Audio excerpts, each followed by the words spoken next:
'Cause I can fly, I can fly, I can fly,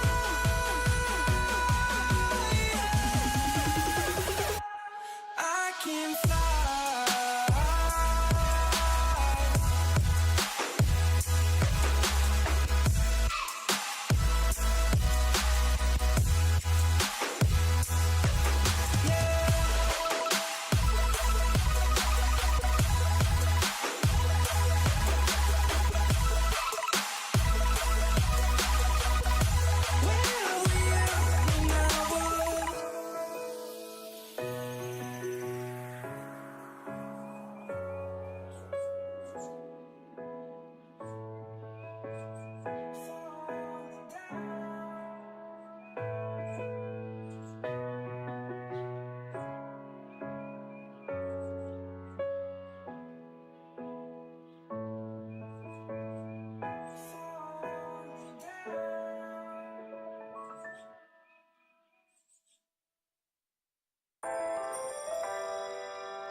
What you gonna do?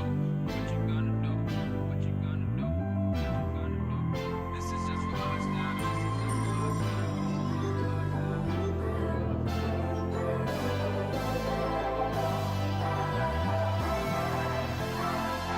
Yeah, I can never ever find the right words, and there's no way this is real life. There's no telling you're the right girl, so I can only say that it feels right. It feels right. It feels right. Yeah, I can only say that it feels right. It feels right. It feels right. Yeah, I can only say that it feels right. That it feels right.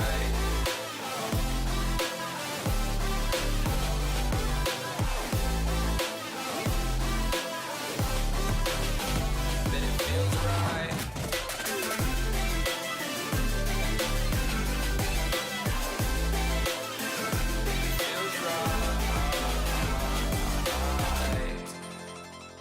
So right, so right, so right. I'm just going with the gut. Never had a doubt, felt like this is just a must. Put me in perspective, I'm the deepest in the cut. Everybody tune in.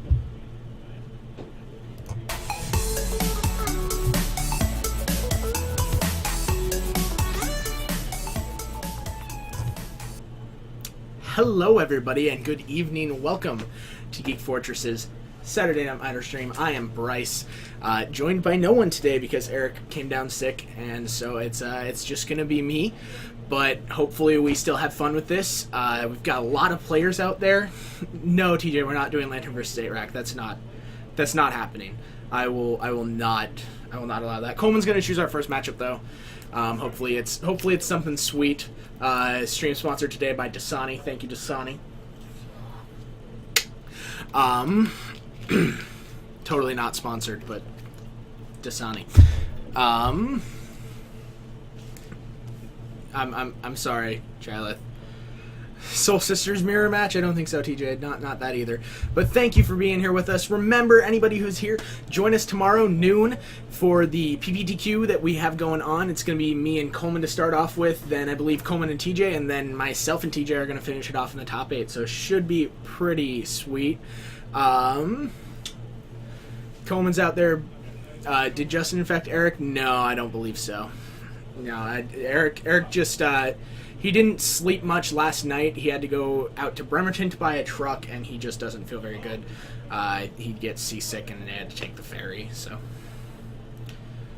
No, not generic brand food. I'm drinking Dasani. Boom. Yeah, see? Nothing about water. I can have all the water I want that is branded.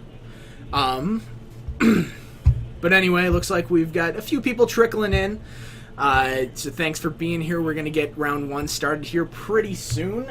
I'm going to take a look. See, what do we got for round 1, Coleman? Are there any requests? There were some joke requests, like 8-Rack versus Lantern. Not picking 8-Rack or No. Lantern. So no real... No. No real things. No real requests, so... Okay, I'll What do pick we got? something sweet. Perfect.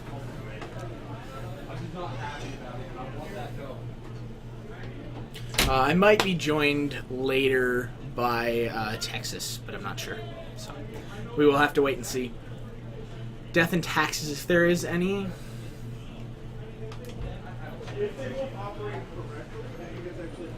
Okay, so it looks like we're going to have Joe versus Josh, actually. Okay, so Joe's on the wall. Josh.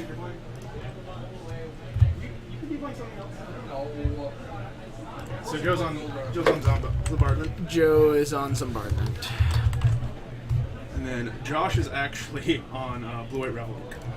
Blue-white Revelark. Yeah, Okay, I'm so loading that's him. I'm loading him in my deck. That's the Birdemic. Yeah.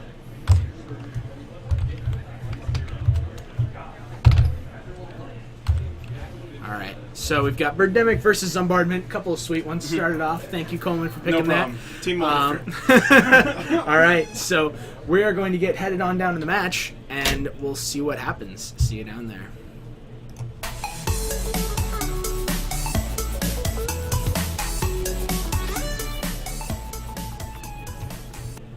And boom, here we are. Look at that.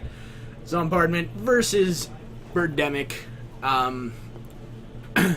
Just so you know, TJ, we did actually get the dice in. They came in early, so we've got more dice for the lovely people to use if they need them.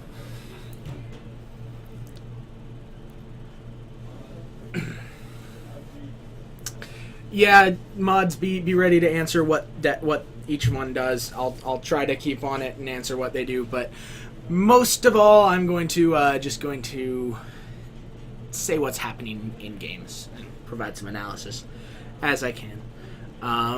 So Josh has got an okay hand. I think he needs to hit a land, but otherwise the hand looks pretty good. Oh nope, sorry, he's got 3 lands. That hand looks good. Joe gonna take a mulligan down. All right, we'll see you. We'll see you, TJ. Thanks for stopping in real quick. And thoughts are with you, man.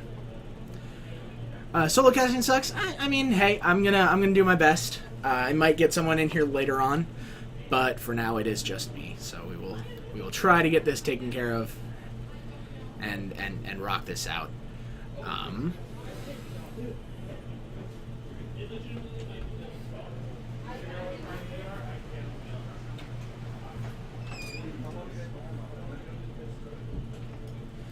All right. Had to make sure they knew they had the good to go, and it looks like Joe gonna mulligan to 5. That's no fun.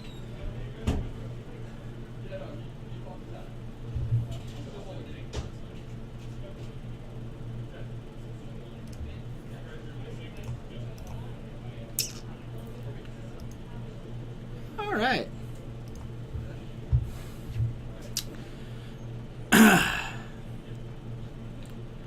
Dylan is not out there. He is actually not here right now. So you've got the B team everywhere, not just in the booth, but also running the store for now. All right, looks like Joe gonna be able to keep this 5, and we are off and running with a polluted Delta that he is considering cracking, but decides not to. Josh with an island and a Serum Visions.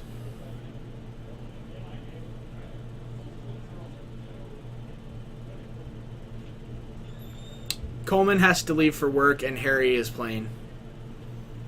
So, we're good.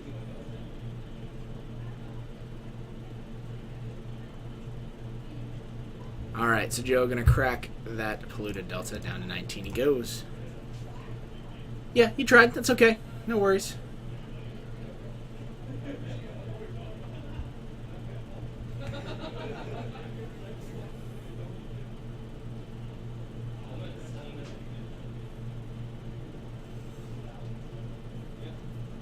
Do want to say hello to everybody who's in here right now. We've got, it looks like Tevin, the Jackal, Chylith, Chaos, Keniku, Teddy Swaint. So we've got a lot of people in here. Thanks for being here already.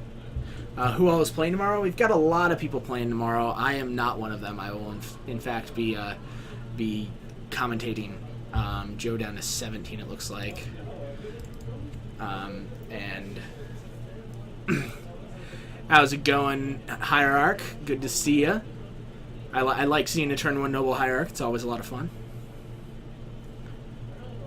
Hello, Guns for Life. Good to see you, too. Alright, Joe gonna draw his card here. Looks like a Terminate. 2 mana, going to play a Zulaport Cutthroat. That's okay, Chilith. We appreciate the fact that you would be willing to play. Alright, 3 mana Reflector Mage. Get that Zulaport Cutthroat out of here. Oof. Reflector Mage showing his face here in Modern. Ah, okay, so this is Joe's newest version of Zombardment that's splashing white, and a Perforos God of the Forge comes into play. Josh's draw for the turn, a lovely Prairie Stream, and then an attack for 2. And just passes the turn back. Looks like he's got a Restoration Angel to flicker his Reflector Mage. That sounds gross. Okay, here's the Zulaport Cutthroat. Gonna deal 2 to Josh. Down to 18 he goes.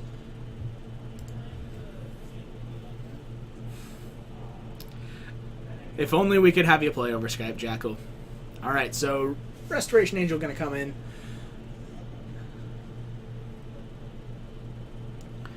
And I'm guessing that Joe is gonna fire off this Terminate on the Reflector Mage. And nope, just gonna get the Zulaport Cutthroat returned.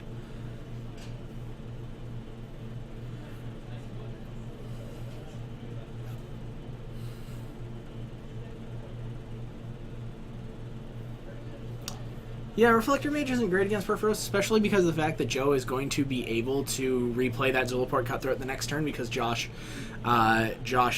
bounced it at Joe's end step. We'll see if they know that can happen, but that is something that can happen. And incoming Muldrifter. Muldrifter value. Draw a couple cards. Looks like he got another Restoration Angel in there.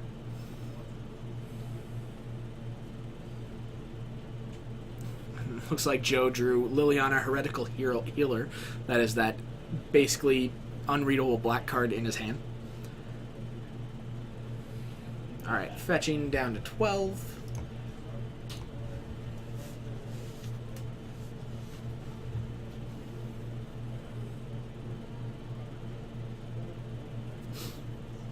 Yeah, Skype playing is a little bit difficult to do just purely because of the fact that you have to make sure everything is available to your opponent.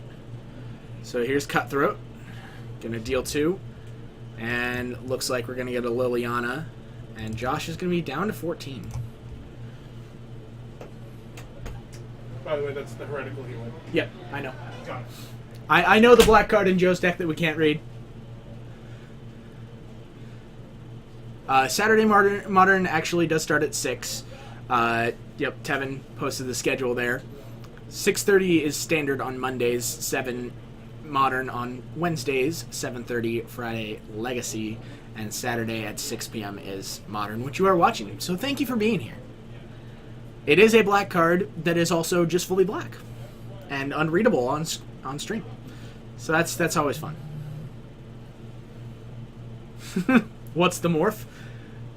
It's a good question. Good question. Nobody knows. No one ever knows what the morph is, especially in Standard. It's never ever Den Protector. All right, Liliana gonna block the Reflector Mage, meaning that this deck will basically do nothing. Yep, and everybody who is here, don't forget to join us tomorrow at noon Pacific Standard Time for our Modern PPTQ.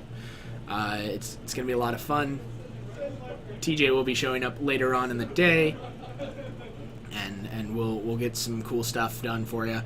I'm not sure what all we are planning in there, but it should be interesting. Okay, here is a Bloodghast, which is Perforos is going to deal 2 damage to Josh. And it looks like Joe might be considering attacking, but I think it's probably a bad plan. He knows that Josh is playing things like Restoration Angel, which, as you see, Josh has. Yeah, you get to watch Modern two days in a row, and then the Monday after is going to be the lovely Standard, and then Wednesday after is going to be Modern again. So just tons of magic here from Geek Fortress for you guys to enjoy. All right, looks like I have no idea what Josh drew there. Looks like it's a momentary blink. That's a lot of fun.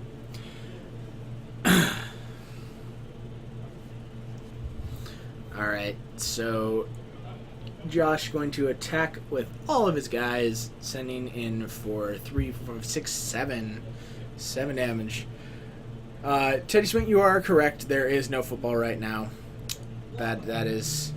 But hey, we're like 2 weeks away from preseason football, so yes. PPTQ is going to be noon Pacific Daylight Time.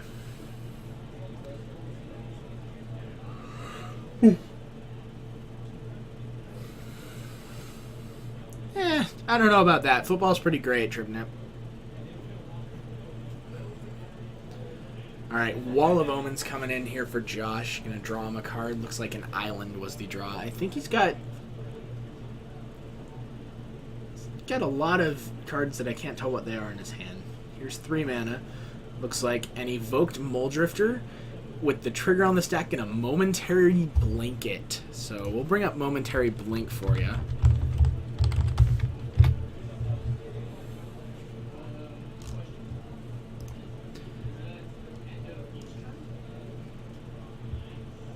Bring up that one, because that's the one that he used. And it looks like Joe gonna concede here to that. He was down to 5. I wasn't keeping up on life totals. That's my bad. But Josh taking game 1. And we will be heading into game 2 here. There we go. But there you go, Momentary Blink. It's just Cloud Shift, but for 1 extra mana, and has the ability to have flashback in it. You love how much Store plays Modern? Hey, we love it too. Modern is probably my favorite format. I know it's TJ's favorite format. I know it's a lot of players in the Store's favorite format. So Modern's pretty big for us. We love playing it. That's why we play it so often, and that's why we stream it for you guys, so you can enjoy it as much as we do. I'm gonna take a drink real quick. Sorry. So going to sideboards here, I'm not sure exactly what each player has as far as sideboards go, so I don't even know how to speculate what they're bringing in.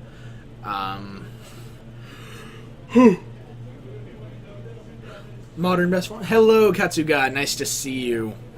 Yep, Keniku, you're right. Modern is probably the best format. It's my favorite, like I said. So, but if I'm at my house and there's either football on TV or Modern PPTQ on Twitch, then I'm always choosing the PPTQ. Well, we appreciate that, Tripnip. We definitely appreciate that. Look at all the Modern love. Modern love. Gotta love that.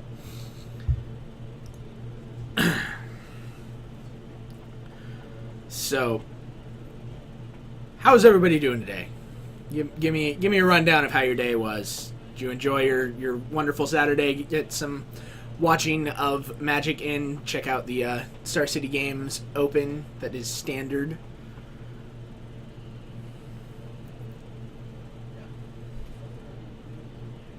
Tired's a pretty standard one, I know. I'm pretty tired myself. Had a long night last night. Also standard EU. Standard's fine. I'm having to pay a lot of attention to it right now with the GP coming up down in Portland. And while I have that brought up, make sure that if you guys are in Portland for the GP Friday night before it, so that's Friday, August 12th, join us at Pizza Schmizza for a meetup. We're going to be there hanging out, meet you guys, eat some pizza. Should be fun. There is a Facebook event for it, so if you are planning on going, check that out. It's on the main Geek Fortress Facebook page. Check that out. Let us know that you'll be there, so we have kind of an idea of how many people we're going to have hanging out with us, because we want to meet you. We want to meet the viewers who have made this all possible, essentially. So we would love to meet you.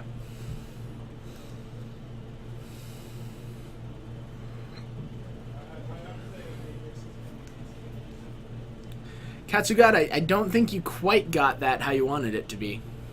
Not sure.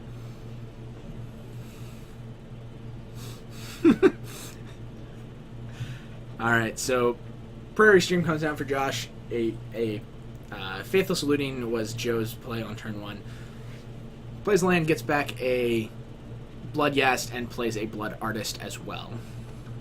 So Joe with a pretty aggressive start for his deck. Wall of Omen's gonna knock that right out of there, though. Being an 0-4, pretty good against the aggro deck with 2 power creatures.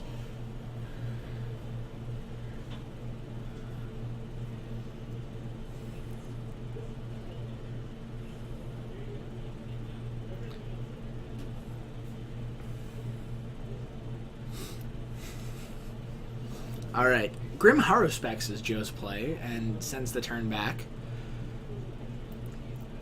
Looks like Josh has a couple of Lone Missionaries in his hand. That's a good bit of life gain for him if he needs it, as well as some pretty solid blockers.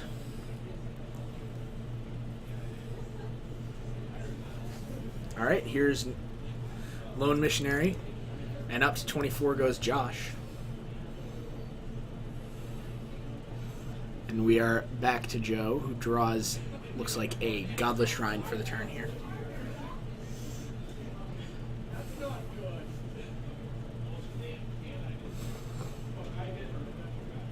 You know, Standard's not terrible. I mean, like, the green-white decks are annoying right now, but Standard is, unfortunately, the most played format, so it's something that we gotta deal with. Alright, looks like Terminate gonna take out Wall of Omens, and Joe gonna get in there with Bloodghast.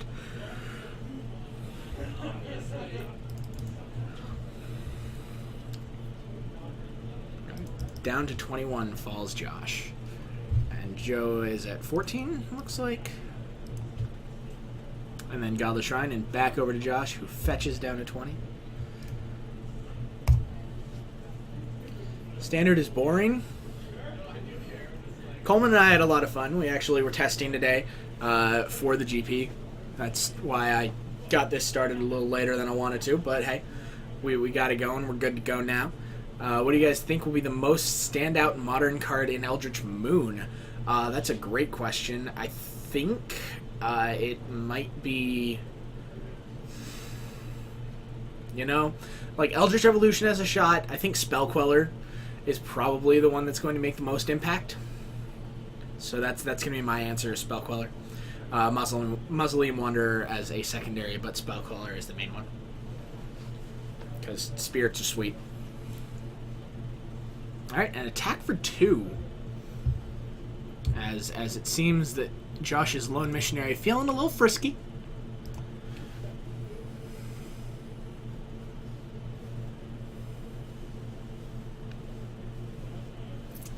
And Josh gonna gain 4 more life, up to 24 off of a second Lone Missionary.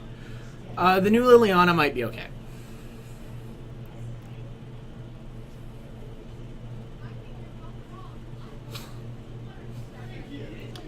Alright. 3 mana for Joe. We're going to get a Lingering Souls. That's pretty good combo with Blood Artist. Being able to chump block those Lone Missionaries and cost Josh 4 life. Seems decent. Alright, and then Relic gonna get activated. And Joe sends the turn back to Josh. After an attack for 2.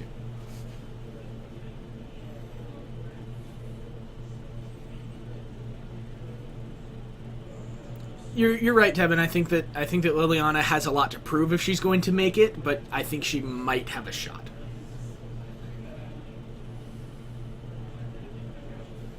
Spellqueller is not as amazing as people think.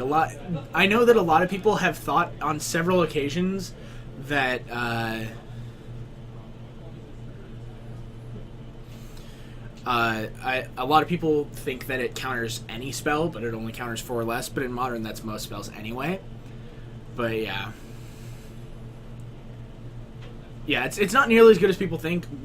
Coleman and I were testing today, and we actually had several occasions where I would Spellqueller 2 things, he would kill one, and it was a removal spell, so it killed the other, and then he just got the other one too. So he just got everything off of one removal spell, and basically it was just like a tempo play that eventually lost me the game because of it. So it does fail the Bolt test, that is true, but that doesn't make it unplayable trash. There are lots of cards that fail the Bolt test. That there's a Revelark deck in Modern. Here you go, it's Birdemic. Another attack for 2 with Bloodghast. And Josh down to 20.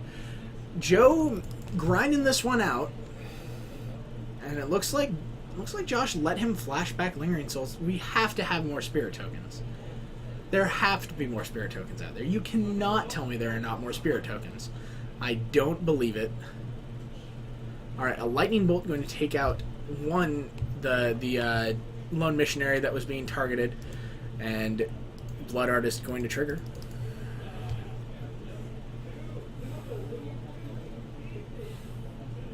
Vampire Nighthawk is not trash, it's just not good because it doesn't have an impactful enters the battlefield ability before it dies to a lightning bolt.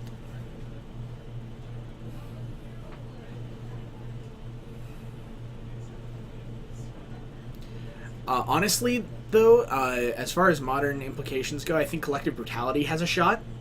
Grixis has needed a sideboard card for burn for quite some time, and being able to cast it, kill your Eidolon, gain 2 life, so you essentially didn't lose life on the exchange and take a spell out of their hand, seems pretty good. So,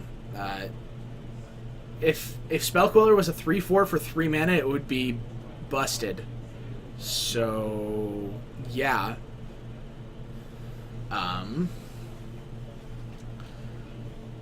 Or are you talking Nighthawk? Okay, yeah, Nighthawk is a 3/4 flying lifelink for 3. If it was a 3/4 flying lifelink for 3, it'd be fine. If it still had Death Touch, I think it would be fantastic.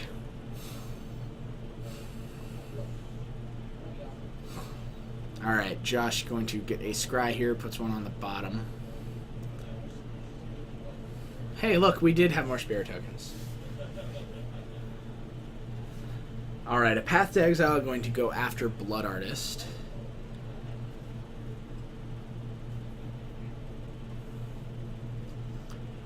And looks like that is it for Josh on the end step here.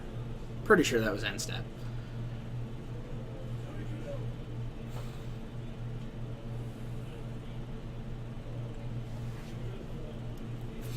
Oh, nope. Okay, an attack with Restoration Angel. Pretty heads-up play there by Josh, because otherwise Joe is going to just block with all the spirits, kill the Restoration Angel, lose 3 spirits, and Josh is going to lose 4 life that way. So, pretty good play. Okay, Geralf's Messenger for Joe here. Pretty solid card. Good old 3/2 with Undying that when it enters, your opponent loses 2 life, or target opponent loses 2 life, I think. We'll take a look.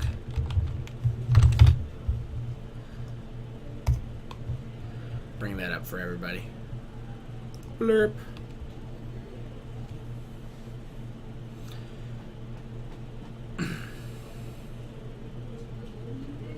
Yep, so here's Geralf's Messenger.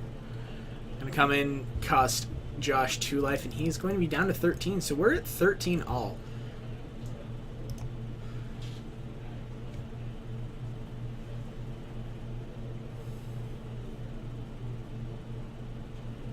Esper, good stuff with Eldrazi Displacers. Interesting. I like Eldrazi Displacer. It's a good card. Does some sweet things.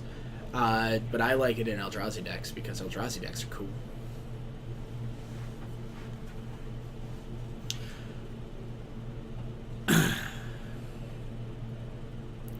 Alright, Josh deciding if he wants to attack. It looks like he's just going to send in Restoration Angel. And Joe going to chump. And Revelark comes down. So a 4/3 with flying. It's probably one that people don't know much about. I'll pull that one up. I totally spelled Revelark wrong. Don't worry about it. Because it's Reveille.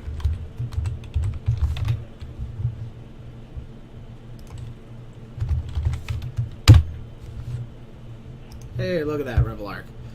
Found it.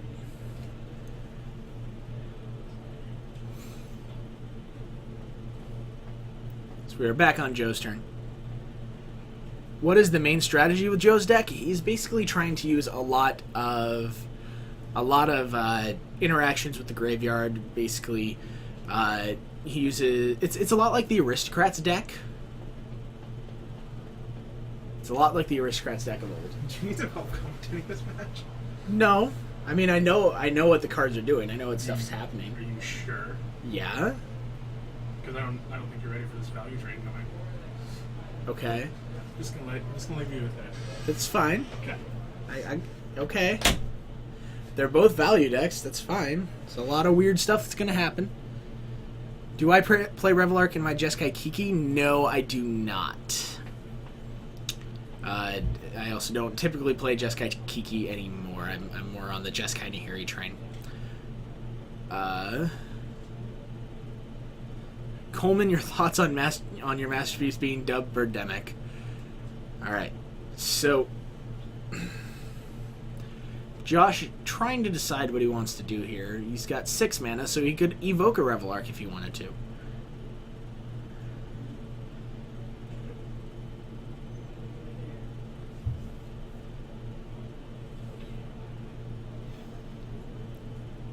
Do I think Jeskai Nahiri is better than Jeskai Kiki? I think they're different decks, but yes, I think that Jeskai Nahiri is overall the better deck. I think Jeskai Nahiri is the best Jeskai deck right now.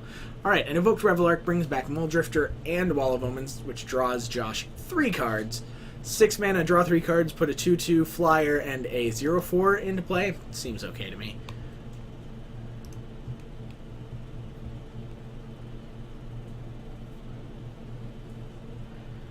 Deceiver plus Kiki does seem sweet, especially then, you know, you pitch him to something or, you know, something along those lines, and then you evoke Revel Arc, get them both in play and get going. Alright, here's an attack with a bunch of creatures. This looks like Geralf's Messenger, Gravecrawler, and Bloodghast. So, Josh looking to be going to blocks here. Looks like he's at 11. Oh yeah, no, you should definitely play Resto. If you're playing Jeskai Kiki, it's because you're playing Restoration Angel and Kiki Jiki. You're not playing Deceiver Exarch in that deck, in my opinion. Typically.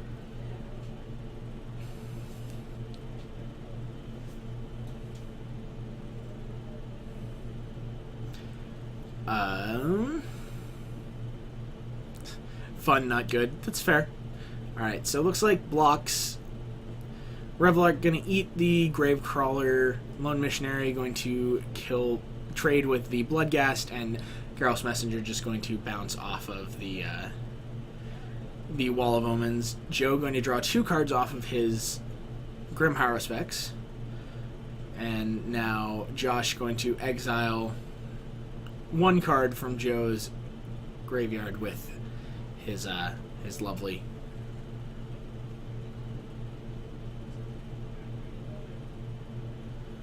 They don't have the emblem. Should I call it Judd, since technically they should have the emblem to play it? No, they don't. They don't need to have the emblem. They don't need to have the emblem.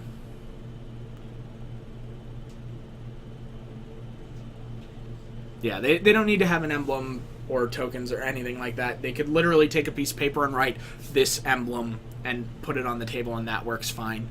There are several things. You got a game loss because you didn't have an emblem? That's wrong, then. You should not have gotten a game loss for not having an emblem. Emblems should not have... You do not have to have the emblem. Like I said, literally take a piece of paper and write this thing, like, if it... Say it was Tamiyo. Tamiyo Field Researcher's emblem. And then people can look it up. So... Should not have gotten that loss, and I'm sorry that that happened to you. Looks like Joe was able to fetch to get his Bloodghast back before the Relic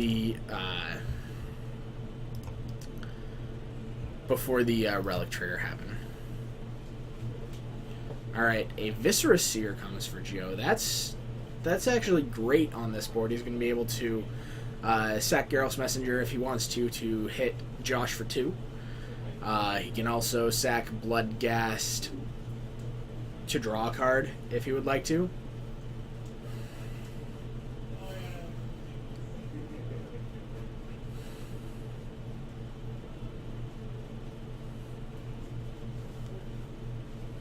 Alright, here is Josh looking to play another Wall of Omens. Going to draw another card. Looks like it was Serum Visions, which is pretty great, but I think he'd rather just cast a Muldrifter because he's got that in hand. And Aven Riftwatcher as well. Okay, that one's fine.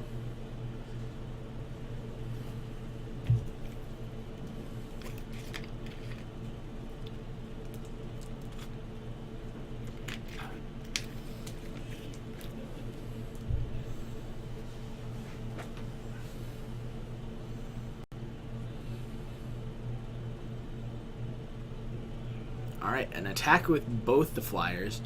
Joe gonna jump in front of Revelark, it looks like, and take 3 down to 9.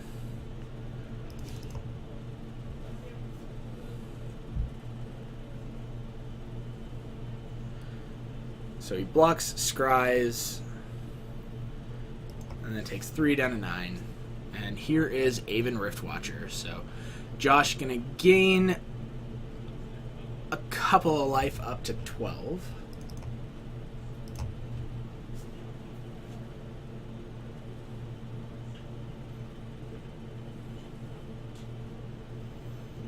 Well, official Trip Nip, I'm sorry that happened to you. So, do I think Kiki Cord is a better Nahiri deck compared to Jeskai? Jeff Hugan said turn 3 Nahiri is a ton better compared to Jeskai's turn 4 Nahiri. I think they both have merits to being called the best Nahiri deck.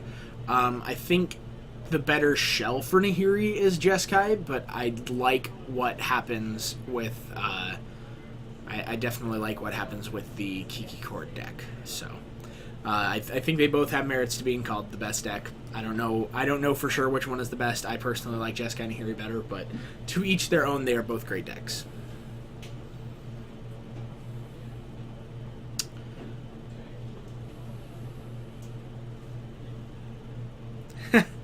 Absolutely, Teddy Swain. There is a great store in Snohomish. Thank you for joining us, actually, because we are Geek Fortress from Snohomish, Washington, and we appreciate all of you being here. It looks like Joe going to sacrifice his Bloodghast to draw a card and then scry one.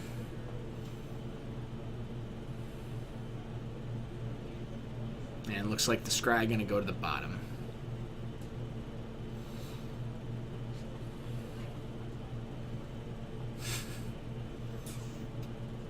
Alright, 2 mana, looks like another Bloodghast. Gonna sacrifice that. Looks like he's going to draw a card and then scry again. Scry goes to the bottom once more. And now we should see a land. Here's the land. Trigger, get back both my Bloodghasts. So Joe getting some sweet value off of his Bloodghasts here.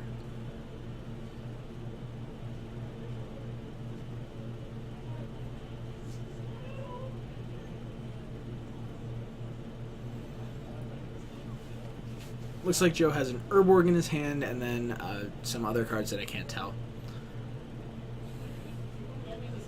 How's it going, Daybreak, Gryffindor, Coronet? Good to see you. A Damnation would be fine, except for the fact that Revelark will trigger and get back 2 things. So, Damnation, not actually that great.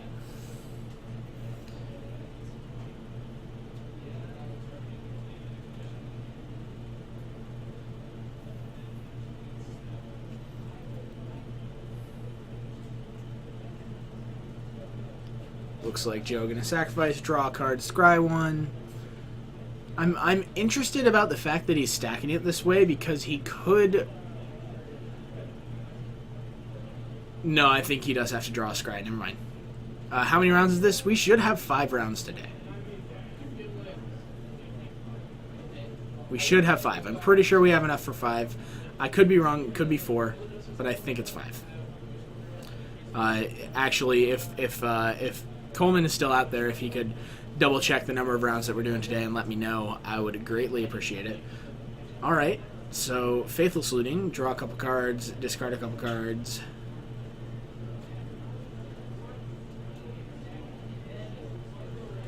So they all die, and then the trigger goes onto the stack, so they're in the graveyard when the trigger happens, so you get both of them back Lash Curve.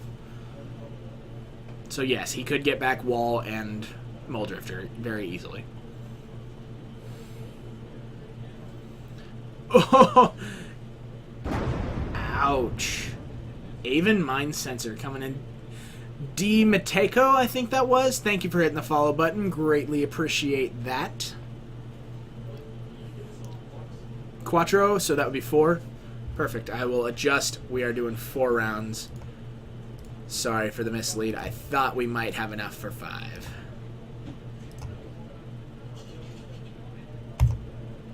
There we go. 4 rounds. 4 rounds tonight.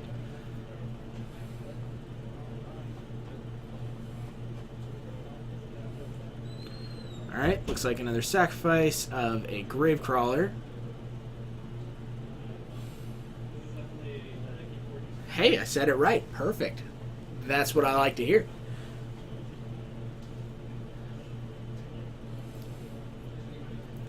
And a Lingering Souls. So Joe just getting a lot of value here. Here are a couple spirits. What's the most interesting deck today at the store? Probably one of these two. I'm just going to go out on the limb. It's probably either Birdemic or Zombardment. Quattro Rondas. Good to know, Antaro SCR. Hope that was right. Who knows? Alright. Oh, just got told Cinco. So it is 5 rounds. So you lied to me and made me lie to everyone. Alright, I see how it is. 5 rounds. 5 rounds tonight. 5 lovely rounds of Modern. Hope that you guys can hang out with us for all of them. Extra round because of a late edition. Okay, makes sense.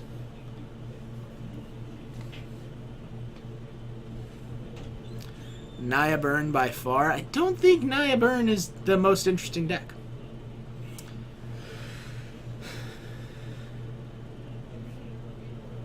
Like, I haven't lied to I have never lied to the people watching before. Ever. Never in my life. Need more rounds, David? Well, you know, if you get us over 36 people, I think we got one. So go find a bunch of people right now and add them so that we can get to more rounds. Who knows? Cinco rondas. Perfect. You know, Teddy, if TJ were here, he would disagree with you completely about Burn not being interesting.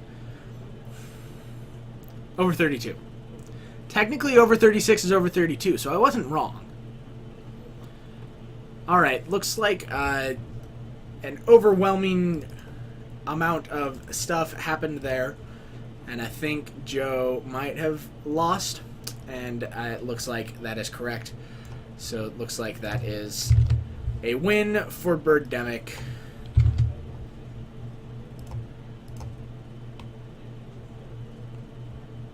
David, I think I'm fine. If you want to come hang out, that's fine. I think I'm about to bring it up to the booth. We've got 12 minutes left, so if Coleman can find me a game 3 or something, that would be fantastic.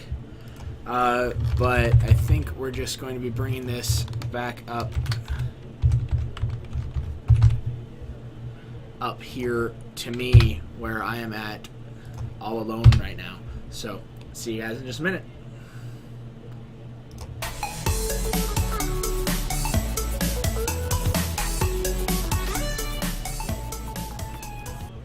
Boom, hello, welcome back. And welcome to Geek Fortress's Saturday Modern stream. I am Bryce, joined by nobody today. There's an empty chair to my left here. But it is fantastic to see you. We are streaming to you today from Geek Fortress here in Snohomish, Washington, up in the Pacific Northwest. And we really appreciate everybody being here today. Looks like we've got about 80 viewers right now, so thank you for hanging out with us. We know that there are other places you could be spending your Saturday night, but we appreciate that you're spending it here with us. And for anybody who is interested, make sure you come back tomorrow, noon. Sunday, tomorrow. It's Sunday, July 31st. that one. So Sunday, tomorrow, make sure you come in noon Pacific Daylight Time. We've got a modern PPTQ. It's going to be a lot of fun. I think we've got it capped at 32 people, so we should have 5 rounds. But it's going to be great. I think Coleman and I are handling the first couple of rounds, then TJ and Coleman are going to handle the last 3 of Swiss, and then I believe TJ and I are going to handle the top 8. So it should be a lot of fun. Make sure you stop in, say hey, what's up, enjoy the coverage, and we'll have a lot of fun. Hey David, how you doing? I'm doing well. You're doing well. How'd your match go? I won in 2.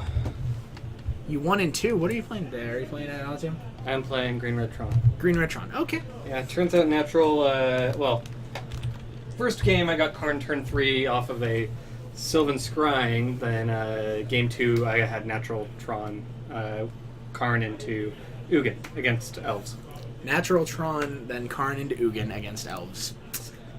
That hurts. Yeah. That hurts elves. Ugin wiping board seems pretty okay. Yeah. And then continuing, to up. And then you just bolt destroy their everything guys. from then on Yep. and move on with your life because Karn and Ugin combined is just gross. Yep. I don't think I deserve the dirty Tron player thing. He doesn't typically play Tron, if that helps. Yeah. Seems like he's just experimenting today. It's okay. Yeah, just experimenting with Tron. Are you going to build standard Tree Sky Decaphobia and play it on stream? I'd play it. You play Tree Sky Decaphobia? There you go. David might do it at some point. Who knows? Yeah, if I don't play too much standard. That means but, we need to get you in on a Monday. Yep, it'd be different. Although I think if Coco decks start seeing less play of standard will be more appealing to me. Oh yeah. Too much Avacyn and Coco right now. Avacyn and Collected Company are both very, very good right now. However, we definitely in our testing today, Coleman and I did a lot of testing for the last few hours before this. We liked the red deck. It was actually pretty sweet. Seemed to perform okay against the Bant Company deck. Seems to have a good matchup against the Spirits deck. So yeah, blue-green Gush also looked... Crush, sorry, not Gush, Crush. I think that's what it's called. That looked like a very fun deck. Veni Vidi Vici 101. I am also an Infect player, so Tron players are fine with me. I like a buy just as much as the next person. Lash Curve, Ad Nauseam, and Tron. It is a non-interactive matchup. Yeah, so I think Ad Nauseam typically takes that one down. It depends. If they can get Karn and... Yeah, if they get turn 3 Karn, it's pretty tough. But even then, if they get turn 3 Karn, you can oftentimes, they get rid of one of your pieces, but, they might take care of Phyrexian on life or something like that. Yeah. But, the deck is redundant for a reason. It has tons of... Yeah, it has lots of ways to win the game still. Win. So, I'd give the edge to Ad Nauseam, having played both. But that said, it's not terribly interactive. So. Any blue-white red decks in the house? I don't know. I didn't. I've not seen any. I haven't gotten a chance to go check what's out there, so honestly, I don't know what's out there. I know for a fact there's Bant Eldrazi. Yep. I know for a fact you're on Tron. Yep. We just had some Bardment and Birdemic. You played against Elves, so that's definitely out there. Yep. That's all I know that's out there. Yep. So I know there are lots of other decks. We've got 5 rounds, so that means we have at least 18 people. Yep. So. Yeah. That's I did see. There seemed to be a white. It looked like a Taxes deck, but Okay. Yep. Put David on stream next round. We probably will. Okay. I'd play on stream. If you're playing against Josh, we might consider not since he was just on. Yep. But otherwise, yeah, we'll probably get you. There's a billion Tron decks out here. Perfect. That means that TJ has been talking to everybody about playing Tron, and now everybody's here with Tron. Yeah. I was mainly just hopping on Tron just because I haven't played in a long while. Yeah. Felt like it. Yeah. Hey. Yeah. Otherwise, I was gonna play reclaimed Valakut. I think I have another variation of it that Reclamation I like. Valakut. Yep. Okay. Splendid Reclamation. Haven't watched in a couple of weeks. Where is TJ? Did he die? No, TJ did not die. Unfortunately, he is in California for a funeral, though. So he is not with us today. He will be back tomorrow afternoon for our PPTQ. So make sure you join us then, and you can come see him at that point. Is there any Ruined Halo in the store? I don't know. I heard someone mentioning something like a Leyline deck out there. So, Okay, so there might be a There Leyline might- type deck. Yeah. Sounds good. Yep. I didn't see any Kiki Chord. Next to me, there was a second Elves deck playing versus Affinity, Okay. so that's out there. Is there a Land Nihir Destruction. Land Destruction? It's oddly specific. Don't think so. I know that Aaron is not here, so we don't have the red-green Land Destruction deck. But you know, who knows? Like I said, I have no idea what's out there. So if Coleman is listening and wants to, you know, give us a rundown of all the decks that are out there, probably doesn't want to do that because that's a lot of work. So we'll see what's out there when you get to see what's on stream. Red, white, Nihiri Land Destruction ? There's a couple Eldrazi decks. Okay, so I knew that there was going to be Bant Eldrazi because Logan's playing that. So there must be at least one other. Maybe Troy's out there on that. Yeah, probably. I have some Eldrazi in my main and sideboard. Some Eldrazi, just some. I have some. You mean you're playing like 2 World Breakers and Yeah, a couple my- of Ulamogs, Yep. and then what's Thought the Knot in the Thought Knot in the sideboard? Yep. Against That's green red Tron for you. decks that want to try and disrupt my plan. I'll Kiki disrupt Cord is now. in the room, so I'm guessing that's Harry who's on Kiki Cord. Sense. Let's see. 8 rack on stream, probably not. 8 rack's no fun. Vince is here, so that means there's a white deck, Yeah. mono white deck. Yep. I'm not sure I would call it taxes. Yeah, but I'd call it more like devotion. Well, it's not even devotion. It's lots of white stuff. it's like mono. It's like white weenie Yeah, stuff. but then it also plays like Elesh Norn and Yeah. some larger creatures. Is he still playing Elashnorn? I thought that he had gotten Did off he? that. Okay. I don't know. Yeah. We need Sick Brews. Well, you missed the first match then because we had Zombardment versus Birdemic. It's such a Geek Fortress. Such a matchup. Geek Fortress thing. Yeah. Nowhere else would you see Zombardment versus Birdemic. Yeah. Literally nowhere else. This is what you come here for. Exactly. You think Instigator would be a good sideboard card for the Tron Mirror match? I don't think so. I think that it's pretty... I'm not remembering the card right now. Eldrazi Instigator, that's the 3 mana, 3/1 with haste that you pay 1 and a colorless when it enters, or when you cast it, to Active Treason. Oh, that's that one. Gotcha. Yep. Yeah, no, I've thought about that card. The problem is it's just too much of a draft card. Like, and I say that having, really enjoyed the red-blue Eldrazi deck when it was around. It's just Active Treason on any, like... Merfolk, 2 Elves, That's great. Dark Safari, a couple of other things. Okay, so we've got Merfolk and a couple of Elves decks out there. Yeah. Because it dodges Ugin and then steals their thing. I mean, it's fair, but I think the Tron Mirror just comes down to who draws better, honestly. Yeah. And then who leverages what they have better. Yeah, the problem with Tron is that a lot of times you can just start dominating with just Planeswalkers. Yup. And if they don't have a creature to steal... Next round's up. All right. Yeah, if they don't have a creature See to you out steal, there then... David. Yeah. All right. Whoever you might be playing. All right, I'll see. Ugh. So we're going to round 2 of 5. Timer on my stop starts up. All right. So it looks like we're heading into round 2. We're gonna get a sweet match out there for you all. I'm gonna.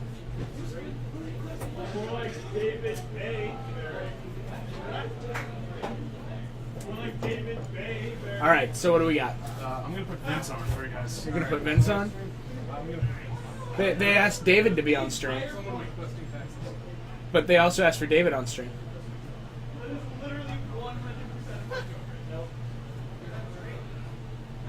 Okay.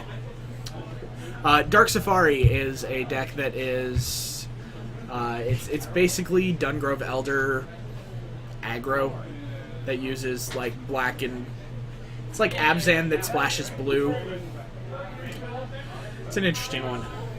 But anyway, looks like we're getting.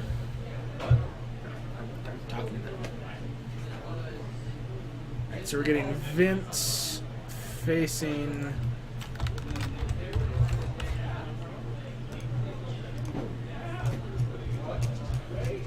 Do-do-do-do-do.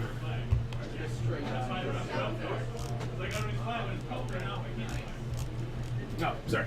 I got you guys. Mono White Devotion, Yep. that's what we're calling it. And then it's Ryan, Ryan. who's on Abzan. I believe he's on the Liege version. Let me just double check.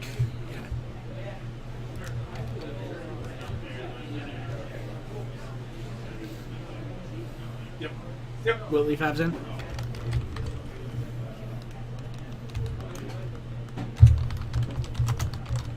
Alright, so we've got Ryan on Wiltleaf Abzan playing against Vince on Mono White Devotion. So this should be pretty interesting. Hopefully. Gonna be a couple of aggressive decks trying to bash each other in. And then one wants to catch Elshorn. Does he still have Lushnorn? Yep. Okay, cool. So we'll see what happens. See you down at the lovely match.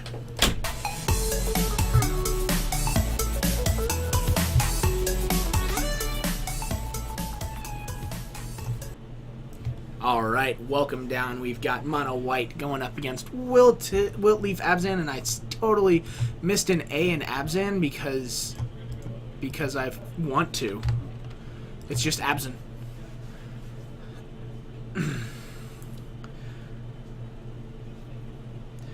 Alright. Looks like Siege Rhino, Noble Hierarch, Kasali Pride Mage, couple lands. Looks like he's got Sandstep Citadel? Jeez. Okay. Daughter made Mono White Devotion when it was in Standard. Unfortunately, Mono White just never had the good payoff card that it needed. Hello, Kid Gropa. Nice to see ya. Thanks for joining us today. Good job, Vince, for an 8-rack player, and it gets hilarious. That's true. All right, so Ryan starting off with a Shockland and then a Noble Hierarch. Vince with a Flagstones of Trocaire and a Soldier of the Pantheon. Alright, Sandstep Citadel comes down, and looks like we're going to get the Kasali Pride Mage in play. And this means that next turn, Ryan is going to have Siege Rhino, so we will have a turn 3 Siege Rhino coming up. As if Vince doesn't have a removal spell for the Noble Hierarch that is not Path to Exile. And attack for 2. Down to 16, and we are going back to Ryan. Ryan draws, looks like, that looks to be Wiltleaf Liege. So we could see Rhino Liege over the next 3 turns. It's a lot of damage. It's a lot of damages. I have, yeah, thank you, mods, for getting that out of there. Gonna work on that. Alright, 4 mana looks like, okay, Wiltleaf Liege is what Ryan goes with. Vince gains a life and then is going to be attacked for 2, 3, 4, 5. So down to 17.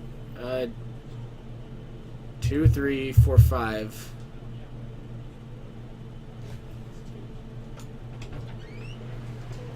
Hey guys, what's 22 minus 5?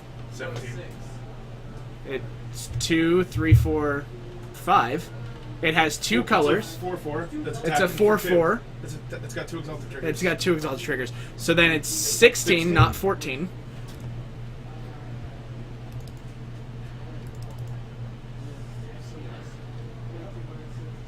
He was at 22. 16. Cool. We got it. Good. We're good. Yep, it's 6. We figured it out. I can't read, don't worry.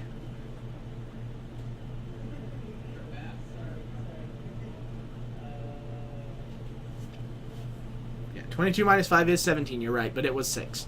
So it is, so both players at 16. We got it figured out. No worries. Alright, looks like Vince still attacking.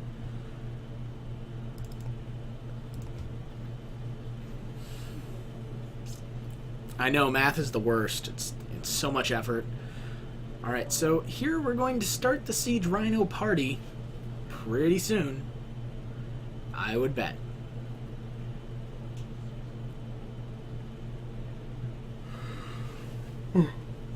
So Vince played a land and attacked, and then passed. I would bet he's got a Path to Exile. Can't imagine why he would attack otherwise. But who knows?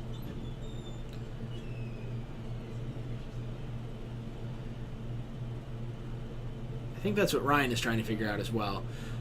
Not sure why. I mean, I guess attacking like this, you're getting into extra points of damage. So attack with 2 4/4s. So send an 8 at you. Wow, Vince just takes that down to 8.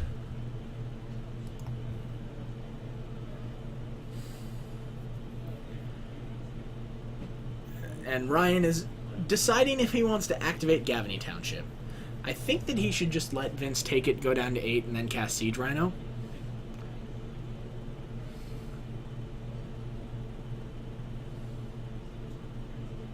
Perfect. I can't wait, Teddy Swain.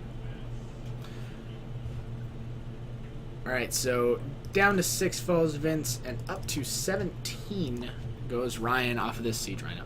Here's 4 mana. I would bet this is Archangel of Tithes. No, this is a Wrath of God. That's still not good for Vince, because Ryan, as we know, has another Siege Rhino. And Rhino. Down to 3. And up to 20.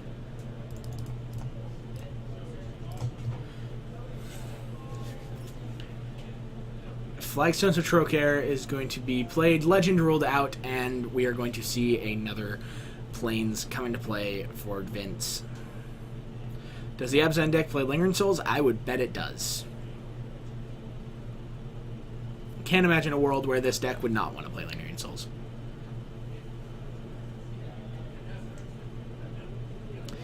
Yeah, Pagshim, Vince makes some interesting choices with his cards. But, you know, to each their own. It's something that he enjoys playing and how he enjoys playing his decks, so it's all good. Magic is magic, and you play Magic how you want to Magic. Magic. So here's Archangel of Tithes.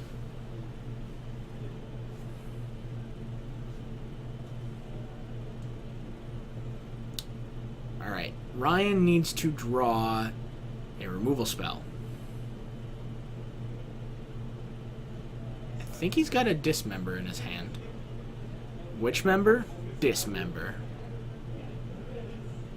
Looks like Dismember gonna come directly at this Archangel. Paying 4 life.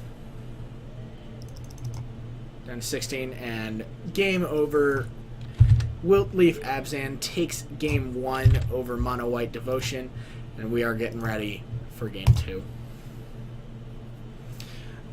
Do you know if he plays Flagstones as a ghetto fetch to thin his deck, or does he have non-basic planes? I think it's just to get planes. Solar Crash, I believe it was Dismember. So he plays Nykthos as a way to make a bunch of mana, and then cast Elesh Norn ahead of Curve. That is where the devotion aspect comes from. I don't know if he has Mana Tithe in the sideboard. Who knows? Vince knows. I don't knows. Yay. What do we have here? What is this? Ah. He must have Emeria. I don't think he has Emeria in the deck.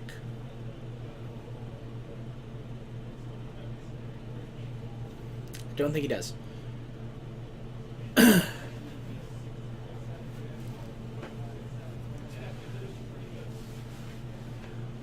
Alright, so while we're in between games, I want to once again thank everybody for joining us here in Geek Fortress for our Saturday Evening Modern.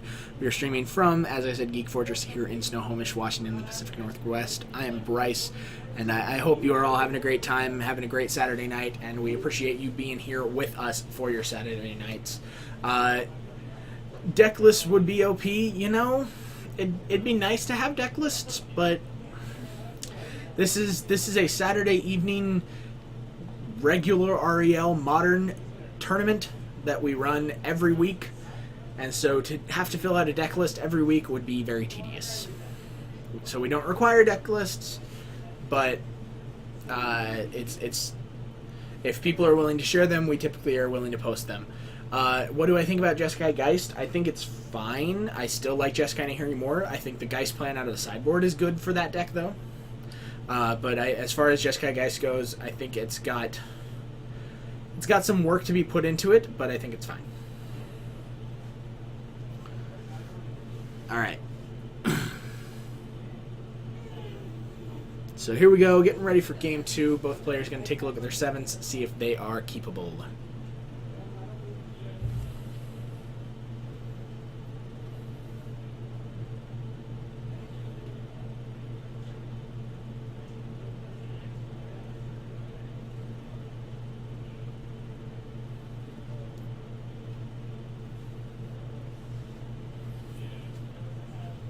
Sorry, I gotta take care of something real quick.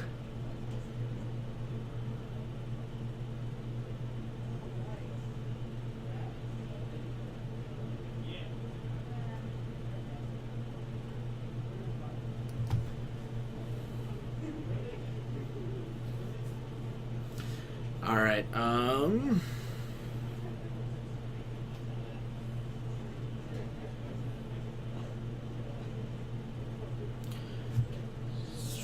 Sorry, I'm handling something, so I will be with you guys in a second. I do apologize. This is important.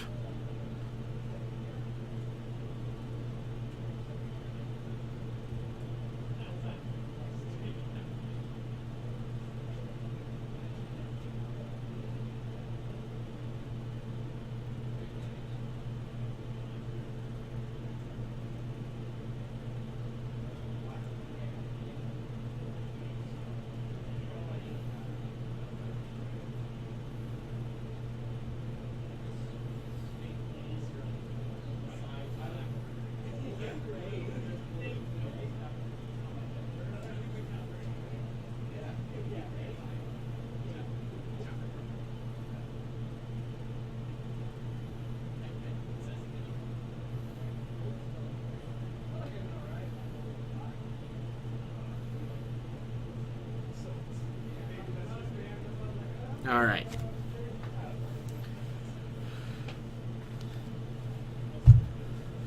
So Siege Rhino comes down on turn 3 for Ryan in the face of this Mirren Crusader for Vince. And we should be at 23 to 21, it looks like. All right, I'm back. Here we go. I am solo tonight, Brezzy. Thanks for asking. Here is a Sword of Light and Shadow. So Vince does, I believe, play all 5 swords in the deck.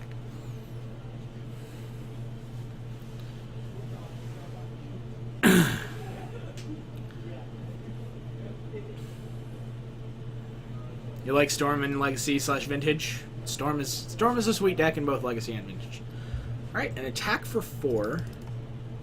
Gonna bring Ryan down to 17, so we are at 17 all.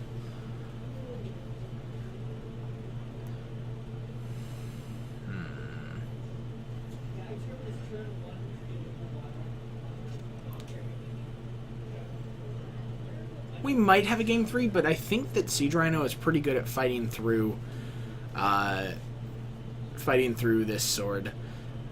I mean, it's an attack for 10 a turn, so it's gonna be tough. But Ryan should be playing Path to Exile, I think, as well. I'm surprised Loxodon Smiter doesn't see much play in Modern. The card is pretty good and normally forces Path to Exile to be cast on it. What do I think? I think that that Loxodon Smiter is pretty decent. I think that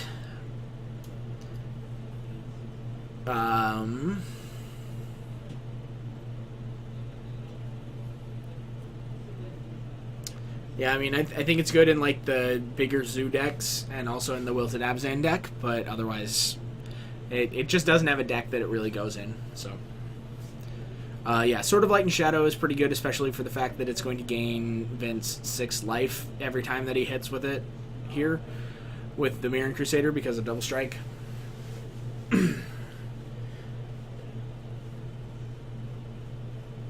Damage plus gain 6 a turn pro your whole deck. Yeah, a lot of protection from Ryan stuff. Ryan needs an answer for this Mirran Crusader right now, but it looks like he might not have one. So Voice of Resurgence, Scavenging Ooze, and an attack for 4. I don't think Ryan can outrace this. He's going to need something like Damnation or Wrath of God to just clear the board and move forward. Alright, here is the equip on a Mirran Crusader. And I would bet Mirran Crusader is going to get in the red zone here.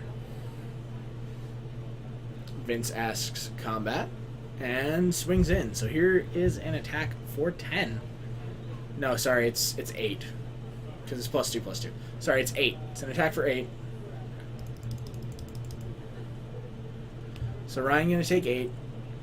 Vince going to gain 6. And we are at 19-9. Ryan needs to find an answer either to the sword or to Mirran Crusader in some way. It looks like he's attacking for 4, 5, 6.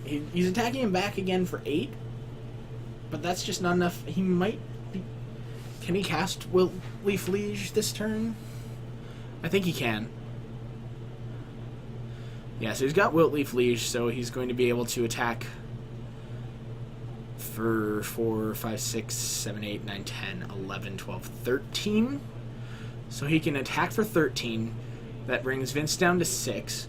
Vince attacks again. Ryan might win this race. If Vince doesn't have another way to pump the Mirran Crusader, Ryan might win this race. Because Ryan is only taking 8 next turn down to 1. So if Vince doesn't have a way to pump the Mirran Crusader by at least 1 more or deal 1 more damage in any way, Ryan should win this.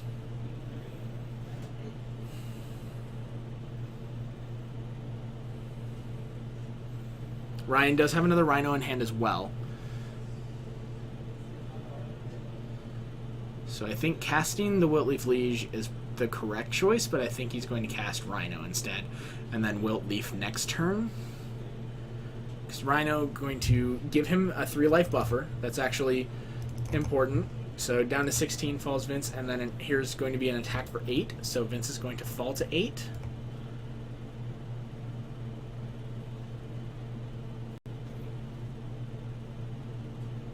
I can pull up the Crusader. Let me do that for you.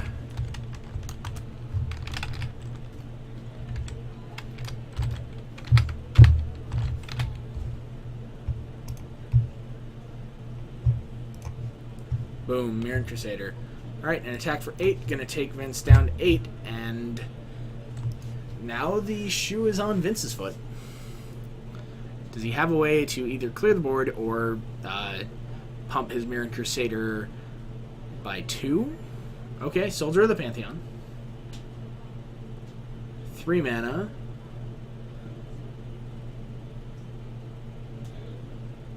Vryn Wingmare, okay. So we're going to attack for 8.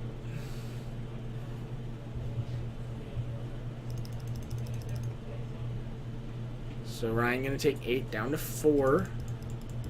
Vince going to gain 6 up to 14. So the Rhinos are going to be attacking for 6 each next turn. That's just not enough. Unfortunately, both these creatures are going to be able to chump block. Ryan actually hold on. Ryan has a Dismember that he can cast if he has a land. He has to have a land. A non-painful source of land.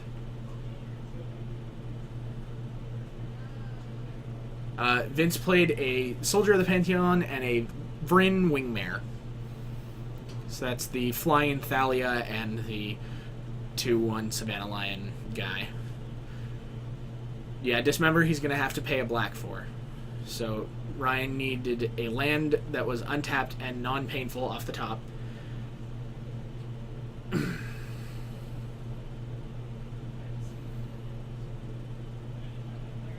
It doesn't have protection from red.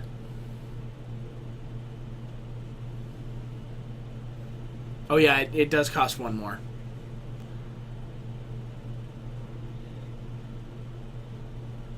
Because of the Wingmare. So that shuts this down. I think that Ryan is dead now. Because he can play Wiltleaf Liege. Vince will gain 1 up to 15.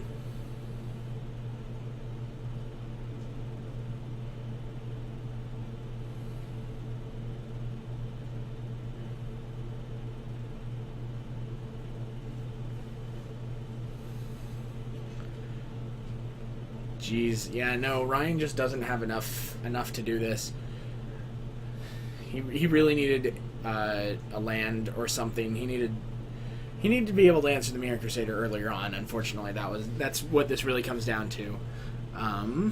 Being blocked by red creatures is big. You are correct.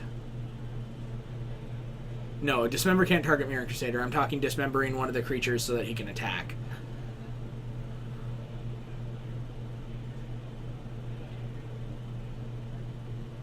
And 1. So this looks to be Wiltleaf Liege. So Wiltleaf Liege comes down.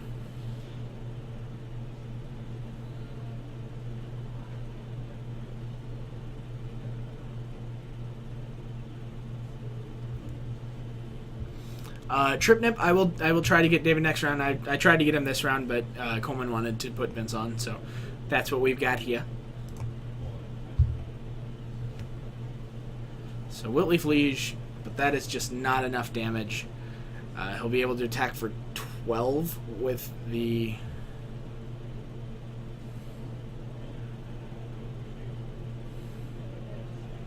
Yeah, so Vince just chump blocks.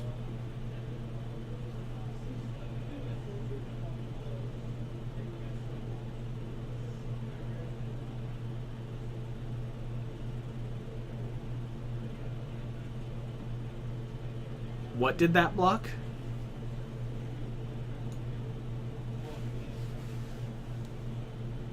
Okay, so Soldier blocked Voice, Vryn Wingmare blocked that, and so...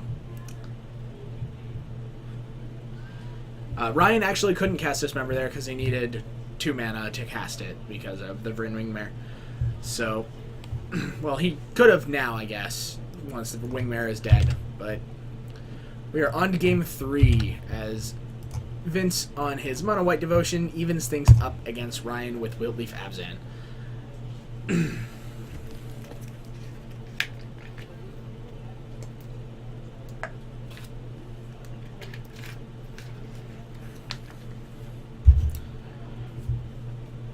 Ryan does have Pride Mage. We saw it in game 1.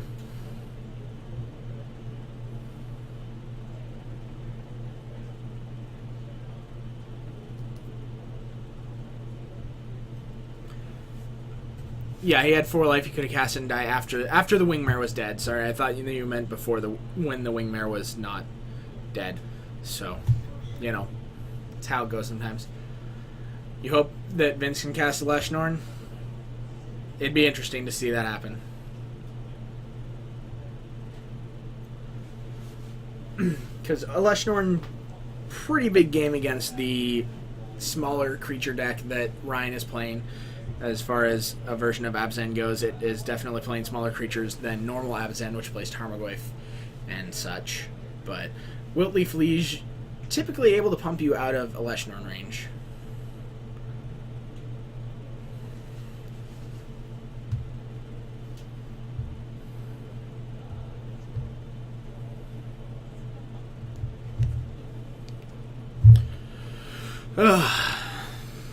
Sorry guys, I'm not TJ. I can't just sit here and talk forever. That's not me. So I will try to do what I can as far as continuing speaking as much as I can, but without someone here to bounce some stuff off of. It's gonna be a considerably more quiet stream than when TJ is here. All right, here we go. Getting ready for Game 3. Both players gonna take a look at their opening sevens, see if we are good to go with a fantastic and wonderful Game 3.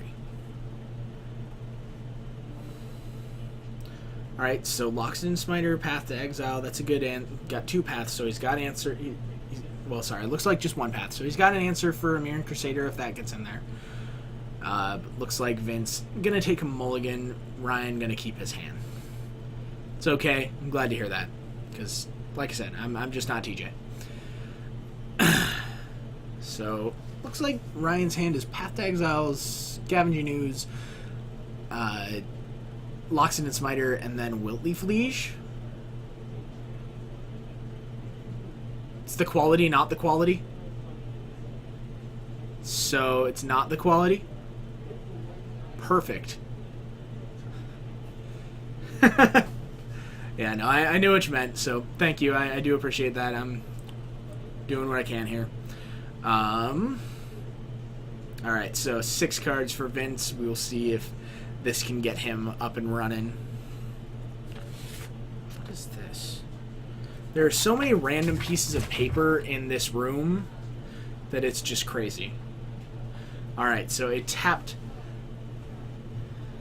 Temple Garden for Ryan, and a Plains, followed by a Soldier of the Pantheon for Vince here.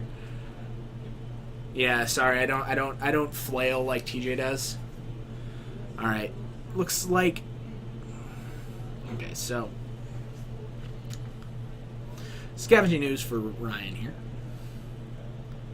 And we are back over to Vince. Place his Plains.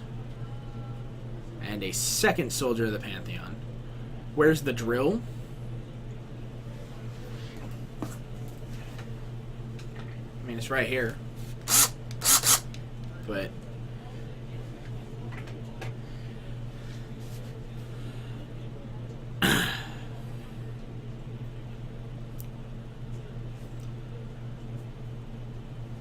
and a Path to Exile takes out Scavenging Ooze. That means that Ryan can probably play... yes, Vince does indeed play Nykthos. That is the main... I mean, that's why the deck is Devotion. He doesn't actually play any other Devotion enablers, because White doesn't really have Devotion enablers otherwise. I agree, Con Artist. Path on Upkeep is typically the correct play against a deck that doesn't play blue. Why is there a drill? Because TJ found a drill one day, and just, like, left it back here, so it's just here. And that's why there's a drill. Thank you, I like my flash shirt. It lets me cast things at instant speed. Alright, so Wiltleaf Liege could come down for Ryan here if he wanted to.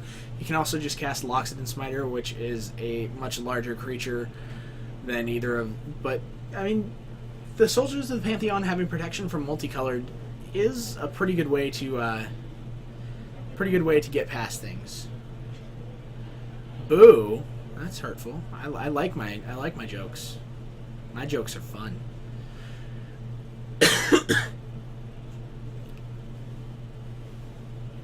No, Flash just lets me cast him in instant speed. It doesn't give you split second. Alright, so Loxodon Smiter. Looks like Vince gonna gain a couple life because of his soldiers. Whoa, one person. Yeah, Inferno, it's just me. But thanks for joining us today. Good to see you. Flagstone Troker and a third Soldier of the Pantheon. Jeez. Soldier of the Pantheon going to be able to hold off this Loxodon Smiter for quite some time. An attack for 4. That's down to 12 will fall. Ryan. Guess I missed his shock there. Razorverge Thicket. So we could see the Wiltleaf Liege come down here. And then Ryan will probably not attack into the Soldier of the Pantheon. Just gonna pass the turn. Interesting.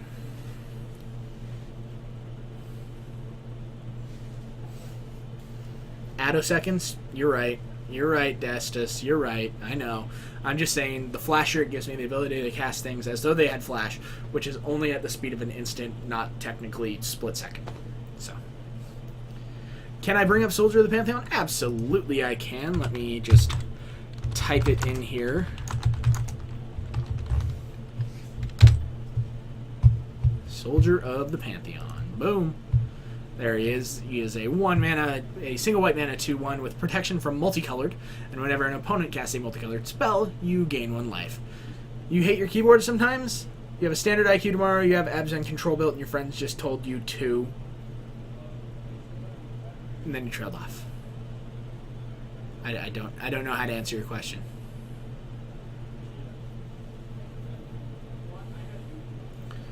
Well, an attack for 6 as Ryan falls down to 6. Wait, never mind.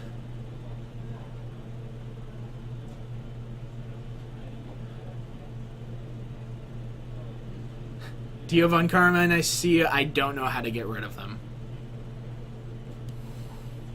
Yes, Soldier of the Pantheon is good against the deck that is playing a bunch of multicolored creatures. Okay, so Vince going to gain 3 life. The soldiers are main deck. They're a main part of his strategy. An attack for 4, or sorry, for 5. Exalted. Guess we missed the Exalted trigger. An attack for 6. Path to Exile, going to take out one of them.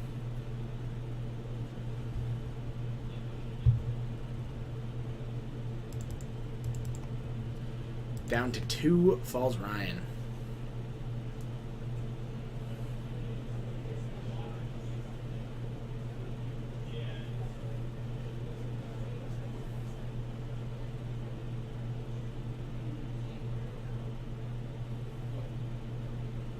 That's true. Wouldn't be the first time we missed Exalted triggers. I may have missed one of those earlier.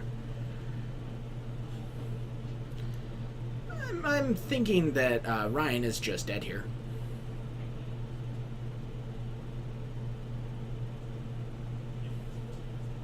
Yeah, Pathian Soldier of the Pantheon feels bad. But this is an attack for 4, 5, 6, 7, 8, 9, 10. Gonna put Vince to 11, but that is not good enough. As he's going to draw for turn.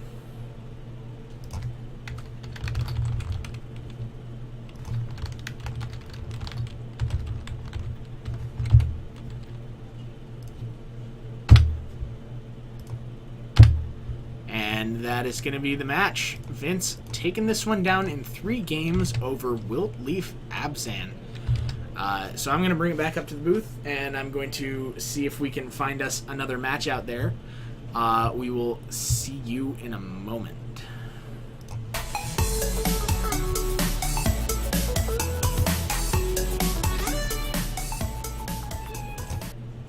Boom, welcome back up to the booth. I am Bryce. Thank you for joining us here from Geek Fortress for our Saturday Night Modern stream. We are streaming from Snohomish, Washington in the Pacific Northwest.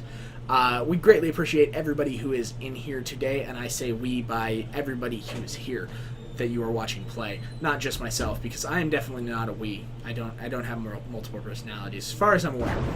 TJ is not playing. Snake Doctor, thank you for the follow there. Guard yourself. No, TJ is not playing. He is in California for a family thing. But yeah, so I'm gonna see if someone can find us. We need another match. Coleman probably left, or maybe not. Coleman's not gone yet.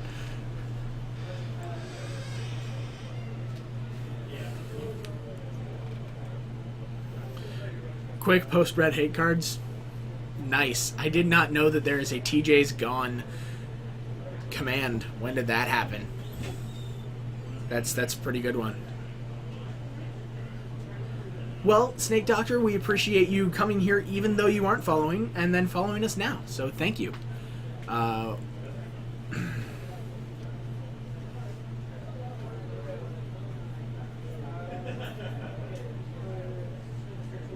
Oh no, Kenny Koo. It didn't work.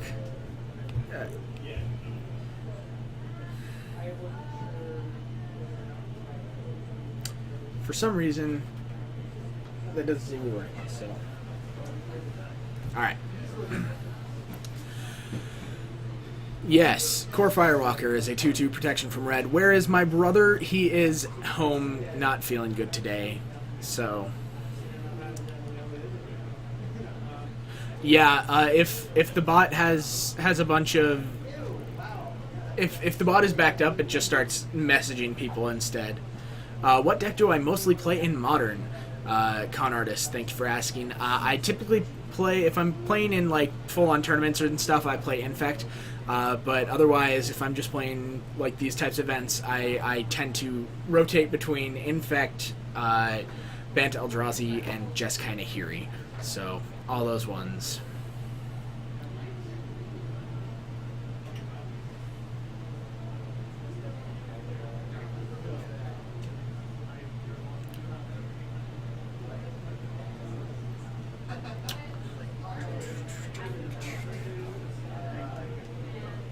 Looks like we don't have another match quite yet, but hopefully, as a Tron player, screw you.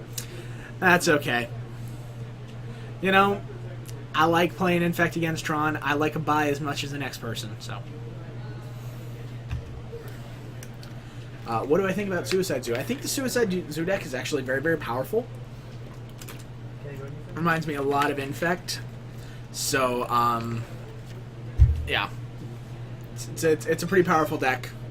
I think it's got a lot of interesting lines that it can take, and I think it's going to be a mainstay in the format from here on out. So,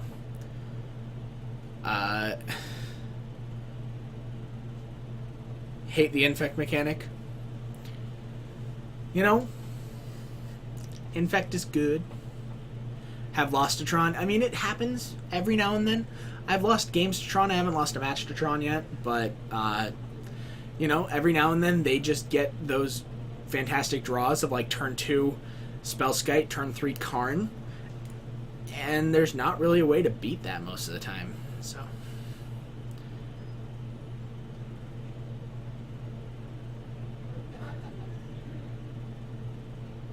sideboard Sudden Shocks. Yeah, Sudden Shock is the way that most people are doing that. I know that Joe Lissette has been advocating for Fog as a sideboard card against Infect. You're right, homie. The newer lists have an ability to be able to take it down. Thought-Knot Seer is one that can help out.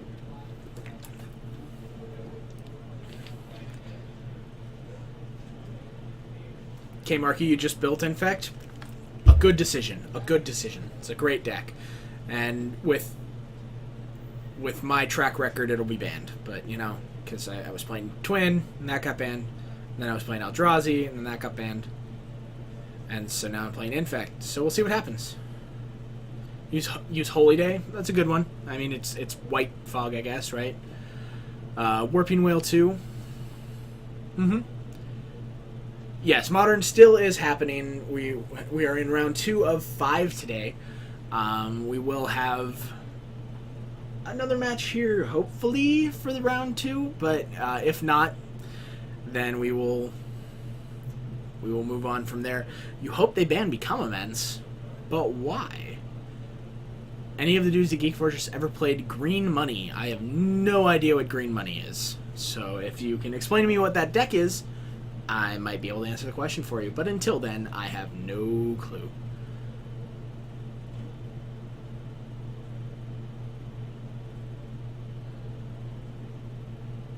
Seraphir, he wasn't playing Abzan Control, he was playing Wiltleaf Abzan, which is an aggressive Abzan deck.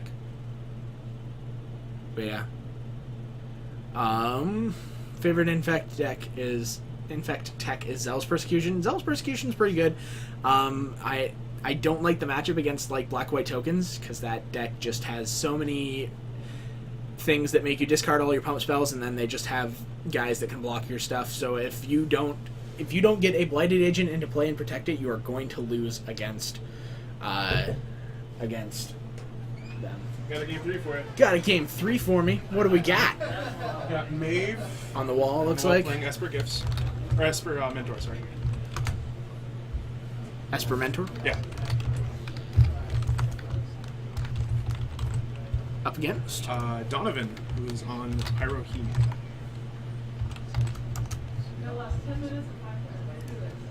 IN? Oh, Dono. Dono VO. Yeah. Dono. There you go. Aha, VA. It was on Pyrohemia. Pyrohemia. Perfect. So game 3, you said? Look, Yep. it's Coleman.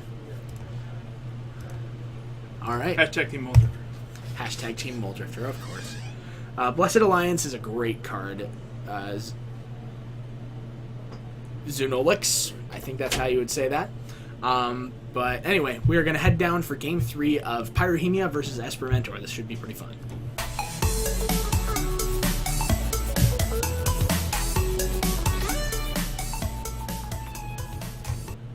Boom, there we go. It was Coleman's hand. You're right, Kenny Koo. It was also Coleman's face for a moment. You made an Infect player rage quit online when he realized poison can't kill you when you have a Platinum Angel on the field? No, because you can't lose the game. Pyrohemia, yes. So Pyrohemia, I'll actually bring that up real quick.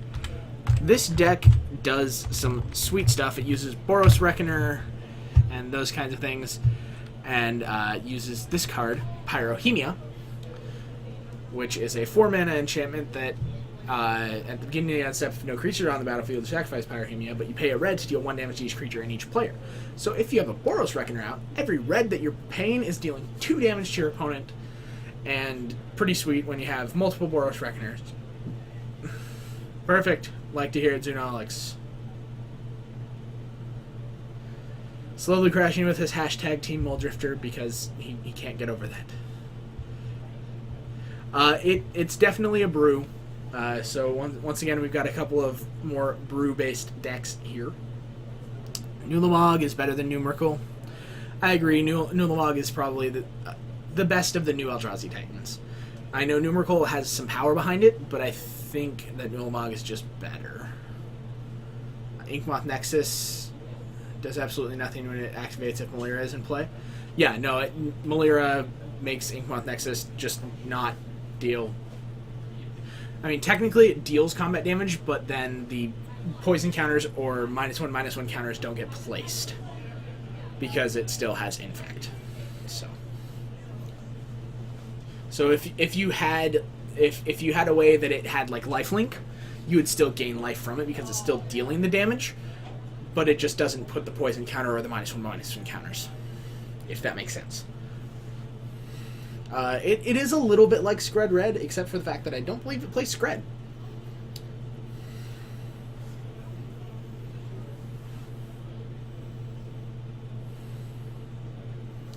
Alright, so game 3, I'm going to make sure that they know that they're good to go.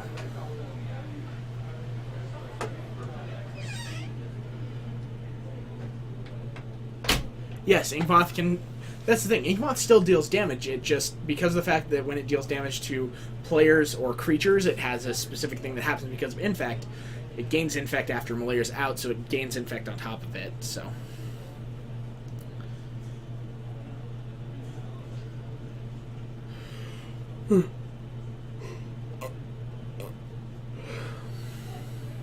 That's true. I mean, the new Emrakul has merits above Nulamog, but I think Nulamog is better for the Tron decks that are wanting to play a card like that. Alright, looks like Donovan gonna keep, looks like a 5 or 6 card hand.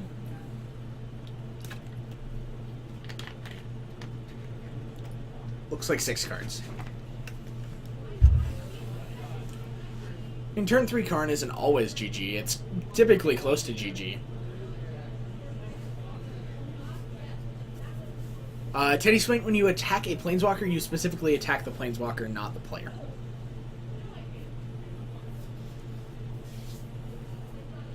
What is the best place for buying foreign foil cards? I have no clue.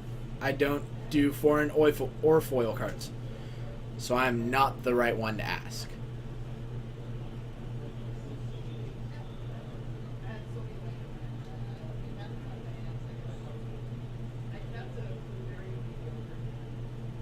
Alright, so Donovan starting with the Plains. Maeve with an island. We are off and running. Clifftop Retreat is Donovan's second land play.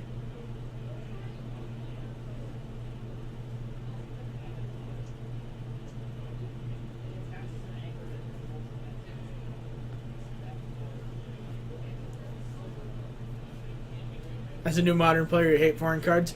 You know, Hollow Yoshi, just so you know, in any tournament, you can always ask for Oracle text on cards. So if you don't know, call a judge over and be like, hey, what's the Oracle text for this card? So that I know what it does. So it looks like a turn 2 Core Firewalker for Donovan, which is going to be Spell Snared by Maeve.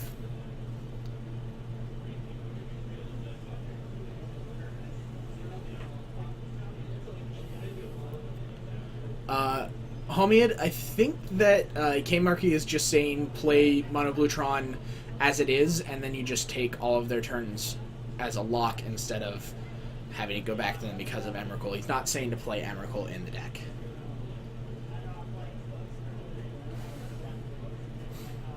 So, Thought Scour going to target herself.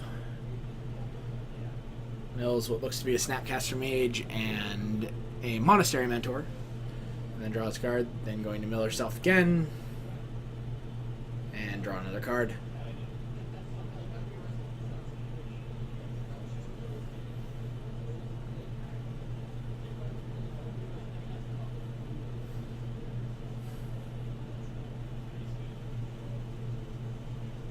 A fetch land, and down to 17 goes Maeve because it looks like she's going to fetch and shock.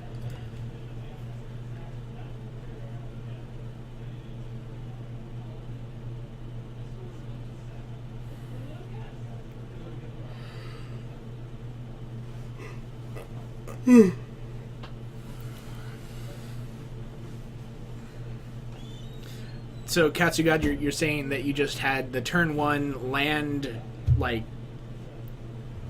Chromatic Sphere, turn 2 crack the sphere for green, play Oath of Nissa, turn 3 play your third Tron land, cast Karn, turn 4 play any land, cast Nicol Bolas. Is that what you're saying? Is that what you're saying, Katsugad? She didn't shock. Why is she at 17? Oh, she's fetched twice. Oh no, she shocked on the first turn. Sorry. I missed that one, so that's why she's at 17.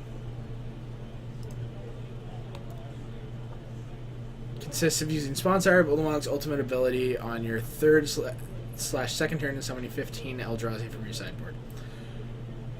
Sweet. How do you do that? Because that seems very difficult.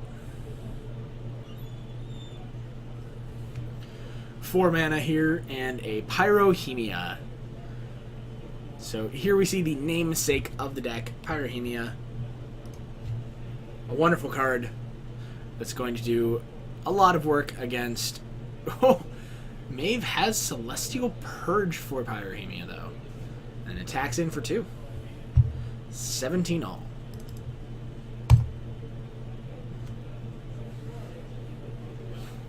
You did it one time and your friend conceded? Perfect. I mean, turn 4 Nicol Bolas seems not fun to deal with.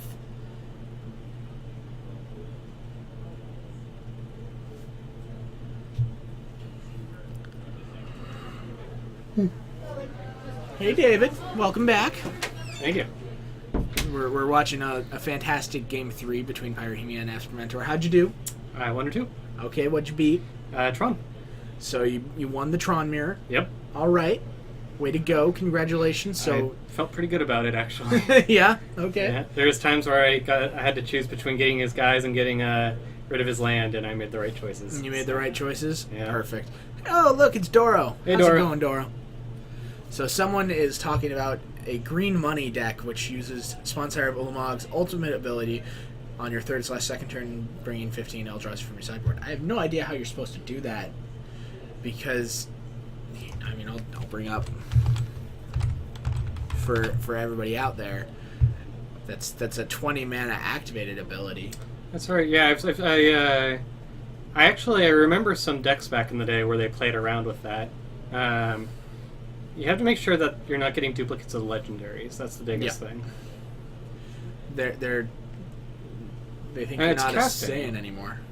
No, not a Saiyan you right now. cast them, so you get to Yeah, cast so your at least like if Emrakul. it's Ulamog, then So you get turns and So you doing cast other things. all 3 of the Eldrazi Titans and all 3 of the newer Eldrazi Titans That's only 6. That means you still need 9 more. 9 more Eldrazi. What are you casting? I'm casting 4 Reality Smashers. Matter Reshaper. Thought-Knot Seer. 4 Okay, Smashers, 4 Thought-Knot Seer, and an Eldrazi Mimic. Yeah, 4 Reality Smashers is just 20 right there. So. Well, yeah, but you're also casting Emrakul and Numrakul and all the others. Yep. Getting an extra turn. Cast All His Dust. That's true. You can do that too. Yep. That is Eldrazi. 9 It That Betrays. I don't think you can do that, Timon. Yeah, I think you got a max of 4 there. even in sideboard. Brood Monitor. Sure you can do that. Eldrazi Sky Spawner would be fun. Yeah. Drowner of Hope.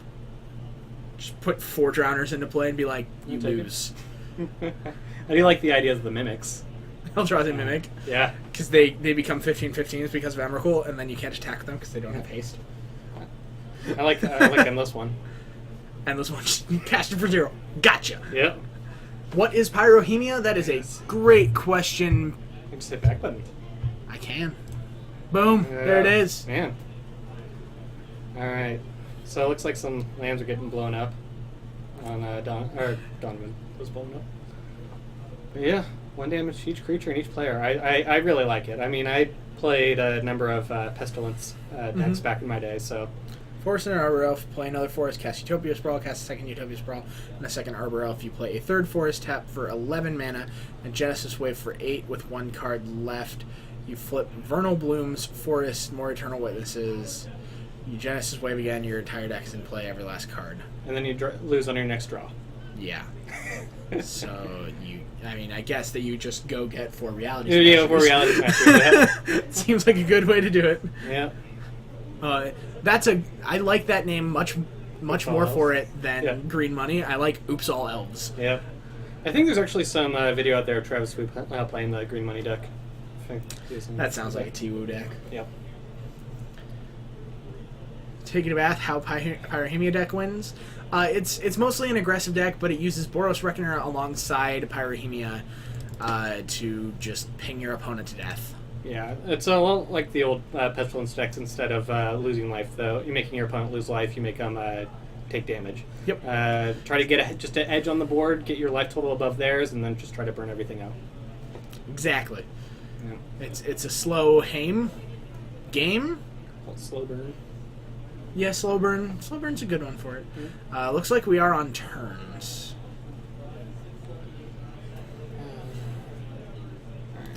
Donovan has drawn a lot of lands. It looks like turn 2. And we are on looking turn like 3. it'll be a draw. Yeah, this is going to be a draw. Swift Spear, attack you. Yeah, you bring. Swift Spear going to get pathed. Nice. See, at this point, I think it's better to just cast Snap and try to see what you can do Snapcaster from and there. attack. Yeah, you're on turns, and blocking isn't gonna really I guess if he does get it, it's tough because he keeps him off of Pyrohemia as well. Mm-hmm. So I can see the logic either way.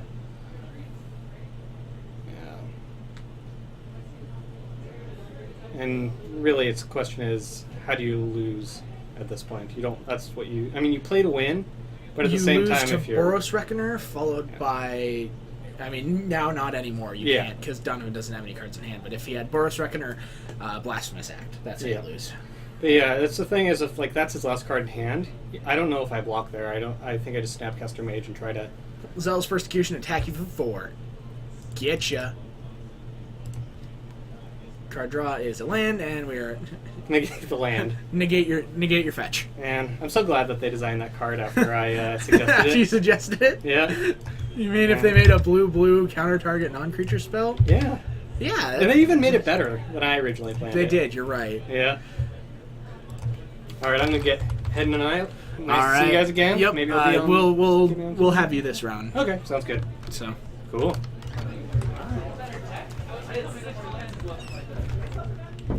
So we'll get David for you guys this round, this round 3, since that is what we're heading into. We'll see you back up at the booth.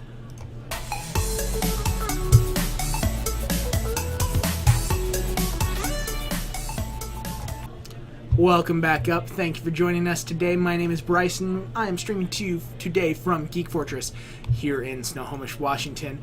This is our Saturday evening modern stream. We appreciate everybody being here today. We know there's other things you could be doing with your Saturday night, so thank you for joining us here for that.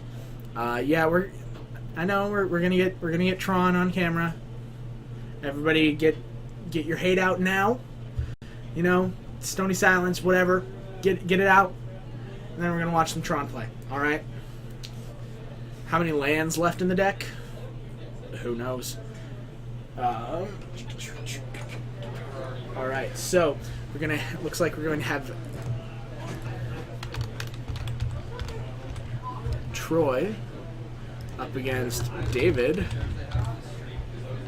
David is on green-red Tron, and hey. What are you playing? That doesn't help me. Come tell me.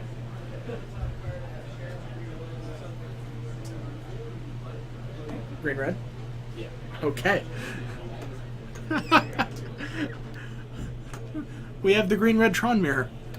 Wasn't expecting that, but you know, is what it is. So green red Tron mirror, David versus Troy. This should be interesting. Troy has been playing the deck longer than David, I know for a fact. So I mean, David's played it off and on, but Troy has played it almost exclusively for quite some time. So this should be interesting. Green red Tron mirror. Let's head on down to the match and get round 3 started with a bang.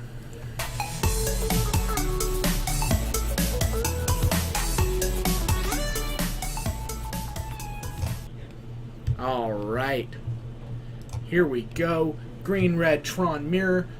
This is gonna be great. I mean, I'm gonna make sure that they know that they can go when they're ready. You guys get going.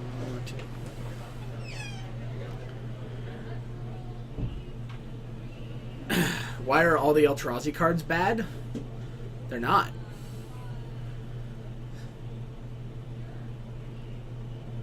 Ah, yes, that's right. David has his Tron lands altered on the borders so that he knows which land is which when he wants to know. He makes searching them out easier, makes telling them apart easier. All right. Urza's Tower into Expedition Map. And here comes David on his turn.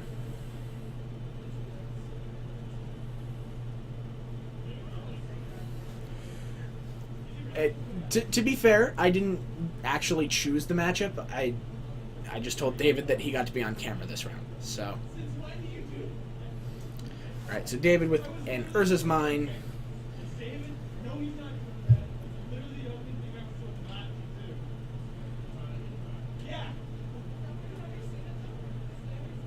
All right. So it looks like Troy is going to have the turn 3 Tron, thanks to Map.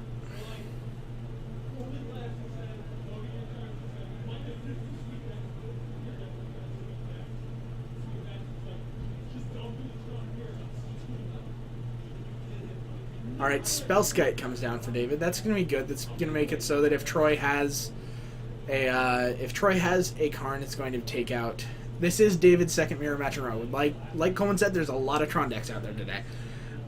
So Spellskite's going to make it so that if Troy has Karn, it's going to take Spellskite instead of one of David's lands, which is helpful. And then if David can draw into his turn 3 Tron, he'll be able to exile Karn. Bryce, talk about what you think they should do in the mirror to play around each other. I don't know. I don't play Tron. Come on, Doro. I'm not a monster. Alright, well, here's Karn. And Karn is going to exile Spellskite.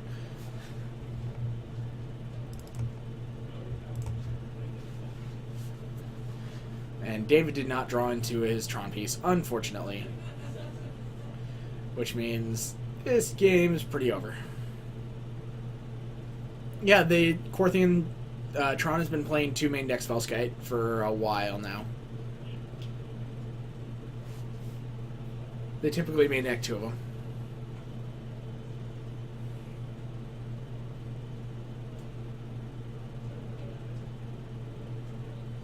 That's fair, Con Artist. That's a good point. It looks like Chromatic Sphere going to come down, and David draws a second copy of Urza's Mine. Teddy Swain, I'm with you. I'm really hoping that we don't have this much Tron for the PPTQ tomorrow. Alright, so David floated to green. Looks like he's going to cast Ancient Stirrings. Ancient Stirrings showing David another tower. An Ulamog. I think if I'm David, I'm taking the tower here so that I can show my opponent the tower, so that if he wants to minus Karn, he's going to be taking away tower. I don't know, though. Looks like he's just going to get Ulamog. So if Troy has a second Karn, things are not looking good.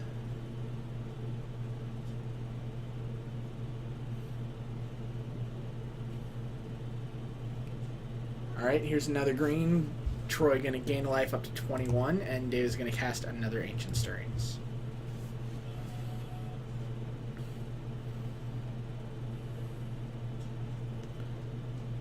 AKA Trickster, it's the Doro, I think he's talking about the Mythics.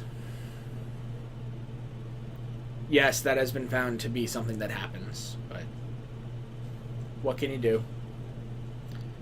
David looking at another Urza's Tower in there, it looks like. Another Chromatic Sphere. Okay, it looks like he's going to take Chromatic Sphere.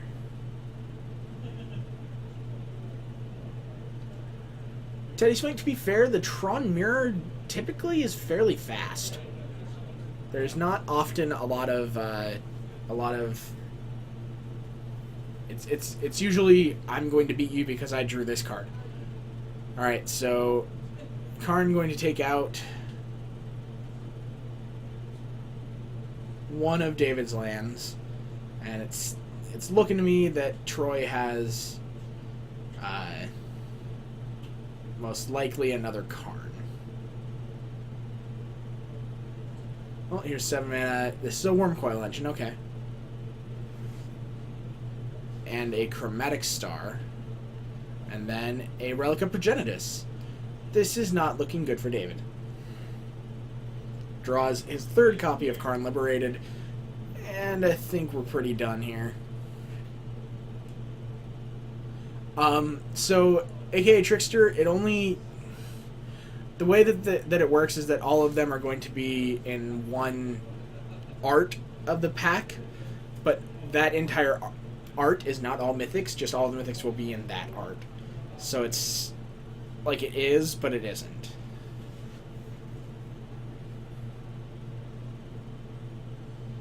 That's true, Teddy. You are correct there. The Tron can get grindy. So David cracking in a Chromatic Sphere, and it looks like AKA Trickster. I'll let the mods allow or not allow since I'm on my own today.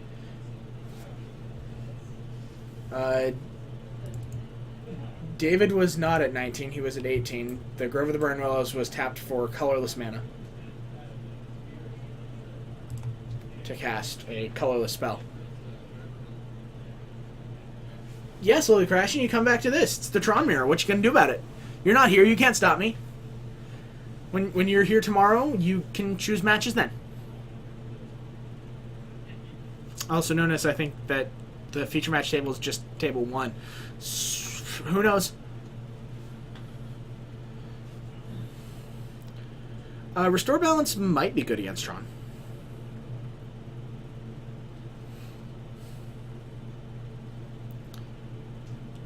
Alright, so sideboarding. I have no idea. Thought Not Tear looks good.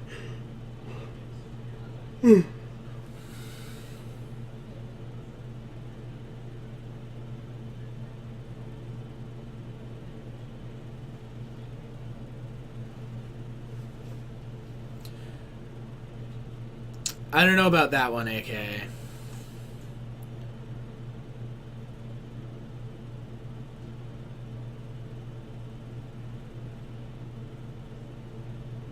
Yeah, that's true, Con Artist. Having warping. Well, you said specifically no Tron Mirrors.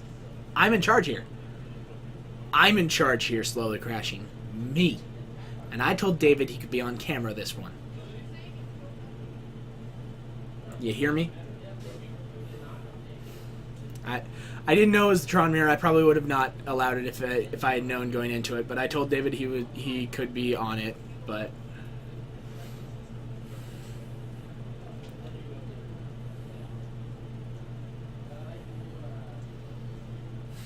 I am the captain now. Look at me. I am the captain now. Dasani.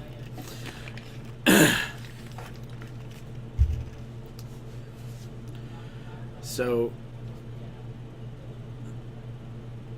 getting ready for game 2. Oh, I should probably make sure that...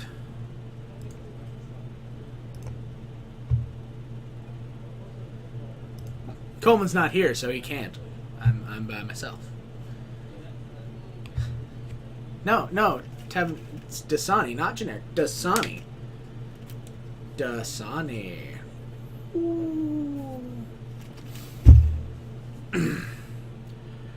So David's got 2 different Tron lands again.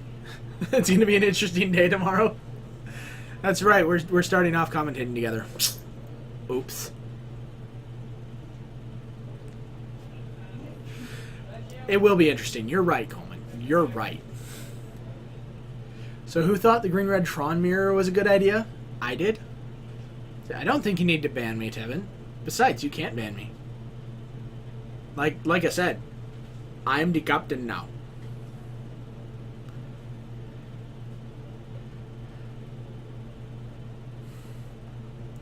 This isn't what Garfield wanted? Richard Garfield printed strip mine. How can you say that Tron is not what he wanted?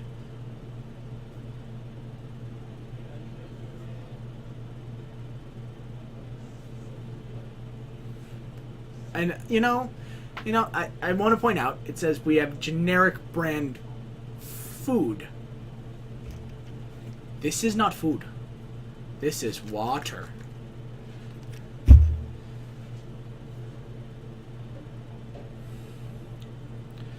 So, David, is he still mulling to 6, or is this down to 5 now? I can't tell.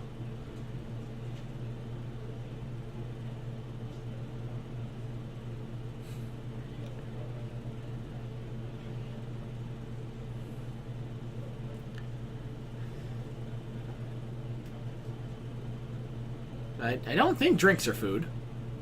Alright, David mulliganing again. This is not what we wanted, David. We wanted to see you play some Magic. Not this. Never like this.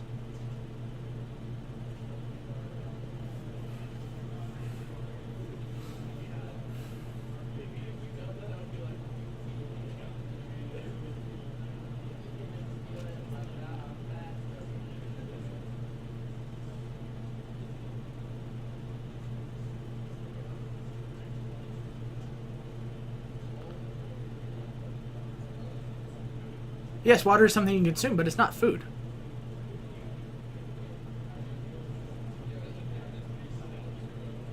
Water's not food. It's drink. It's not food. I would never look at water and call it food.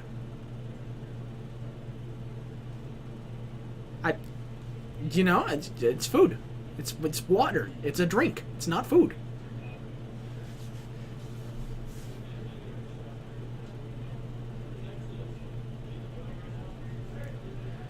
Alright, looks like David gonna keep his 4-card hand.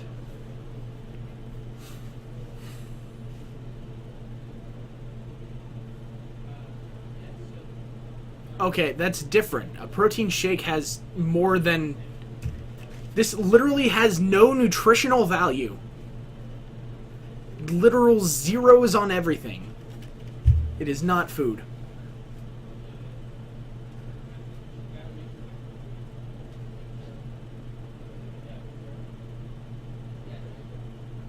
Thank you, Slowly Crashing.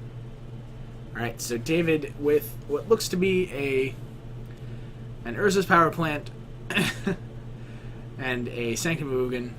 Troy going to have the turn 3 Tron, and this game's over already, I would assume. Draw the tower off the top. But if Troy has a Karn, this game's over.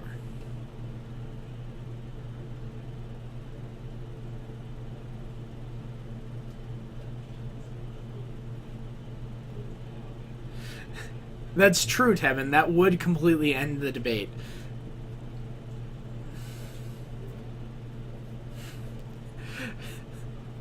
Hey, you know, when you come to a Geek Fortress stream, that's what you look for, right? The fun stuff. Alright, so Troy going to play and cycle a chromatic sphere into green and then make that into an Ancient Stirrings.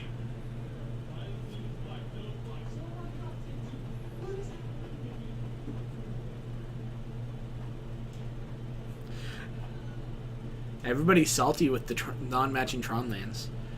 They're lands, and they do what they do.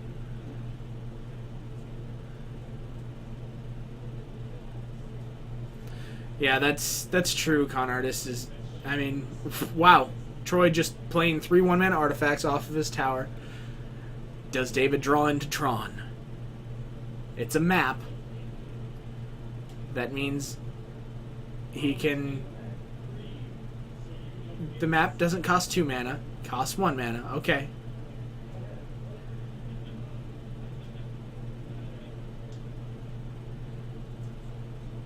Yeah, David did alter his borders.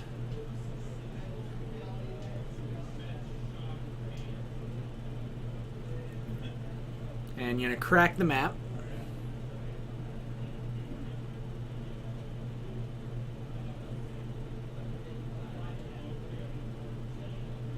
Yeah, we've got 5 rounds tonight. Linifer? Linifer. I think that's how I would say that. And David going to play out Urza's Mine. Does he have a 2-mana thing to do? I think he's got a Warping Whale in his hand.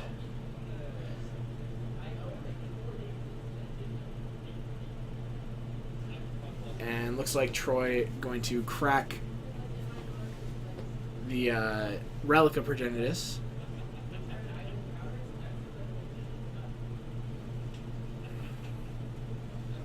And Ulamog. Dun. Game over. Looks like David's got... Yeah, this game's done.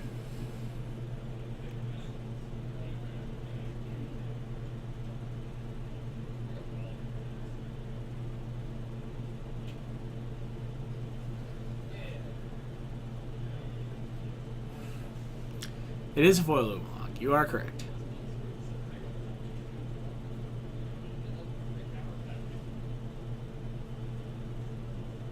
Con Artist, I'm sure everybody appreciates that you do, in fact, play matching Tron lands. Yeah, here's 7 mana. This is a Karn. You're going to exile the Spellskite. Attack for 10. Oh, nope. It's going to get plussed. And Ulamog attacks. 4, 5, 6, 7, 8, 9, 10, 11, 12, 13, 14, 15, 16, 17, 18, 19, 20 cards.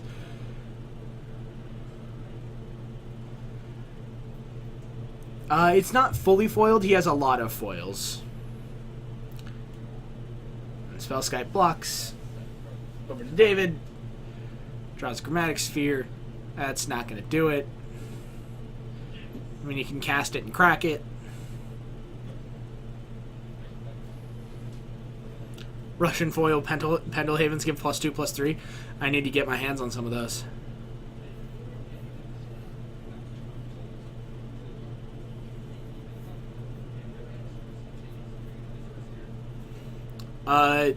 Dio Von Karma, Xantid Swarm is definitely expensive for a reason. It sees play in Storm. Alright, so Troy taking down the mirror match in 2 games. Unfortunately for David, mulliganing to 4 in the second game and not hitting his Tron in the first game. That's just how it goes in the Tron mirror, though. I'm going to bring it back up to the booth here in a moment. I just have to type some stuff. And hopefully we can get you guys another match. Alright, see you up at the booth.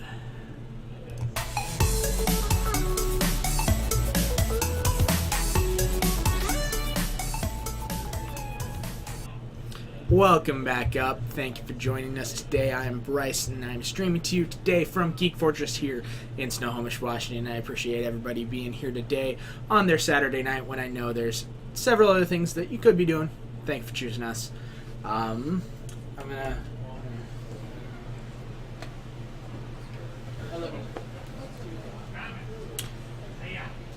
So Tex is gonna see if he can find us another match. Hey, David. That didn't go so well. Ow! That was rough. Man. Boop. That wasn't a bad fight, though, for a Mold 4. For a Mold 4, you put up a fight. Yeah. Unfortunately, he had Karn and other stuff. Yeah. Olamog was hurtful. Yep. That makes life tough. Yep. Alright, I'll see what else we can find out there. But yeah. Well. I think Texas went looking for a match for us. Okay. Seems like he may have found one. Alright. Alright, it looks like he did indeed find one. So Donovan facing the wall. Pyrahemia versus. Alright, we got Derek on the wall with 8 whack. Who Derek has with- one win. Against Pyrahemia. What's his last name? You have that in there? Yeah. I know his last name. Hey Derek, what's your last name? Derek, what's your last name? Schleets. Got it. There it is. Alright. And then Donovan's on the other Donovan's side on Pyrahemia. playing Donovan. Playing Pyrahemia. Sure. 8 whack goblins. Alright, cool. So we just gonna head down for who's they said game 2. Who took game 1? 8 whack. 8 whack took game Yep. 1. Alright, so we're gonna head on down for game 2 of 8 whack versus Pyrahemia. See you down there.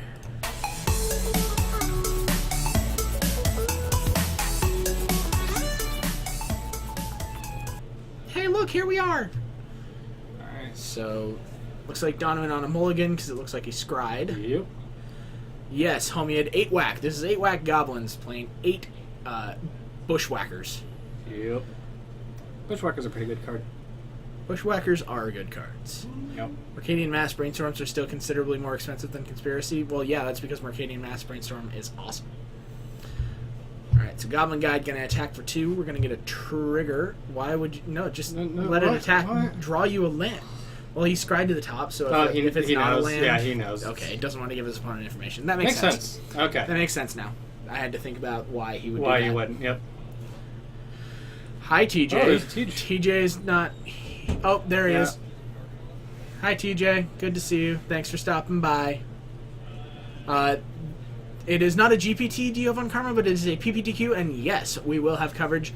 We will have coverage from round 1 all the way through the top 8. It's going to be 5 rounds followed by the top 8.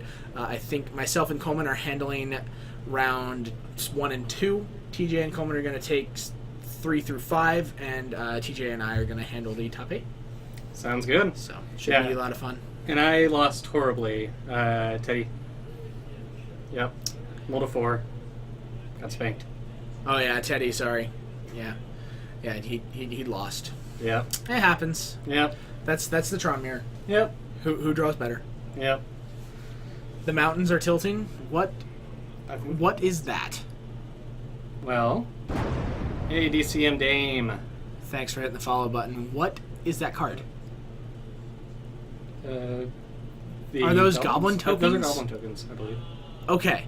Yeah, I mean, it looked like, is that the Echo? No, can't that's tell. a bushwhacker. Sorry, I'm talking about the one in the graveyard. No, yes, that is Mog War Marshal. Yep. Yeah, I never remember the names of the goblins, I just remember their functions. You just know the things they do. Yeah, like, that one's the Echo one, that one's the one that gives the plus to things, and if it hits, the Matron's the one that, there's no Matron here. No Goblin Matron here. Okay, that'd be too much for standard. I remember for modern and standard. Yep, they are Goblin tokens. Do you have on Karma, or I think my friend wanted to go to one at your store but can't find anyone loaning modern deck? We have plenty of modern decks to go around. Yep, and Pyroclasm wipes the board. 2 damage to Pyroclasm is a each good creature. card. Yep. It's a good card. Not quite as Donovan good as Ugin, though. Fetch. Those look like DBZ tokens. But they're tokens of some kind, but now they're gone. Do you have on Karma? He has a bunch of decks. I have available either like Jeskai Nahiri or Infect or Bantel Eldrazi. Yeah. If they'd be interested in that, that's going to be about all that I've got. Yep, and I got pretty much whatever, so... if Are you going to think be of- here For tomorrow? for the PPTQ? I am not. I was originally going to be, but then I had to do work, so... Work. Yeah. You're a workaholic. It's not that I'm a workaholic, it's that I'm in a job where it pays well, and I have to do the work that Yeah. makes it pay well. So Donovan cast a Seeker of the Way. I think that Derek has a Reality Hemorrhage in his hand. Huh. I think it's the card behind the Lightning Bolt. It's curious.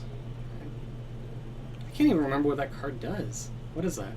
Reality Hemorrhage? Oh yeah, Dio Von Karma, the PPTQ is already full, so Yeah. if they're not... If your friend is not already signed up, they can't. Yeah. So.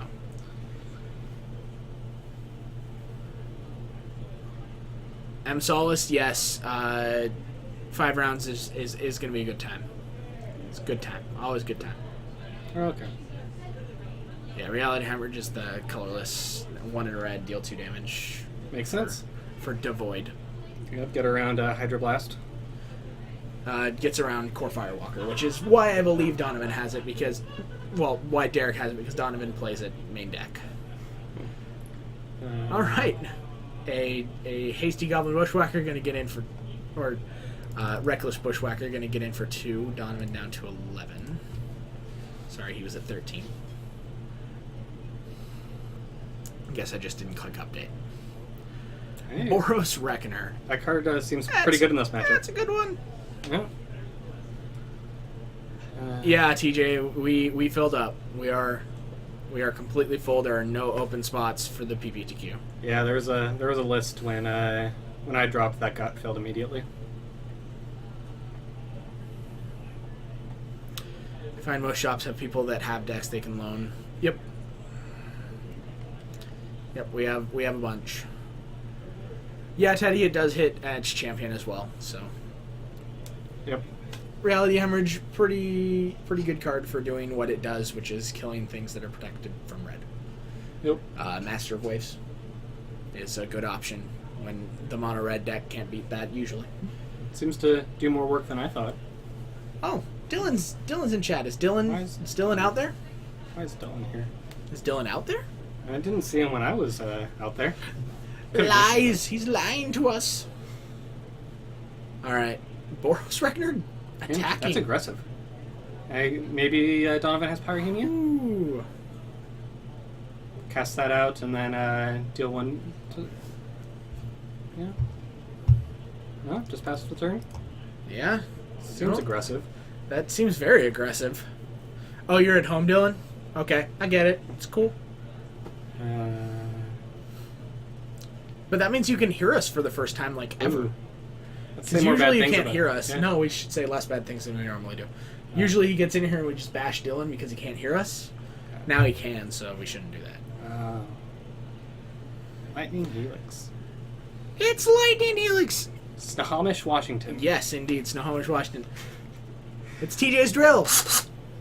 And I mispronounced it just to bother the people. Snohomish? Snohomish. Snohomish. Yeah, Snohomish, Washington. About an hour-ish north of Seattle. Yeah, about an hour. Depends and if a you half, get good depending traffic. on traffic. Yeah. Yeah. Poor you guys. Why poor us? We're here getting to watch some awesome Magic get played. Yep. You know what's not to love? Sacred Foundry comes in tapped.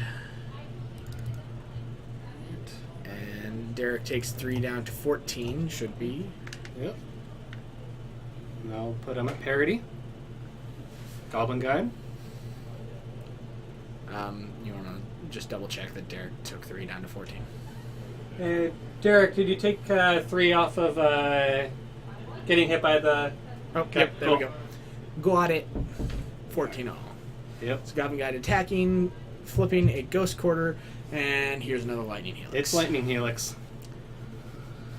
I like the bzz part of the quote. Perfect.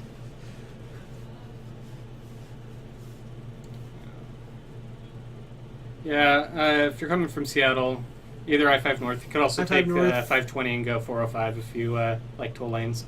Yeah, 520 to 405. I typically just ride Highway 9 down into here. Yep. So, Yeah, it depends where you're coming from. lots of different ways. Here's 4 mana. This looks to be Pyrrhemia. Yep. This is the way that Donovan's going to be able to close out this game quickly. Yep, and it looks like Derek didn't get to see that last game. He's going to take a good read of it. Has anyone played Bedlam Reveler here yet? I think card is broken. It makes me want to play Blue Red Delver instead of Tron. I haven't seen it played here yet. I know that Jeff Hoogland was actually testing it on Yeah, I saw a few his lists. paper stuff that he was testing on Wednesday. Mhm. It looks decent. Yeah. But, you know, who knows what's going to happen.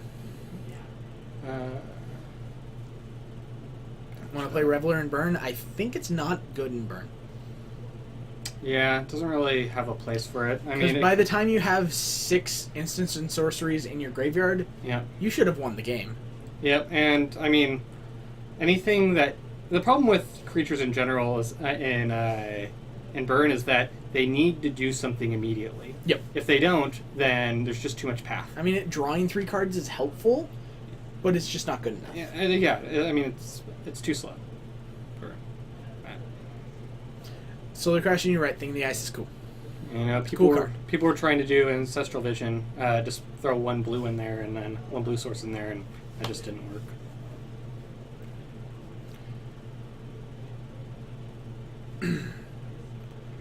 Alright, so Lightning Bolt looks to be headed at Boros Reckoner.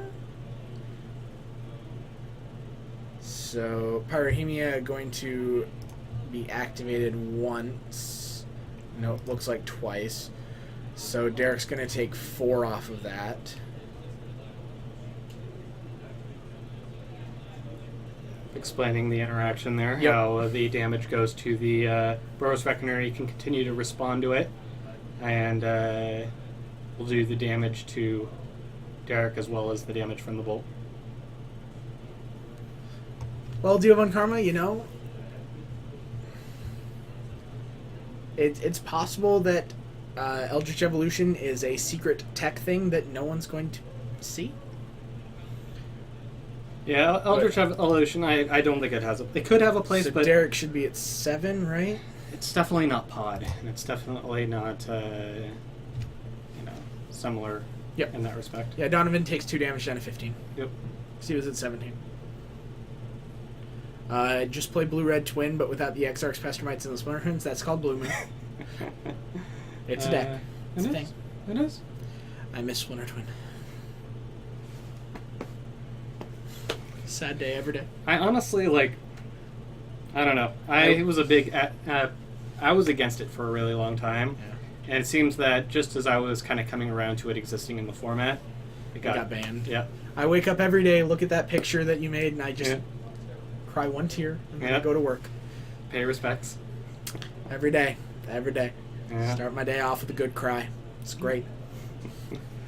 All right. All right. Pyrrhemia goes away at the end step. There's no creatures around.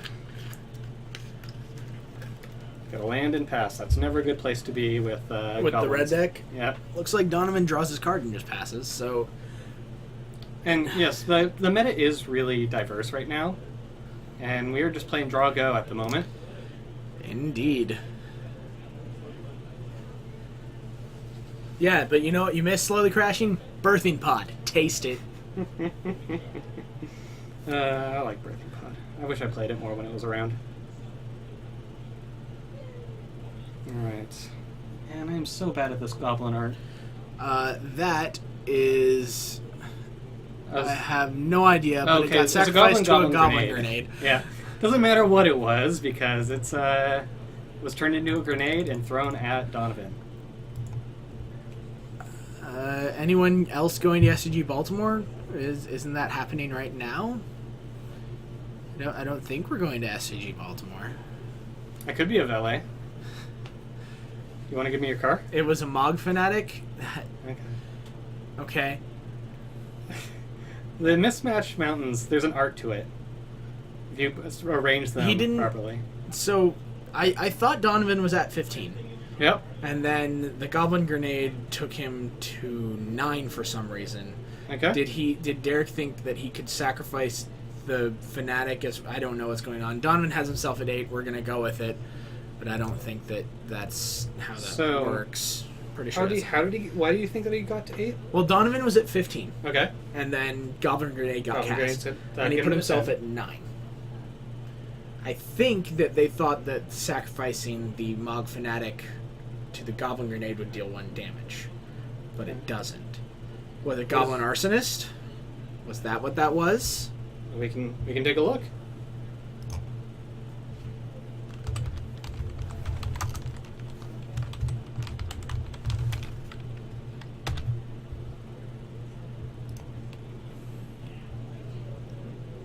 It doesn't look like there was ever a promo Goblin Arsonist, so I'm going to look up Mog Fanatic. Alright, we got another Promo. Boros. Yeah, It was a Mog Fanatic. So So, yeah, it's way past. We'll see what happens here because I think he's got another Goblin Grenade with this Mog Fanatic. But we'll see how that goes here. Okay. Okay, looks like this is happening again. We'll see if we catch it this time. That's another Mog Fanatic. There was another Mog Fanatic being sacrificed to a Goblin Grenade. Okay.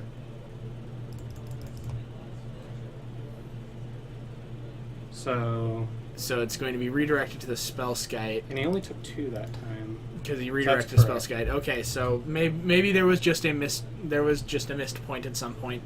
Yeah. At 6-6, we're gonna go with it. Lightning Helix attack you, you're dead. Bye bye.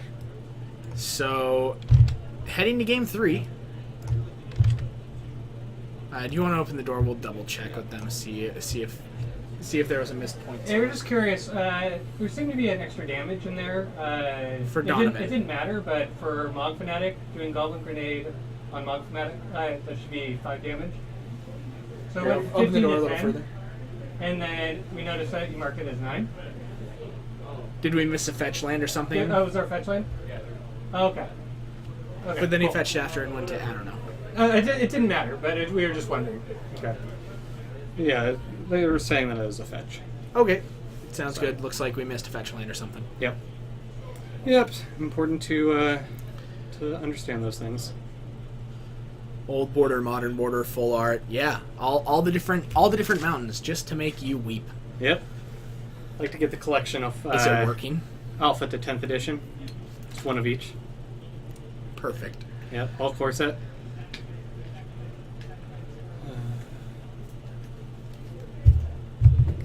What cards are these?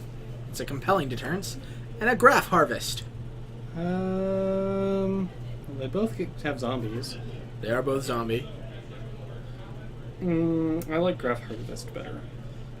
I think I like compelling deterrence. It's a bounce spell. Yeah. Graph Harvest gives you value over the course of the game, though. Yeah, I mean it's better in It depends on the it's- type of deck. So it's better in the zombie deck, but this is good in the blue red spells deck no matter what. So I'm taking this. I got to draft blue-red spells on it's so sweet. Friday. It was really nice. That deck is so cool. Yep, I got Mirror Weave Dragon, which is amazing. Oh yeah. Yeah. I mean 5 mana 4/5 flyers are usually good. Yeah, and if they try to get rid of it, well, Gets rid of they're their gonna team. have a bad time. But on Magic Online, don't try to cast pump spells on your opponent's Mirrorwing Dragon. Or Interesting. sorry, not pump spells. It's spells with investigate. Interesting. Like Confront the Unknown. Someone pointed out a bug. He had 3 creatures, and his opponent had a Mirrorwing Dragon, and he attacked with his 3 creatures, and his opponent blocked. So he was like, so I can Confront the Unknown, I get 4 clue tokens, this gets +4/+4, because Correct. I target this, and then these all get them. Yep. So everything gets +4/+4. Yep. So that works. But he got 1 clue token, his opponent got 3. Because Magic Online saw that his opponent's thing was creating the copies, Yeah. so he controlled it. But that's not how it works. Correct. So, don't try to do it on Moto. Moto. Oh, Moto. Yay, Moto! Yay, Moto.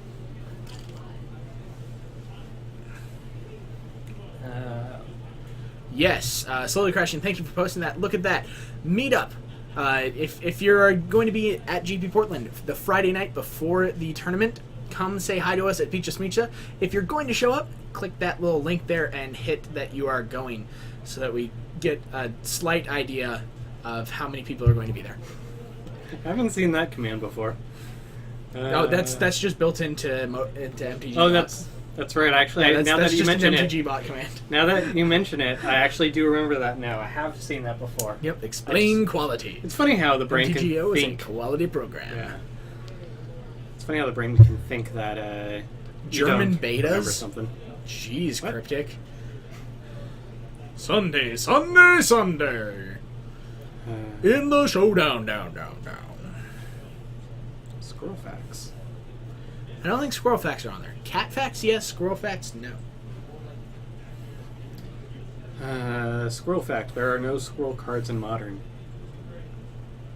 It's true. It's sad. I want squirrels. Squirrel Yeah. tribal. I want Penguin Tribal, but they're They're just birds. Ugh. I need to talk to Mark Rosewater about that. I need you to separate birds and penguins, please. Yep. Just work with me here.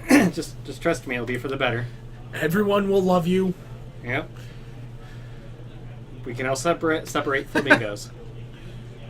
I hope Tournament Noble Hierarchy and Official Tripnip are enjoying their whispered cat facts from MTG Bot. Maybe they'll share them with us. You know, a guy who uses Guru Lands for Pauper Burn? Sure. I guess if you have the income and a desire to not protect. I guess it depends if they're sleeved or not. I'd assume they're sleeved. No, you just go no sleeves, Pauper Burn, Guru basics. I played a Pauper Affinity for a long time without sleeves, just because I felt like it seemed appropriate. Some 40 to 50 million years ago. What?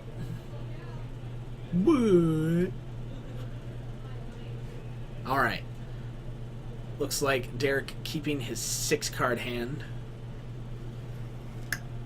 Oh, I'm not a moderate now. No problem, Jasix. Just in the future, keep Foundry language. Street. Foundry Street Denizen on turn 1. I drafted that card a Off few of a times. lovely foil mountain. You know what format's fun? Return to Ravnica draft. Return to Ravnica was fun. Do you like the full block? So, Return to Ravnica, just Return to Ravnica is probably in my top 3 draft formats. Mhm. Block I enjoyed, but it's not in that upper echelon. Okay. So Eric and I have a lot of stuff to draft. Mm. We have so many draft sets ready to go. We have, let's see, Eternal Masters, Mm. Original Modern Masters, Mm. Conspiracy, Mm. Return to Ravnica block, Okay. Triple Cons, Okay. Fate Cons, Mm. Dragon's Fate. Hmm. We just have 7 different draft sets ready to go. Sounds No big good. deal. I think we also have triple BFZ. Oh, well, there you go. And we got a Skite hidden in the field. Spellskite, pretty decent against most red decks. Yep. Goblin Derek Grenade, is that stuck on 1 land. Grenade is creature or player? Creature or player, yeah. Okay, cool. Here's 2 mana, and that looks to be Roast. I'm pretty sure that's Roast. The text name looks too long to be roast. It is not Roast. It's something something. If you guys know what that card was, let us know. It killed the Spellskite. Yep. Is it Smash? I thought it was. Oh, it might be Smash. Okay, maybe I thought the 2 Because he's down to 11. Yeah, that makes sense. Yeah, Although that looks like Smash to Smithereens. It still seems like a funny card to bring in this matchup. Well, maybe he's seen several spell skites out of Donovan. Yeah, but I mean, even if you see a full playset, I still think that's a little funny. Like, I don't know if you bring in... like, Donovan fetching and shocking down to 8. yeah, the idea of bringing in a sideboard card to hit against one card that shouldn't entirely affect a swarm strategy. Like, I mean, Yeah. Spell Guide's good, don't get me wrong, but it seems narrow to sideboard against. Core Firewalker. Nope. That's going to put a damper on things. Yep. Okay, so Pyrrhemia, we can bring that up again, I think, for you.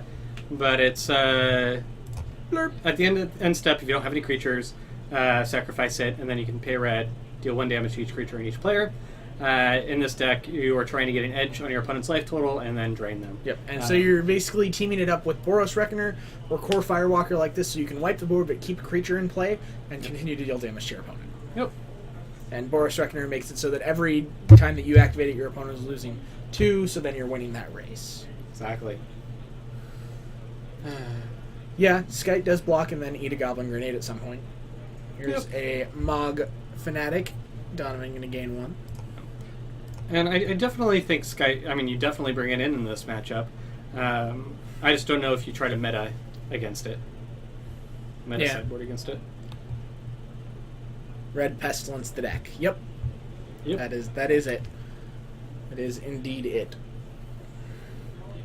Alright. Attack looks like So he blocks 1. takes 2 down to 7.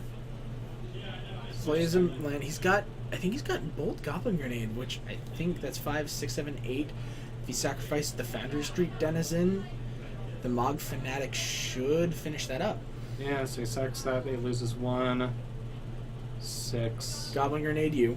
Deal Yeah. you 5. You gain 1 up to 8. You take 5 down to 3. Okay. Sack Two. this, deal 1 to you. And then Roll your roll. face. And That's that's it. game. Yep. Boom. Goblins taking this one down. 8 whack. There you go. And that's where you want to be. All your cards gone out of your hand and them dead. Efficiency. Indeed.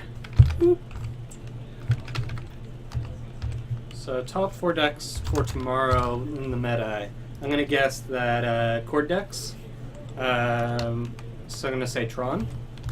I'm going to say probably Infect. And then maybe Burn. Yeah, I was debating. Burn's very likely. I was also thinking about if there's going to be enough people bringing Affinity. There's not a ton of it though. You usually see. Mm-hmm. All right, so we're going to bring it back up to the booth, and we'll say hi to you guys for a sec there. Yeah. See you there.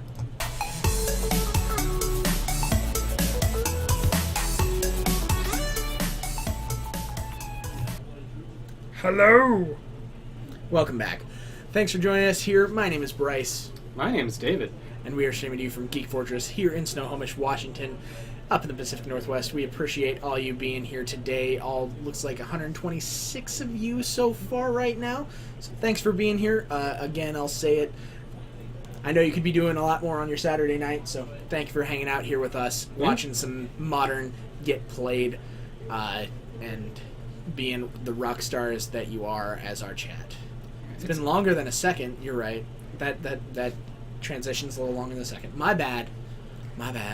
It's always interesting to me picturing 126, 127 people. Just like imagine like a stadium out in front of us. They're just there. And how many people are there? Not maybe not a stadium. Like or you're gonna get a good size on the bleachers. Yeah, just like good set Yeah. of bleachers. It's a good thought. I never lie to you guys. You know what? It was an exaggeration of how short it would be. Yep. Okay, it wasn't so much a lie. It was just an exaggeration. Let's see. Do you think? Dom Niffy? Is that how you say your name? Hey there. Hello, Domnifi. Let's see. Nobody did believe you. Do you think the PPTQ will be fairly diverse tomorrow, judging by what is usually played in the store? I think that depending on what shows up, if a bunch of people show up with from not the store, we might see a little bit less diverse of a meta. But if our like GPTs and stuff are anything to be thought of, Tom and Heafy. There we go. Heafy, okay. We will try to remember that. Yeah. If our GPTs and stuff that have happened in the past are anything to be are showing anything for us, we might get a fairly diverse group. Yeah, it depends. You know, some people I think, you know, will who normally sometimes bring more competitive decks to this event, but a lot of people just are interested in participating in the event and don't really care. Yeah, needlessly pedantic phrasing. The Geek Fortress special. It's true. I didn't lie about killing my opponent. Just exaggerated it. Yeah, if you can defeat your opponent, Hey, yeah. go all out. Destroy them. I'll be pretty bummed if I play the same decks the whole day tomorrow. You probably won't. I would almost guarantee you won't play all the same deck the entire day. Yeah, I mean, I happen to get Tron a few times in a row today, but that's just That almost never happens. that never happens. Like this store, almost like before a couple weeks ago, you didn't see Tron at all. So you'll I mean, you occasionally do get those sorts of things where that happens, but yeah. Trying a new brew tomorrow. Awesome. Look forward to it. Oh. Look forward to it. Yes, So it looks like we're coming up at the end of the round. How's it looking out there? Getting ready for round 4, maybe. Yeah. Yeah, I was thinking if I were playing tomorrow to do Death and Taxes with the new Thalia, see how that goes. So have 8 Thalia. Yeah. 8thalia.deck. Yeah, exactly. But I'll try that at some point. Any blue Tron running Cokes? I don't believe so, Aggro Buddha. I don't believe so. Yeah, but I'd like to see that. Just see how it works. I think Mono Blue Tron honestly is fine as it is. Yeah. Its cards are pretty set as to what they are. I think it's got a couple of flex slots, but not enough to really fit Cokes from the Aether in there. Yeah, I do wonder if it is like it's already a pretty good toolbox deck. I do wonder if it offers any more toolboxiness by being able to grab Eldrazi that have different effects, but there's probably better slots for that. Yeah. You definitely are going to give me that list, right? Who knows, Slow Crashing? Who knows? How are we looking? Did I Okay. start the timer too soon? No, you're fine there in turns. Perfect. So we've got turns out there, which means we're going to get you guys round 4 pretty soon here. Probably not David again. Nah. But with how much Tron is out there, it might be Tron I again. promise Who I'm not knows? terrible at this game, guys. You're not. You're not.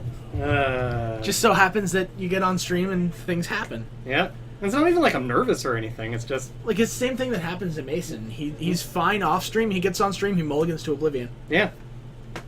What do you do? No idea why. It just seems to be a thing that happens on stream. Yeah. Oh well. I'm gonna get heading out there. All It right. sounds like things are Perfect. So we'll see what So- happens. See you All right. guys. Thanks, David, for joining me in here for a bit. Looks like we're getting ready for round 4, and this should be fun. Whoop. Alright, I'm going to open the door real quick while we... Should be getting round 4 any minute now. You'll be here before the tournament starts? Slowly Crashing, are you sure? Yeah, we'll all be here. It'll be fun.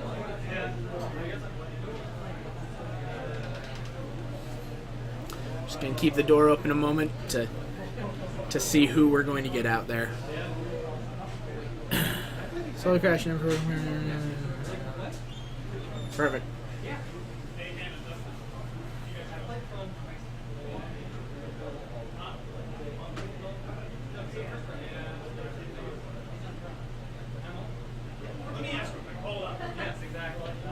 What do you want to see? Bant Eldrazi versus Tron or Merfolk versus Tron? Those are the top 2 right now. Or do you want me to find someone else? Let's go. I don't know. What do people want?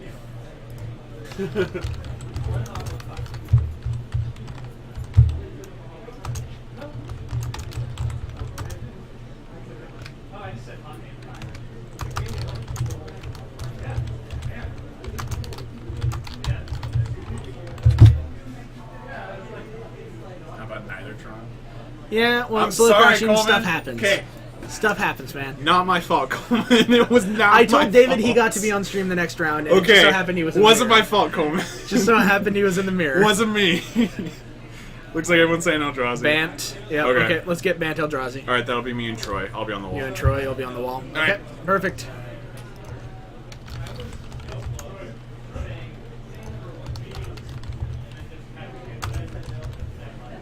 All right.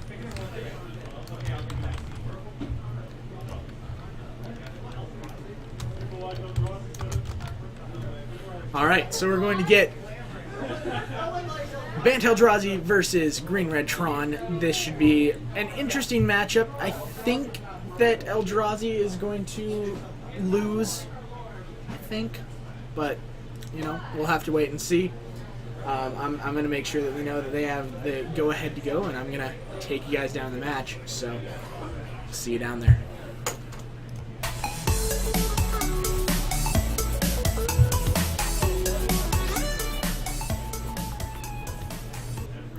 Boom, here we are, ready to go for round 4 of 5. Yeah. Texas. Texas. Texas. Tell them they're good to go. What? Tell them they're good.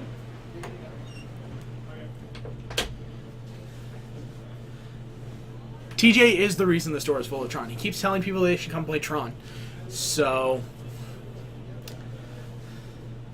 that's true. Turn 2 Thought-Knot Seer is still pretty good. And it looks like Logan might have a Turn 2 Thought-Knot Seer.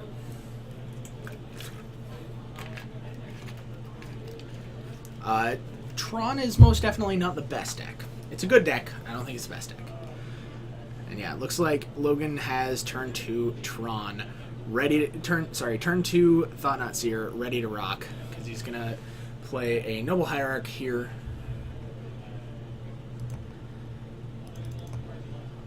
Going to fetch and shock, and then put a Noble Hierarch into play. Troy has to win, better win, or he has to give up Tron for the rest of his life.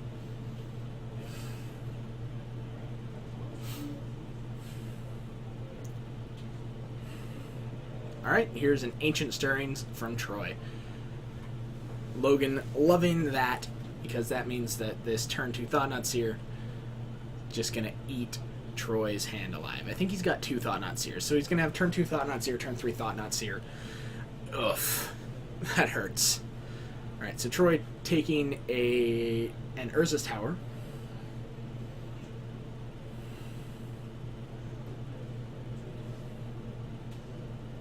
And Thought-Knot Seer. What you got? What are you planning on casting?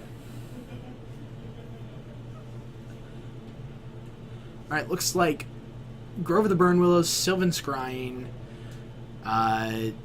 Kozilek's Return, Ugin, and 2 Pyroclasms. So Logan just going to take the Sylvan Scrying, and Troy is going to probably play the Grove this turn. Nope, looks like he drew a Chromatic Sphere.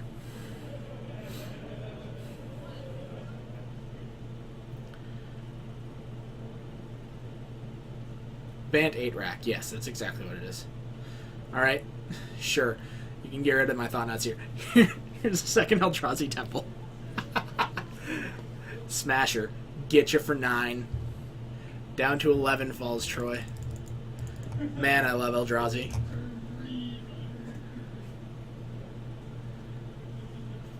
Terps, good eye. Nice to see you. Eldrazi's going to try to be that axe. Alright. Well, there's a map. We're going to see a Thought-Knot Seer from Logan. Gonna take the Ugin out of Troy's hand. Do. Yeah. Give me your Ugin. Get him out of here. 9 you. You're at 2. Go. Alright, cracking the map. Gonna go get an Urza land, I would assume. This looks to be the power plant.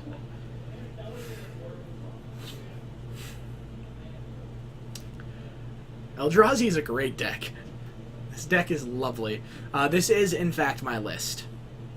Tevin, Logan is playing my deck out there. Ugin doesn't do anything, though. You're right. You right. I might have taken one of the things that... and Troy gonna scoop it up. We're on to a very quick Game 2 of Bant Eldrazi versus... Bant Eldrazi versus Tron. Yes, both players are currently 3-0. So it looks like World Breaker... 2 World Breakers, 2 Stony Silence is what Logan's going to bring in, and I would bet that we're going to see... the list plays 2 Sky Spawners. It plays 3 Matter of Shaper, 2 Sky Spawner. I would bet that Spellskite comes out because it doesn't seem great in the matchup. And then maybe a couple Drowners because they're just big, dumb guys. Torpor Orb is okay. Oh, just going to cut the Sky Spawners? That seems fine.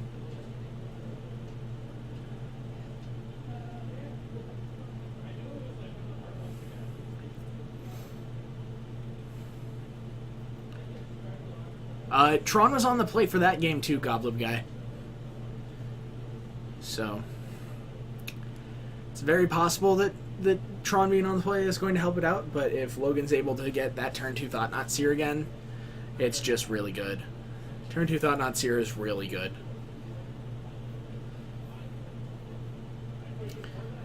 Because as it turns out, turn 2, play a 4/4 and take a card from your hand. It's decent. It's a decent way to go. The matchup is pretty close, Dark Slaughter. You are correct. But I think that Tron typically should have the edge. But it looks like Troy has a lot of sideboard cards that he's bringing in.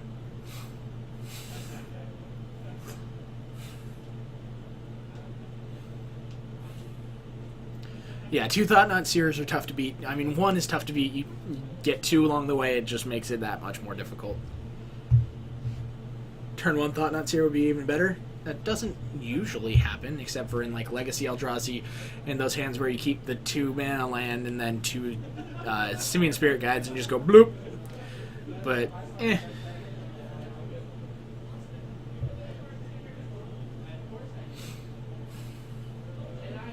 Thought-Knot Seer should have been a cast trigger? No. It would make it even more busted.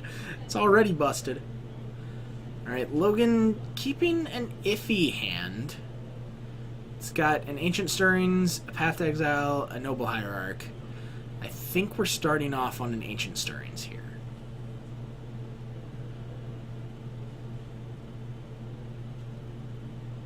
Alright, it's a Brushland into Noble Hierarch.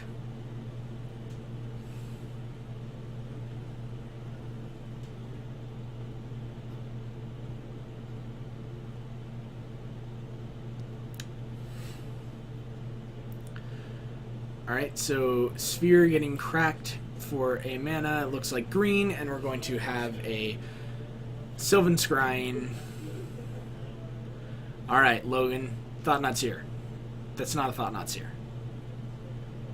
And now I don't think that this game is going to be particularly close.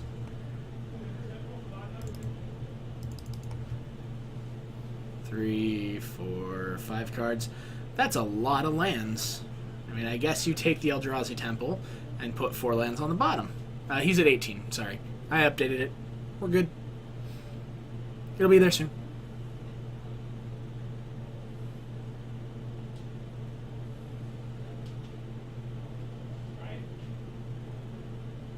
Alright, so Eldrazi Temple comes down.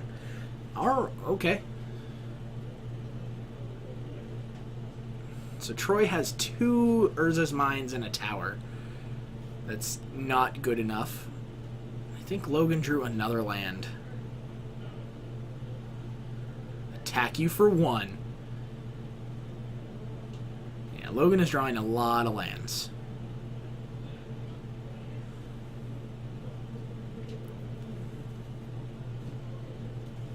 And down at 18.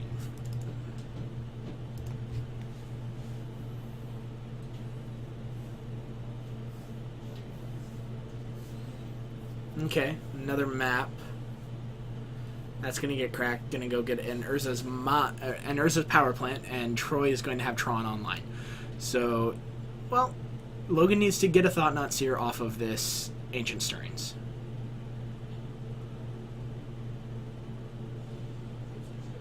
So here's Ancient Stirrings. Gonna look at 5 cards. Come on, Thought-Knot Seer, Thought-Knot Seer, Thought-Knot Seer. That's a Reality Smasher. Thought-Knot Seer, Thought-Knot Seer. No Thought-Knot Seer, but Reality Smasher is fine. You can keep that.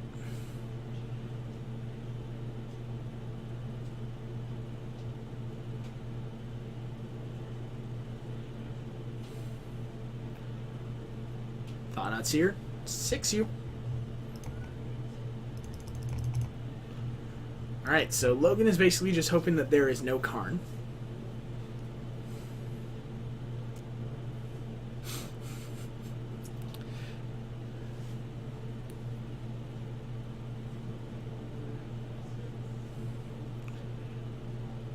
Would Coleman ever have a problem with mismatching lands? Come on. Well, here's a Karn.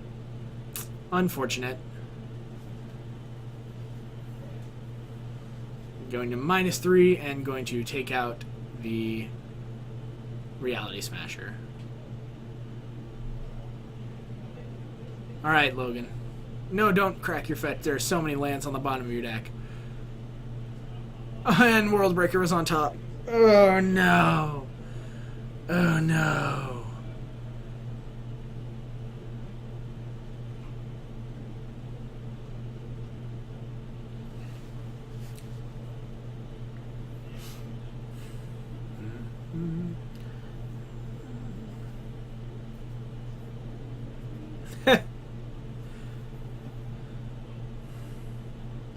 Alright, Reality Smasher.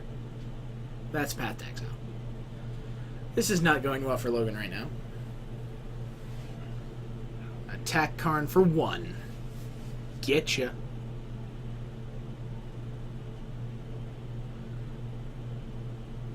Reality Smashers when a spell is cast. Yeah, no, it's whenever a spell an opponent casts would target Reality Smasher, they have to discard or it's countered.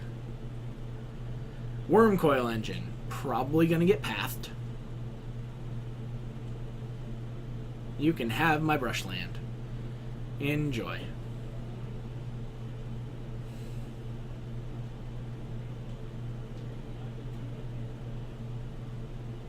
Right. Cracking a Chromatic Star. Thragtusk. Well, 2 path targets for both of Logan's paths.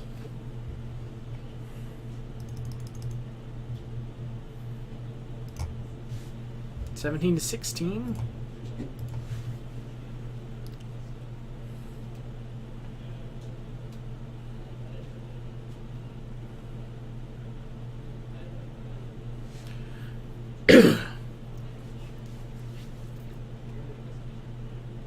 And path them both. Logan down to 14.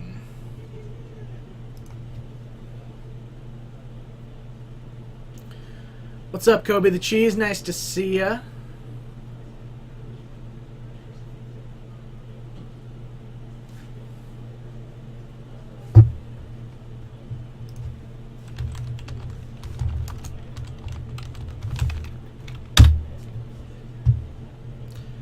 Bloop, there's Reality Smasher. But not for Logan. He's going to draw a Stony Silence. He's going to put into play that Troy will crack his Relic in response to. So Karn's an artifact, right? Activated abilities of Karn can't be activated? Totally how that works, right? Totally how that works? It's totally how that works. Yes, Troy has mismatching everything.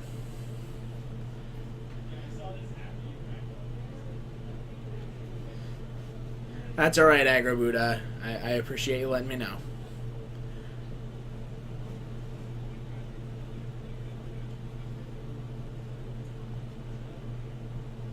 So Troy just has, like, infinite mana. Essentially.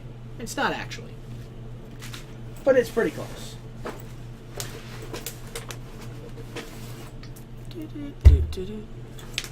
Alright, and Logan gonna pack it in. We are heading on to game 3 of Green Red Tron versus Bant Eldrazi.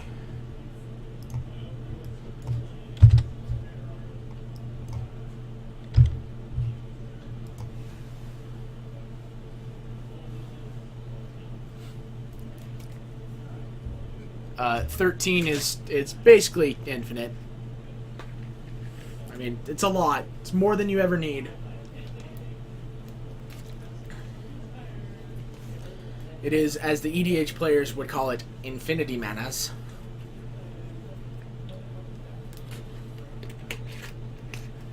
I don't know the Scarlet Spud. That's a good question. It's a good, solid question.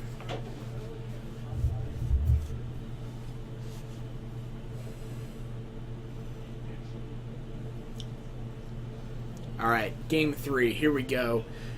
Bant Eldrazi on the play. Let's see. Turn 2 Thought Not Seer. Turn 3 Reality Smasher. Let's rock this thing. Alright, this is a slow hand. This is a hand that does not have a colorless source. This is a hand you cannot keep.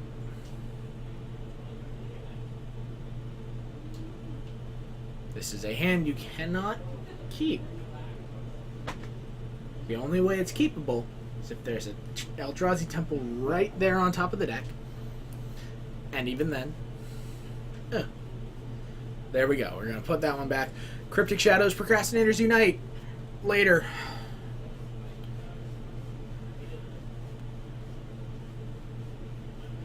And never say tomorrow. Tomorrow is actually putting a time on when you're going to do it. Just say later. Later. Time Night, this is my deck. Logan is playing my deck out there. Unkeepable hand, Snap Keep. No, that hand, you couldn't cast 2 of the spells in it. But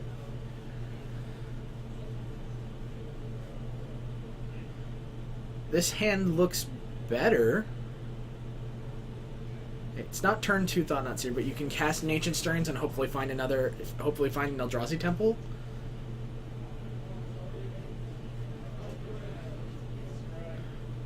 Scry, not sure what he sees there. Gonna put it on bottom. It's not an Eldrazi Temple.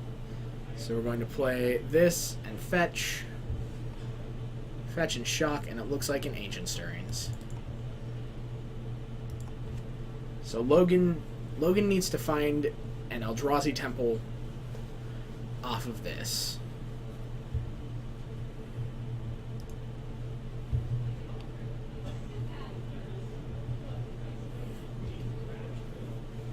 Yes, Myrsire is indeed Senior Mir. There's an Eldrazi Temple. Logan's hand is unlocked. We are off and running. He's going to have a turn 3 Thought Not Seer on the play. That's good enough for what he's wanting to do. Ooh, and a Matter Reshaper off the top. That's looking good. No, he has a Ghost Quarter in hand, I believe. It might be an Eldrazi Temple. Actually, I cut Ghost Quarter. So yeah, it looks like he does have another Eldrazi Temple. So even then, yeah, he needs 2, but he needs another land.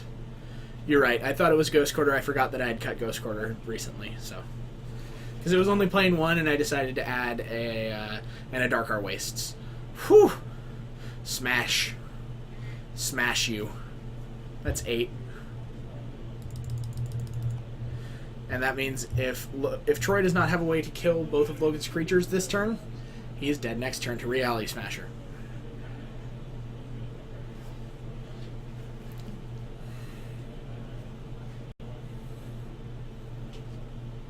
Well, here's 1 mana. Gonna cast an Expedition Map. Logan going to draw a card. Put that into play. It's going to cast Reality Smasher and attack. So what have you got, Troy? Nothing. That is it. Reality Smasher doing what it does. Smashing reality. Killing your opponents. All around a good time. Bant Eldrazi taking the win over Green Red Tron. I'm going to have them see if we can get you another match. because that's what we do here is we come and bring you matches. So, see you guys in just a moment up in the booth. Game 2, he's up 1. Or wait, what we've just got one. What do you got? Donovan on the wall.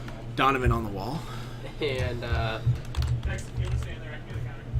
David on the other side. Okay, Donovan on the wall on Pyrrhemia. Up against David Bradbury. Yes. I'm really trying to not put Tron only on the stream, but there's There's so many Trons. Tron decks. It's I think there's tough. 4 tonight. Yep. Okay, so we're going to have. And what game is this? Stand there, I can get a counter. They're going to 2. David has the win. David took Right, two. David, you have the first win? Yep. Okay. What's the timer at? set it back up. 30. Oh, cool. That's correct. Thanks. All right. So joining me now is what do you want to go by? Texas Austin. What do you want? Texas Austin. Texas Austin. This is Texas Austin. Joining me in the booth. Is this your first time in here? No, I've been here a couple times. There we go. Welcome. Thank you for being here with me. So we are going to have a game 2 of Tron versus Pyrrhemia. Yeah. Yeah, go ahead. Yeah, more Tron. All right. So wind swept Heath for Donovan here. Over to David we go. Now, I'm pretty sure David Bradbury's not going to be playing Tron tomorrow, so I know David's not playing tomorrow at all. He's not Oh, going to be here. I told He you. has work. nailed it. He won't be playing Tron tomorrow. It's true. Unless he just brings it to work and plays them for some reason. Who knows? David does interesting things. Had to do blue-white Tron versus red-green Tron. Yeah, that's... As far as I know, it's not a great matchup against red-green for blue-white. You have a great, interesting story about Days that you should tell? Did you watch the stream last night? I did not. I was busy. So last night was Legacy stream, Mm-hmm. and I played Justin's Miracles, Okay. and I don't play Legacy much, like okay. at all. Yeah. So he cast Hand to Torok, I forced it, and then he dazed my force, and I had 1 mana open. And you I didn't pay it? did not know that Daze had that clause Yep. that I could pay for it. Days only counts if they don't have one to pay. Right. So I thought it was just return island counter target spell. Oof. And I thought that was fantastic, That'd be and a I was great really spell. confused as to why more people didn't play it. But now I understand. That is why. Yeah. So it looks like Donovan has a Blood Moon in his hand. A Stony Silence here. Donovan just brought in Things are all the Tron hate. looking good for Donovan. Because he's going to have a turn 2 Blood Moon. A turn 3 Blood Moon. Just, wow. Okay. Not looking good for David so far. I watched David's game against the other Tron, so You watched the other one where David just got crushed. yeah, I'm all down to 4 and still. Well, Expedition map into a Stony Silence. And here we go. Blood Moon. Nope, doesn't have the 3rd land. Okay, so David, if he... Well, looks like he drew a Sanctum of Ugin. He's got a Thought-Knot Seer. So if Donovan misses another land drop and David gets another land, David's going to be able to take that Blood Moon away from Donovan. The Stony Silence, Ghost Quarter, Negate, and Invasive Surgery, and Needle, all in the sideboard for Tron Mirrors. It's a lot of stuff. Yeah, It's a lot of things. you must really hate Tron Mirrors.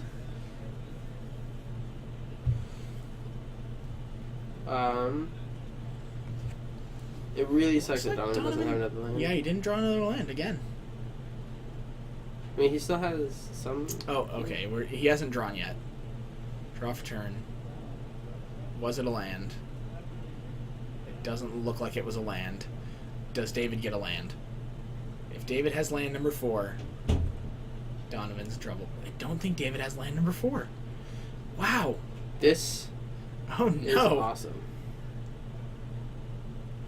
Passes back over. Donovan Yeah. just going to go upstairs with a Lightning Helix. Well, that's what you got to do in this case. Yeah, he might Make as it well look just like you're start doing swinging burn. something. Oh, There we Donovan go. draws the land. Oh no, David! No, David! And Is Donovan only red white? Yep. Oh, okay. I was unaware of that. Yep, it's just red, white. Here's 3 mana. Here's my Blood Moon. What you got?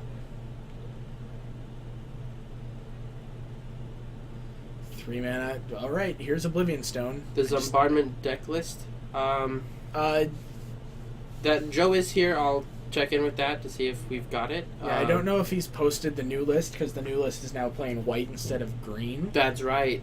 David draws a 4th land, so he is 1 land away from blowing up this Oblivion Stone and just ruining Donovan's day. Because he got all 3 Tron lands. Mm-hmm. Ugh. He just needs a land. And somebody asked about TJ. TJ is currently... Oh yeah, no, In Con California. Artist. Blood Moon is definitely not GG because my brother actually plays. Oh, actually, sorry, Oblivion Stone can't be activated. I got it. Oblivion Stone can't be activated. We're good. I'm not. I'm tired. Yeah, Stony Silence does indeed stop it. Pyroclasm, deal 2 to you, and then attack you for 3. I mean, get there where you can, I guess.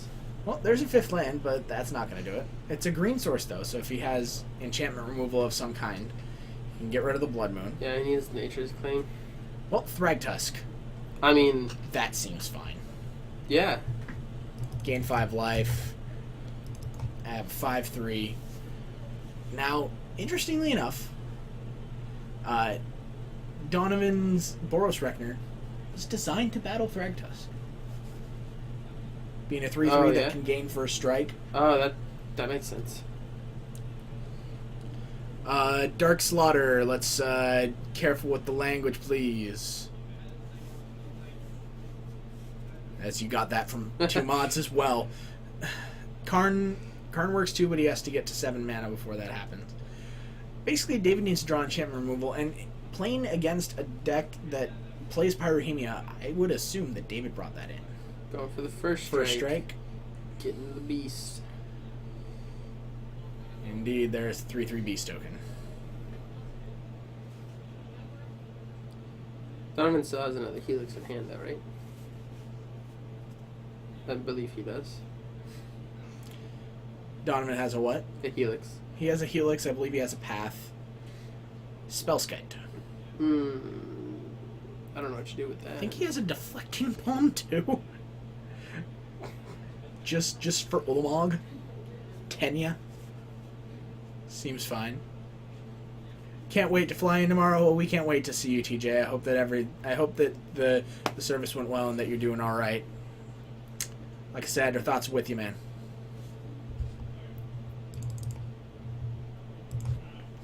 The new Sylvan Scrying. Dredge. What new Um, Dredge? What new Dredge? If you haven't played against the new Dredge yet, maybe the newest version of Dredge in Modern. I don't know. I didn't know people were playing Dredge in Modern. I've been out of the Modern scene too long. Yeah, the new Dredge deck, Insolent Neonate and Prized Amalgam were good additions from Okay. Shadows over Innistrad that allow you to do some cool stuff. Yeah, Dredge is super weak to Rest in Peace, Graph Digger's Cage, all that stuff, so. Yeah. I guess the only upside Solace, is yeah, what? the only upside to that is just nobody's running those cards because nobody's. I mean, not nobody's running them, but you don't see a lot of those in the sideboard lately. Yeah, Solace, I agree. In fact, seems like a good place to be, and that is why I chose the deck. So Oh, you into Infect? yeah, I'm playing Infect now. Nice. Good to hear, Teach. Good to hear. Another Boros Reckoner. David has 6 lands currently. He needs 2 more, and then we might see like Ugin come down. That'd be pretty good. Ugin -3. Unlock all my stuffs. Wow, yeah, Oh, that would looks do like it. a Nature's Claim. Ooh, Nature's Claim, so good here. Nature's Claim gonna take out Blood Moon. Put Donovan up to 22. But now David has all the Tron lands, Yeah. which means With he a can reality cast a Thought-Knot Seer. Thought-Knot. What else Here's does he 4 have? mana. Here's Thought-Knot Seer. Looks like he's got a Worm Coil Engine as well. Jeez.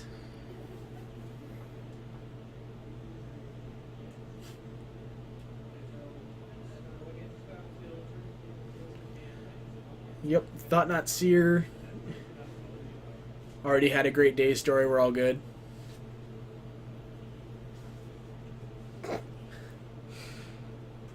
My day's story is amazing. And I'm glad that Coleman likes it so much. Yeah, con artist Narcomoeba. So, David, looking at some cards here, I think he probably just wants to take the Deflecting Palm, weirdly enough. Because... Honestly, yeah. Because, I mean, that just... Nope, gonna take Blasphemous Act. It is exiled. And then Wormcoil Engine. That would be a good reason. Yeah. Blasphemous Act is exiled. Blasphemous Act is exiled.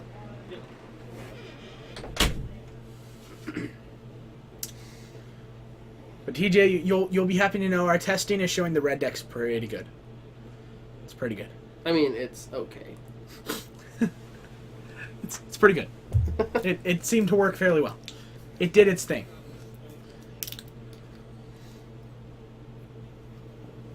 It has, as Coleman and I both pointed out, it has legs. Coleman's super excited about it, that's for Yeah, sure. Coleman likes it a lot. I didn't get to play it. He was the one playing it the entire time that we were testing, but looked sweet. Wait till it's in your hands.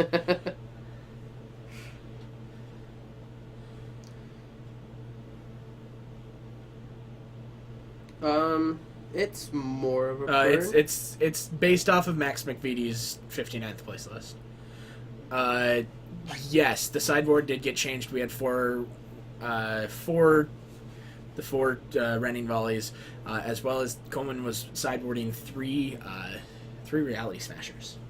Yeah. So, and we're And they planning did on work. adding Painlands instead of mountains in order to facilitate those, as well as we're playing the full 4 Blighted Yeah. Coach, which was very good. So, what is the card that you removed from Donovan? It was a Blasphemous Act. I'll go ahead and bring that up for you.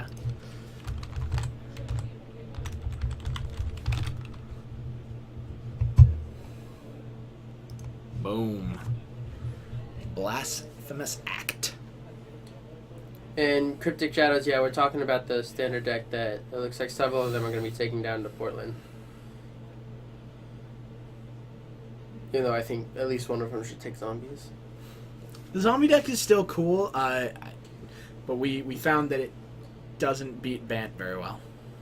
Just get lucky and don't get paired up with Ban. Yeah. And then you'll be fine. Oh, TJ wants Colin to post the list in the chat. You're giving away our tech, Tej. Come on. Come on. It's a 5-mana shock. Yeah, Technically it's- 6-mana shock. But it's good. It hashtag gets there. You can quote me on that.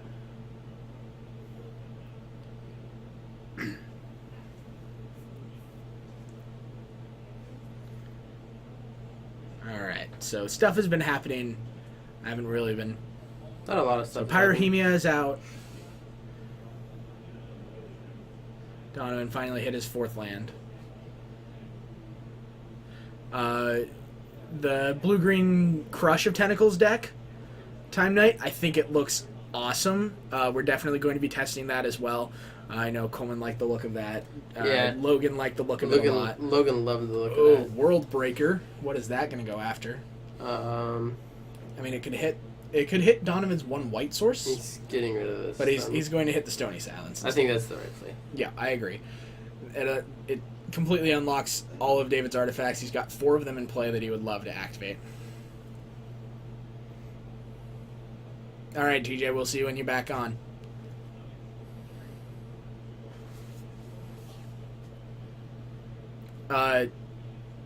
Oh yeah, Blood Moon's not in play anymore. He needed to fetch. Do you want to let him know that? Did they do that? Yeah, he did that. You gotta fetch.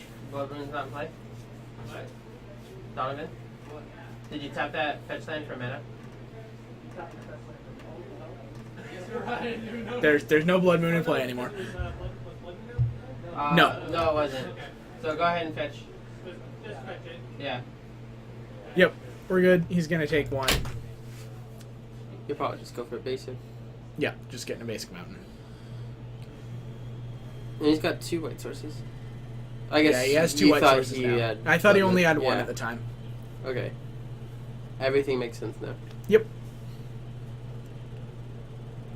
So World Breaker having been cast. Looks like David's not going to use Sanctum of Ugin. Looks like he's blown up Bowstone, though. He just just blow up Bowstone. You get your Worm Coil tokens. What does Pyrohemia do? You get Rog Monster. Hello, nice to see ya. Thanks for joining us today. Pyrohemia. It's Pestilence. Okay. I hate when people do that.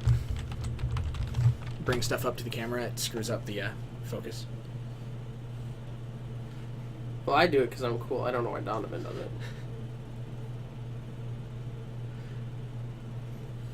Next to Reckoner was a Pyrohemia. There it is Yeah. on screen.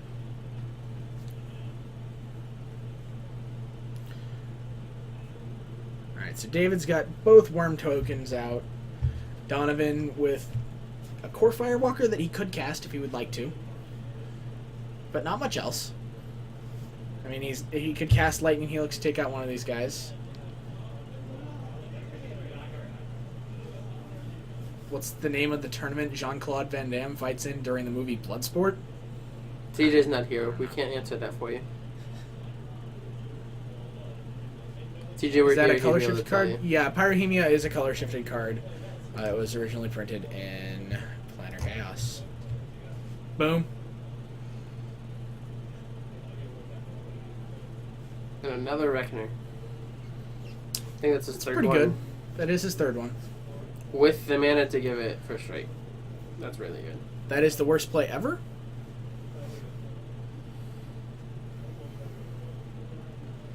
How is that the worst play ever? I have no idea. I'm not sure which play I mean, he's talking about. I don't agree with David having blown up the Yeah, that Oblivion seemed a Stone, little hasty. but and especially not using the Sanctum of Ugin with your World Breaker, because I would have cast the World Breaker, cracked the Sanctum of Ugin and it would have gotten me Ulamog. Then you can cast Ulamog and exile 2 things, Yeah. and that does basically the same thing that Oblivion Stone does, but you still get to keep your board. So I probably would have done that. Blasphemous Act is in exile currently. I don't know how many Donovan has, but yeah, Tevin, yeah, I agree. Yes, you are still watching Tron. I'm sorry, guys. There's so much Tron out there. It's so tough to not put Tron on. Yeah, and they're always in between a match when we finish the first game. So. Yep. And so the 5th round, we are going to have Eldrazi as one of the decks, and then the other deck is going to be either Merfolk or Tron again. Because it was Merfolk and Tron at the top, as well as Bant Eldrazi and Tron. So, TJ, this is your fault. We have like 5 freaking Tron decks here. It's your fault. You. Blame you. We had a Tron mirror. That was my bad. I didn't realize No, David was playing. I Tron. told David that he was going to be on stream the next round, and it turned out he was playing the mirror. It's just how it goes. That was on me.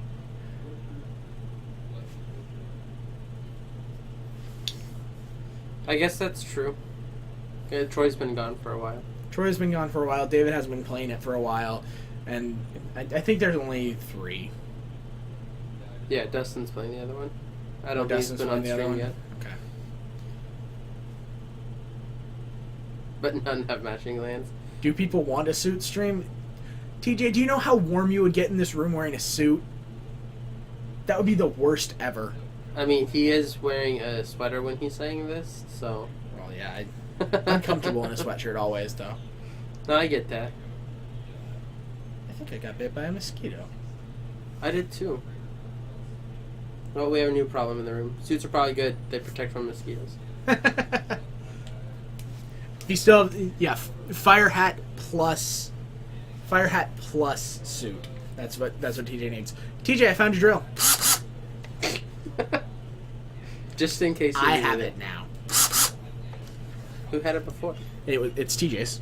Well, he found it. I don't know if it's actually his. That's true, I guess, but like this room is all like stuffy, whereas California is like a dry heat, so it's not like humid and stuffy and gross. So, pretty sure Coleman has had his stroke by now.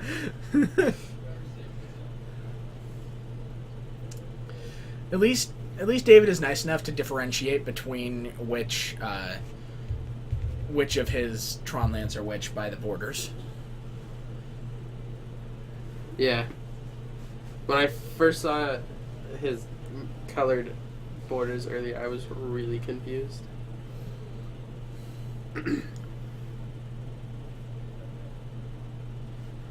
Oh, and TJ, I don't know if you caught it earlier when I said it or if you had left already, but I did, in fact, receive the dice early, so we have them for today already, and then tomorrow as well. There's so new many dice. Did he ever mention how he did that? I believe it is just highlighter on the card. Yeah, I didn't take a close look, but it was... It's either highlighter or Sharpie on the card, or it might be on the... I think it's just on the card. Oh, you know what? We missed the Thought Not Seer coming down. It wasn't a thought... Oh, there was a Thought Not Seer. And then a Karn took the Boros Reckoner Yeah, away. Karn took Boros. I don't know what Thought Not took. Oh, I've been hyping tomorrow, TJ. Don't worry. I got this. Oh, we've been getting calls all night asking if there's still spots left open. And there's not. And It's there's full. not. So, I think come it's been watch full for tomorrow's a tournament. couple of days. Noon. Sunday. Noon Pacific Standard Time. Pacific Daylight Time, I guess we're in Daylight Savings. So, Pacific Daylight Time. Make sure you swing in. Check it out. It's going to be a lot of fun. Am I doing the hand stuff right, TJ? What? Was that hypey enough? No, that's pretty good. I'm hyped, and I'm not even going to be here. It's going to be a lot of fun. We'll have 5 rounds of Swiss, followed by a cut to top 8. Coleman and myself are going to be handling the first 2 rounds. TJ and Coleman are going to handle rounds 3 through 5, and TJ and myself are going to take the top 8. So it's going to be a lot of fun. I like how It you guys is are a splitting modern up. PPTQ. Yeah, it's so that everybody has kind of a chance to be in here as well as get some break. Yeah, get some break, food, bathroom breaks. We don't let people go bathroom when they're streaming. Yep. I sit in here and I just suffer. It's true. Don't worry, guys. I'm a camel, dude. I've been here since 1:30, and this is my 3rd bottle of water. And I'm good. He said with a raspy voice. So is that Firewalker in his hand? Yeah, David has yet to sacrifice the Sanctum, and I don't know why. And it looks like Donovan's at 20 now. He very well might be. I think from the fetch. We're gonna maybe. put him A there. fetch, maybe.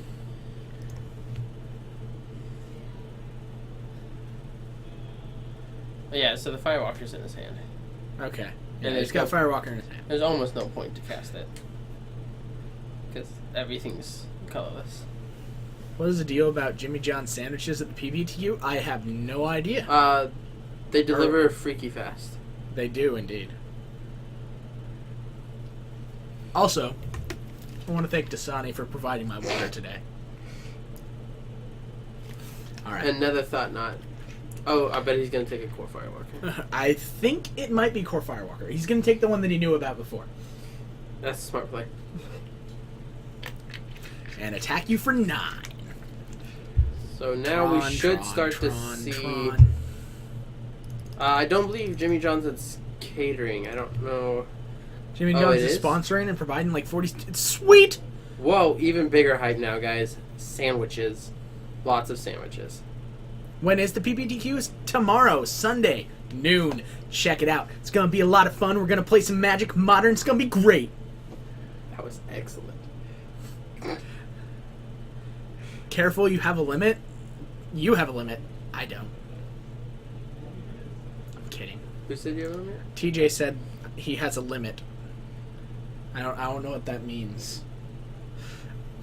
So I responded weirdly. Who knows? Alright. Maybe we only have 40 sandwiches for 32 people? Yeah. It's gonna be cutting it close.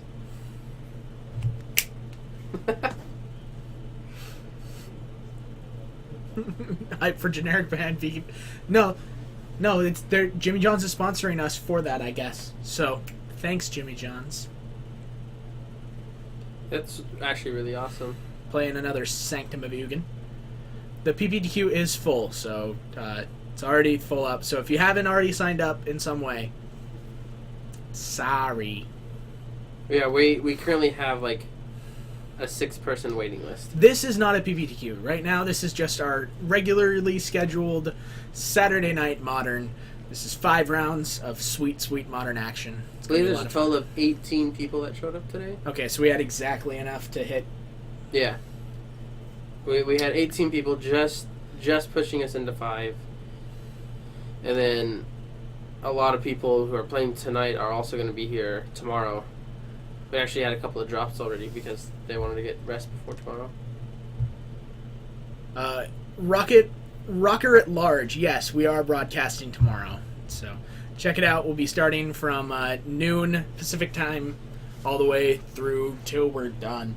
So Which 5 rounds cut the top 8? 5 rounds cut to top 8 starting at noon. Avon Lay, thank you for hitting that follow button. Really appreciate it. Yeah, so 5 rounds cut to top 8, so that's 8 rounds total. Like 8 or 9? Yeah. It's gonna be a long day. It's gonna be a long day. But I'm looking forward to it. Should be If fun. you wanted to watch all of it, just set aside roughly 10 hours. Just set That's aside it. your day. That should cut it. So Donovan, So he blocked Card. a Thought Knot with... yep, he's down to 3. Oh no, so he blocked the World Breaker and then dealt the damage to a Thought Knot. Right? I think he blocked Thought Knot and then dealt the damage to a Thought Knot. That's how that died. Because it's Oh, 4/4. right. But looks like David taking that one down. And that's probably the last game. That's probably the last one going. We will get you guys round 5 here Josh? pretty soon. Was that the last game of the round? Yeah. Okay. Yeah. Which means I have to go watch the story. Perfect. I'll be in here. Get me the finals. Alright, so we're going to bring it back up to the booth. See you guys in a moment.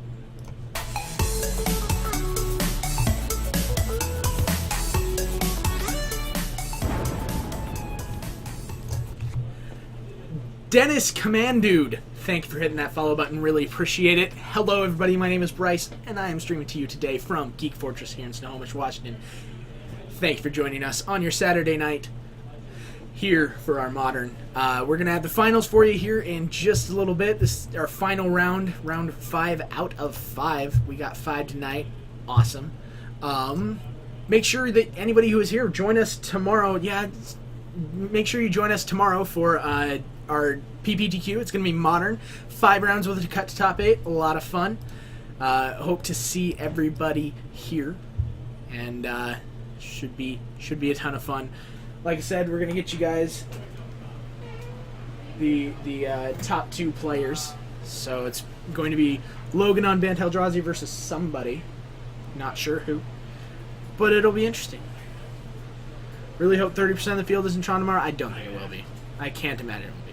Cryptic Shadows, time to move to Snohomish. You're right. Come out here. Hang out.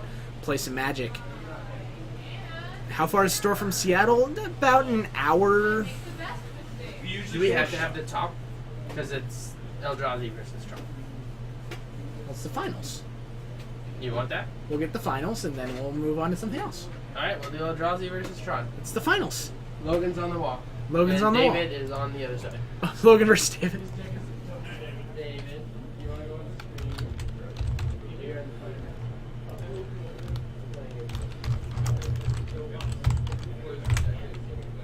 All right, so we're gonna get you the finals. It's gonna be Bant Eldrazi versus Green Red Tron. So, you know, this is fine.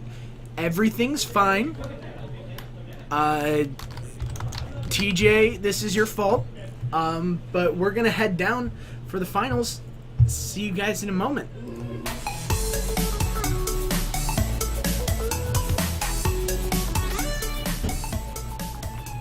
Boom, here we go. Ready or not, here we come. Finals coming at your face.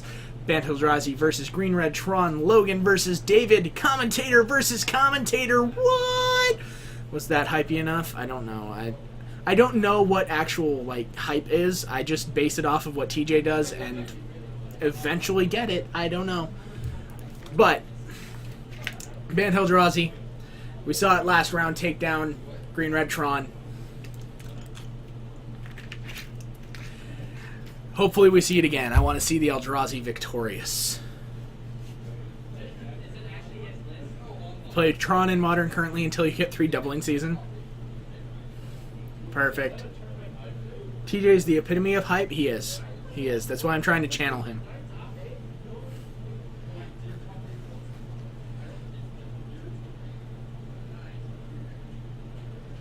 Coleman there trying anything new? Nope. Coleman's at work.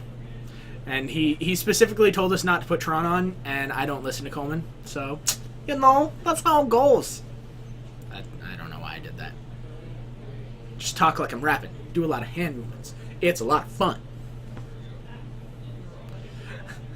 You kind of rap? You know that you do. Don't give me that. Don't give me that. Come on. Come on. Alright, so this hand for Logan is okay. Like, it's nothing to write home about. But, yeah, Peter, there's so many Tron decks. So many. And I blame TJ. So, Logan's going to have a turn 1 Noble Hierarch, turn 2 Matter Reshaper. Thank you. Flash is great. You loaned a deck out tonight? Oh, yeah, that's right. Josh is playing the Revel Arc deck.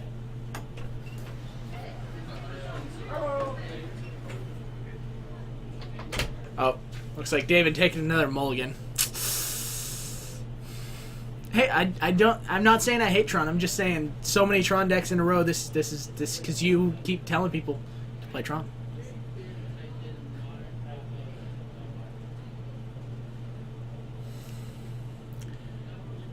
How many players is this Saturday night? This is Saturday night.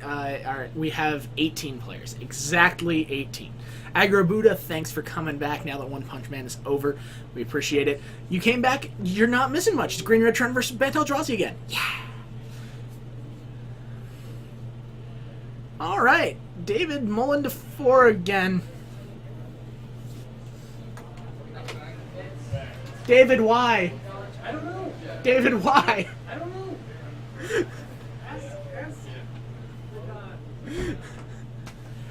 David Mullen to Oblivion on camera again. Tron made the finals. That's true. You're right.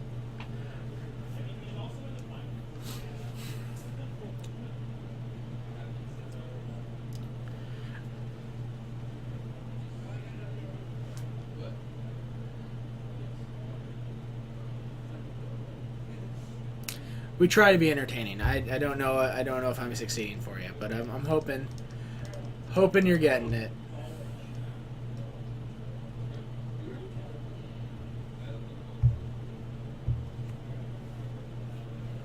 All right. So Grove of the Burn Willows into an Ancient Stirrings for David. Let's see what he gets.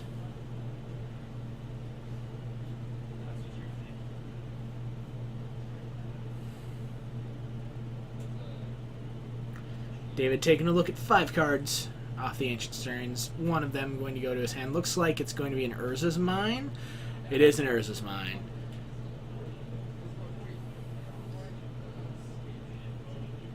Alright, so over to Logan we go. He's going to have the turn 1 Noble Hierarch and send the turn back to David. So Urza's Mine going to come down and sends the turn right back over to Logan, who will have a turn 2 Matter Reshaper off of a Dark Waste here, and sends it back over.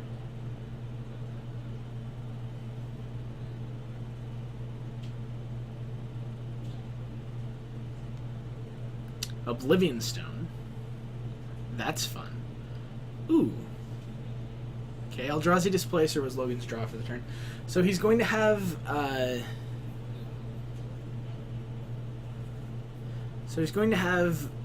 a Reality Smasher next turn. So he's going to be able to attack for a decent chunk. He's going to be able to attack for 5, 6, 7, 8, 9, 10, 11. So he's going to be able to take David down to 5, which means that David's really going to have to hit 5 mana along with his Oblivion Stone. Perfect, Nuclear Warrior. Good to see you. Glad to have you. Thanks for joining us, and hopefully you enjoyed the Bant Eldrazi versus Tron match, and we will definitely get something after this match for you as well. As long as they finish with enough time. Who knows? Alright, so David, you're going to crack the Chromatic Sphere for a green mana, it looks like.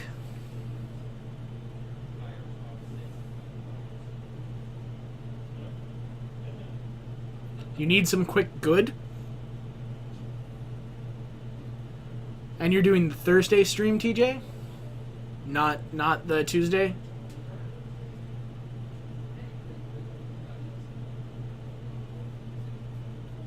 And here's 5 mana, Reality Smasher, Send at ya. You need some quick hype. Got it. Oh yeah, so anybody who's watching, if you are interested, check out Todd Stevens' Thursday night stream, where our very own Red Baron MTG, also known as TJ, is going to be guest Skyping in, guest hosting. I think, is Todd playing Modern or Standard, TJ? Because either way, should be a fun time. David down to 8. Lightning Bolt, the Eldrazi Displacer. Okay. Alright, so I think Logan has a Path to Exile, so David's pretty dead. Path to Exile. Down to 21. And that is it. We are going to game 2.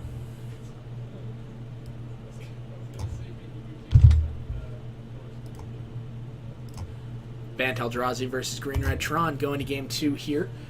yeah, TJ, no links. Come on, man. Ask first. I'm kidding. You're a mod. You don't need to ask.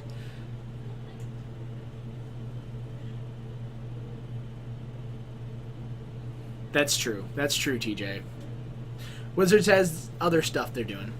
Todd Ebb, I don't think Todd Stevens will ever wear a hoodie. I think that's specifically something about him that he says, is that he will not ever wear a hoodie. MTG Maniac, thank you for the yay for Eldrazi. Eldrazi is awesome. And a lot of fun.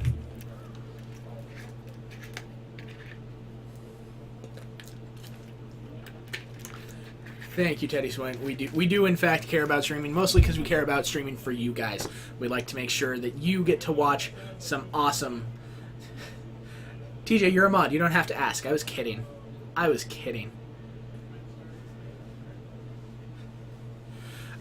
yeah, we really appreciate you all being here, and we like to make sure that you get some quality content to watch. So that is why we are here. Time Night, appreciate that. It's a sweet build, and I'm glad that your friend is doing well with it. But here we are getting ready for game 2 of Bant Eldrazi versus Green Red Tron here in the final round of our Saturday evening Modern stream. But if you're sitting here thinking, man, I really wish that I could watch more Modern action tomorrow, well, guess what? Good news, you can. Starting noon Pacific Daylight Time here at Geek Fortress. Come check out our Modern PPTQ. It's going to be a ton of fun. 5 rounds with the cut to top 8. A lot of great stuff. So come check it out. Logan's hand looks fine. He's got 2 Eldrazi Temples, so he's going to have a turn 2 Thought-Knot Seer, turn 3 Reality Smasher, maybe even a turn 4 Drowner of Hope. This is looking good. Logan did indeed beat Tron earlier, so... Alright, turn 1, Urza's Power Plant into a lovely, fantastic Chromatic Star, and Logan going to play an Eldrazi Temple.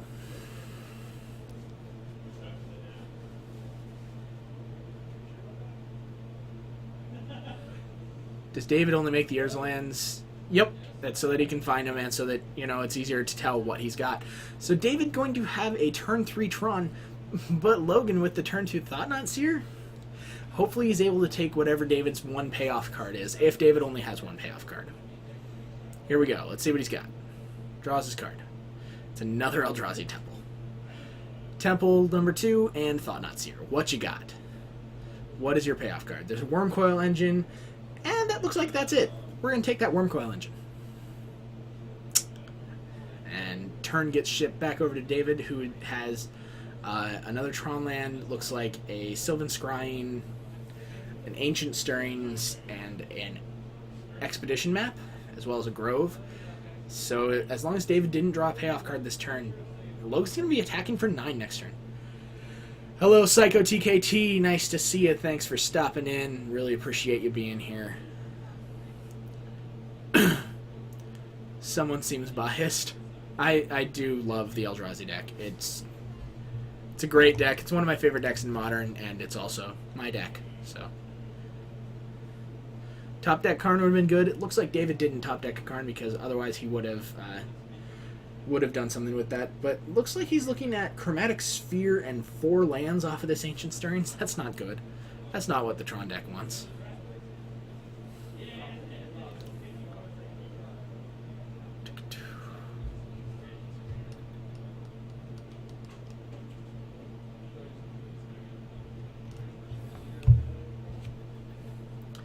And we are back over to Logan, who should have a Reality Smasher this turn, followed by...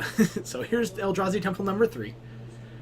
Reality Smasher, 5U, or 9U.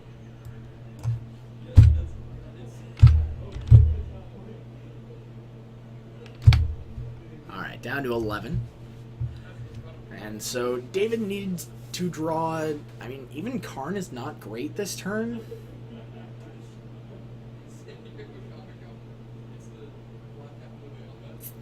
Yep, that's true. Red Baron, we've been...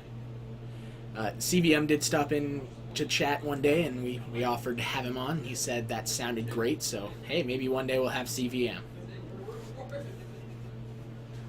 They're not all highlighted white border cards. Some of them are black border cards, but...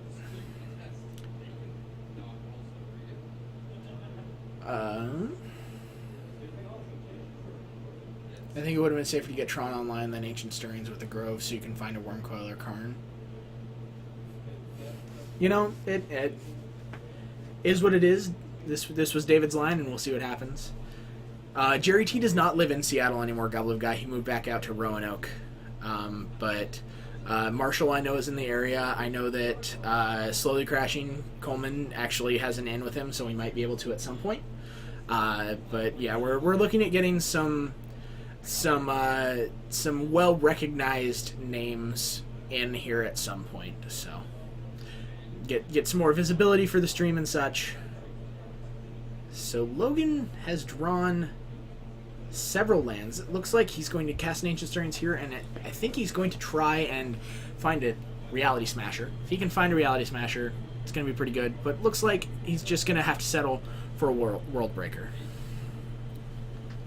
Yep, Goblin Guy, he did live here for quite a while, but he now has moved back down to, back out to Roanoke. So an attack for 9 brings David down to 2, and he's going to need an answer for this board. Well, here's an Ancient Stirrings. An Oblivion Stone would be fine.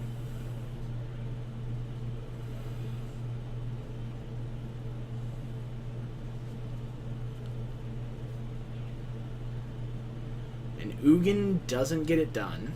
A Wormcoil Engine will not get it done. Chromatic Sphere will not get it done. None of those cards will get this done. I think Logan is going to take this one. So we are going to see Bant Eldrazi winning in 2 games over Green Red Tron. Pretty sure. Ugin is not GG. Both those creatures are colorless.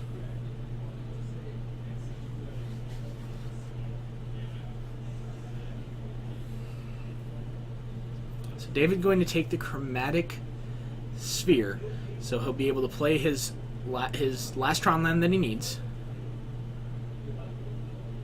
Put the sphere into play and hopefully draw into something. Oh yeah, you're saying he has no answer. Sorry, I thought that the way you said that you were saying Ugin was GG.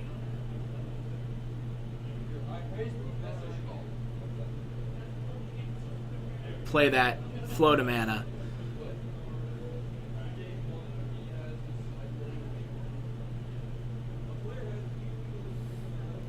Draws a card. Looks like it probably wasn't a payoff card.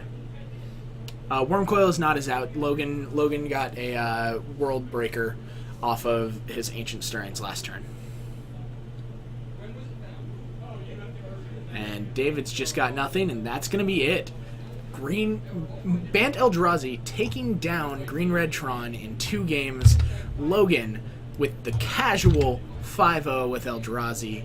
Fantastic performance by him today, and you know, a lot of people thought once Eye of Ugin was banned that Eldrazi wasn't going to get there.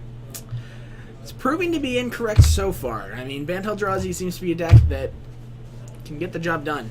But for now, I'm going to bring it back up to the booth. We'll see you up here in just a moment, and we'll try to find you another match. So, see you guys in a moment.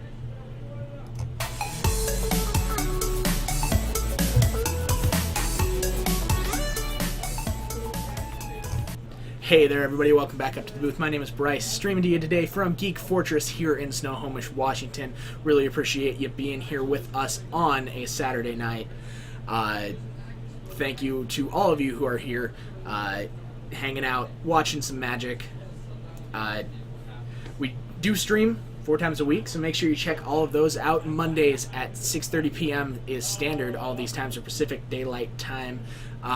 Wednesdays and Saturdays are Modern at 7 and 6 p.m. respectively, and Friday is Legacy at 7:30 p.m. So make sure you swing in and check those out. And also, tomorrow, noon, Pacific Daylight Time, Pacific Daylight Time, Modern PPTQ. Make sure you come check it out. We'll have 5 rounds of Swiss plus a cut to top 8. Going to be a ton of fun, a lot of fun all over the place. Have a rotation of hosts actually, so we're going to be able to get some breaks in out of this warm closet. But for now, I'm going to see if maybe we're going to get another match. I got Jacob on the wall. Jacob on the wall. What is against? Oh, he's playing elves. Yep. Jake, what's your last name again? Anderson. Oh, never mind. Elves. Yep. Up against Joe. Who was on Zombardment. Okay. You're going to get into Jacob got the first game. Can I jump in with you? Yeah, absolutely. Love to have you here, Logan. Since Jacob got the first game, we're going to head down because they're starting. Yep.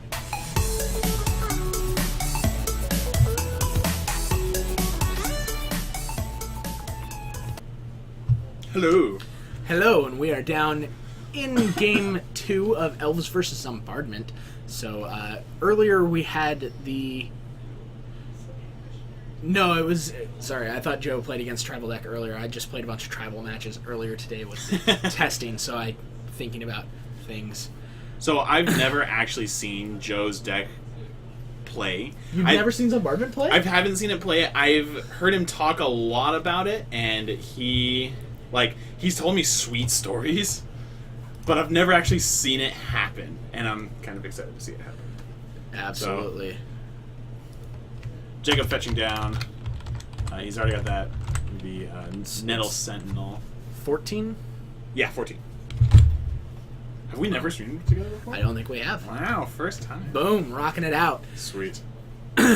Not yet, it's on the list. We're working on a new layout. What is he asking about? You guys got the donation notifications. Oh, hey, TJ. Not yet. Yep, TJ's in the chat, hanging out. Nice to see him. Alright, so Elvish Archdruid comes down for Jacob. This is a fantastic turn, too. Yeah. Because elves do things. Anytime an elf deck has more than 3 creatures by turn 2, they're just so far ahead, and it's very possible that Joe is actually dead next turn. Yep. Dwynen's Elite plus Heritage Druid seems to be a fantastic combo. Oh, yeah. Because you play like turn 1 Heritage Druid. If they don't kill it, you go turn 2 Dwynen's Elite. You have your 3 guys tap them for mana. Yep. Seems pretty good. Will Joe be able to beat the Elves Clock? Not looking good. I know that Joe plays some sweepers in the board, but I don't think it's got... Yep, that is a Butcher of Malakir. Gonna make Butcher's so Jacob cool.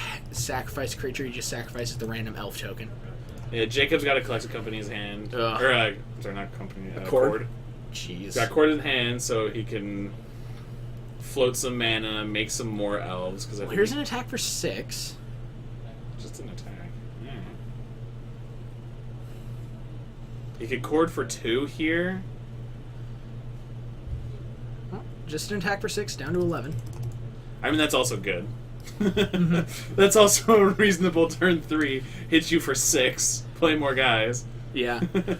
Play a bunch of Gatekeeper 1/1s of Malakir, plus. yes. Yeah, sorry, Gatekeeper, not Butcher. Thank you, Stephen. No, that's Slowly go. Coleman. Oh, no, that's Coleman. I'm still learning everything. yeah. Albino Bear is Steven. Okay. Slowly crashing is Coleman.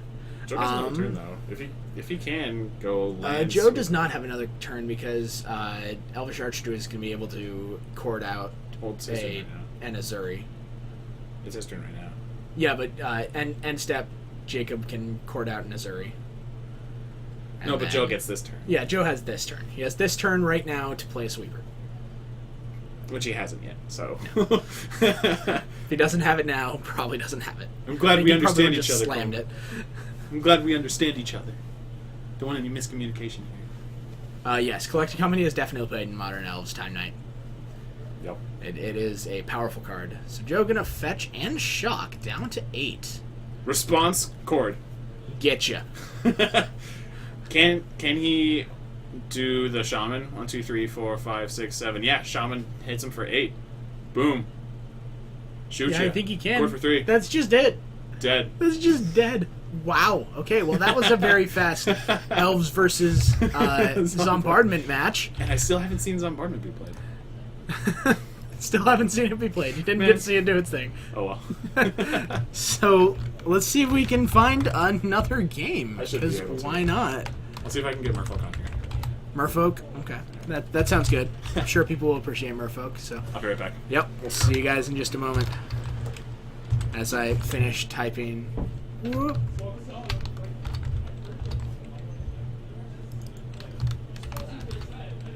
Alright, see you guys up in the booth.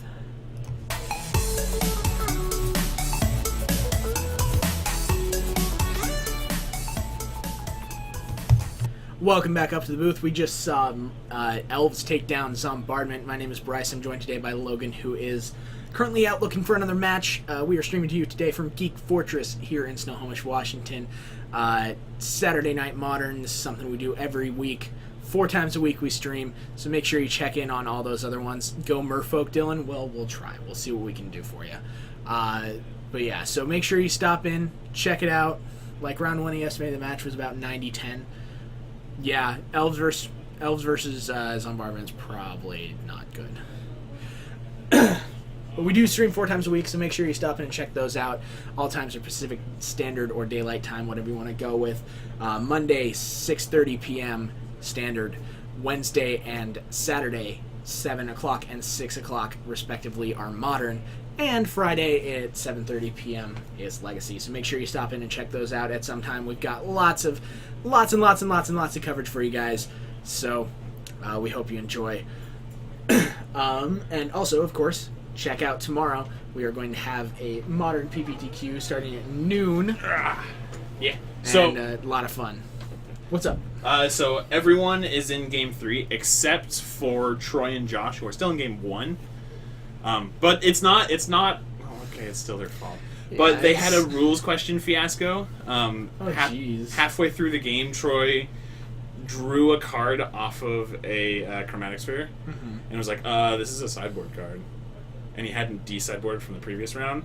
So it took about 5 minutes to find out if he actually got a game loss at a non. I mean, at a low at REL. regular REL in game, if you draw one, Yeah, it wasn't. it is still. I don't know. We didn't give him a game loss. We told him to take them out, put the cards he's supposed to, shuffle up, and then draw, which after doing some investigating, that's what you're supposed to What's do. happening Sunday? As I said, it is a Modern PPTQ, so make sure you come check it out. It's going to be a lot of fun.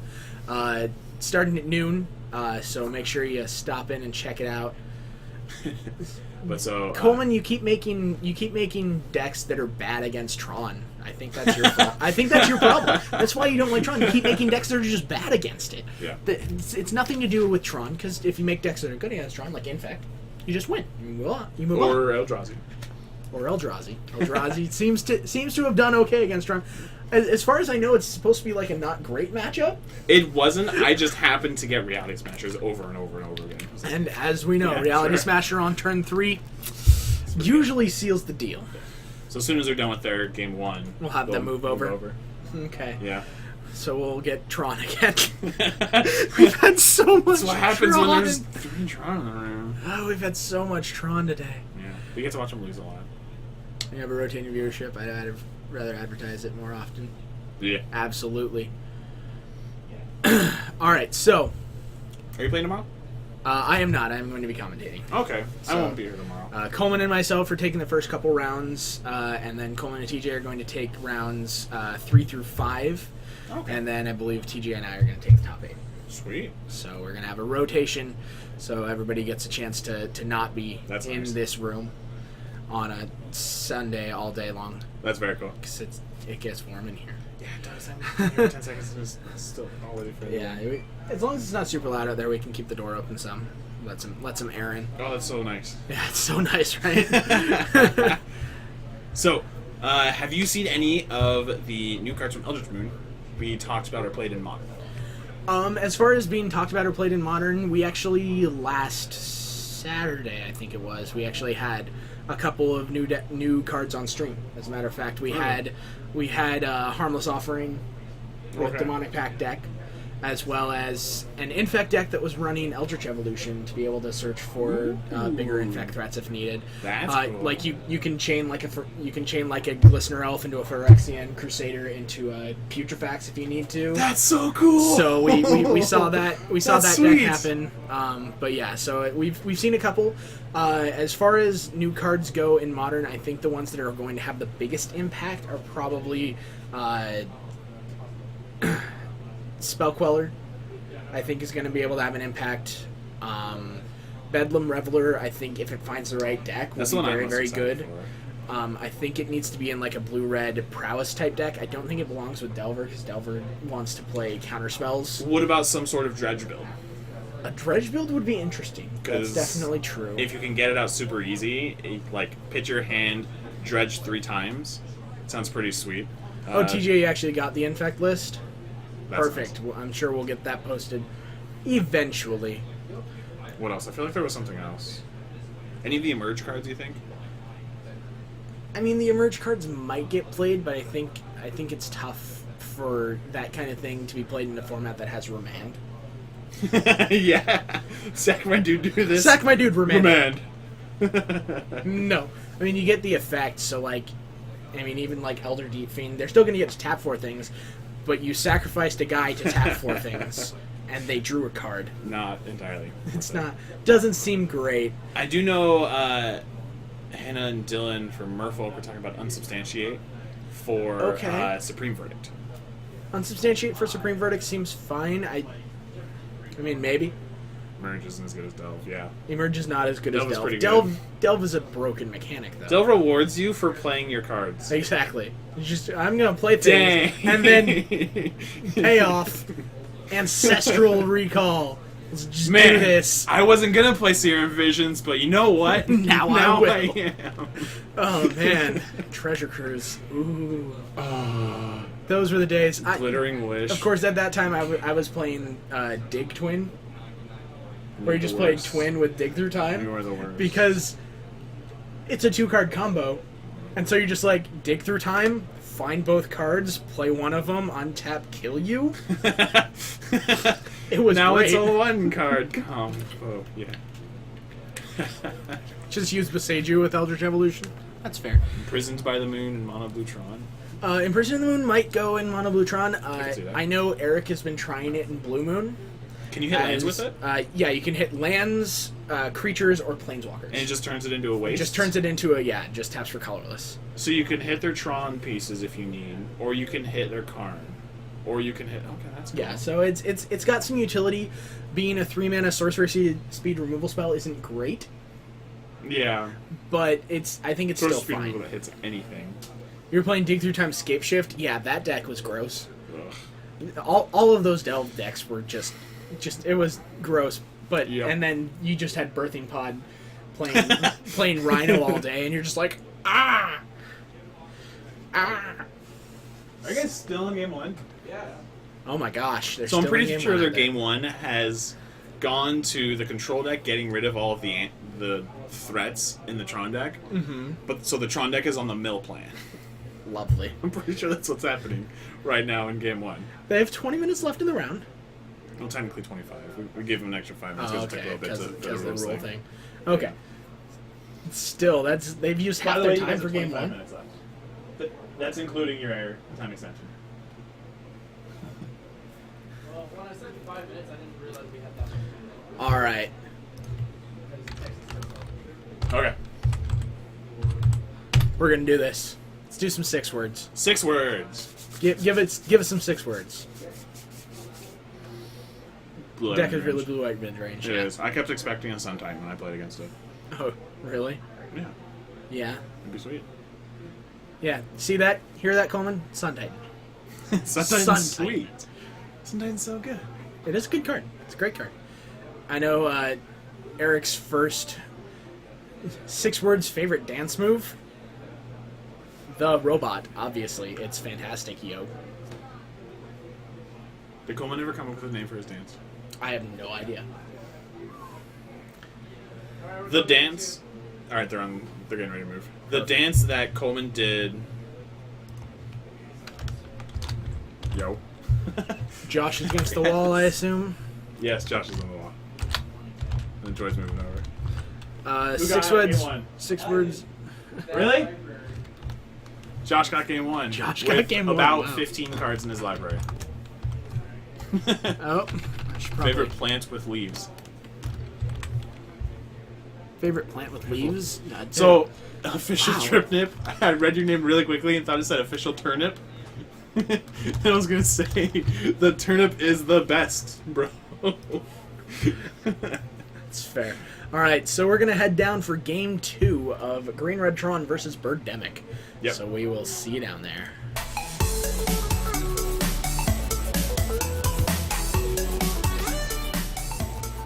All right, here we go.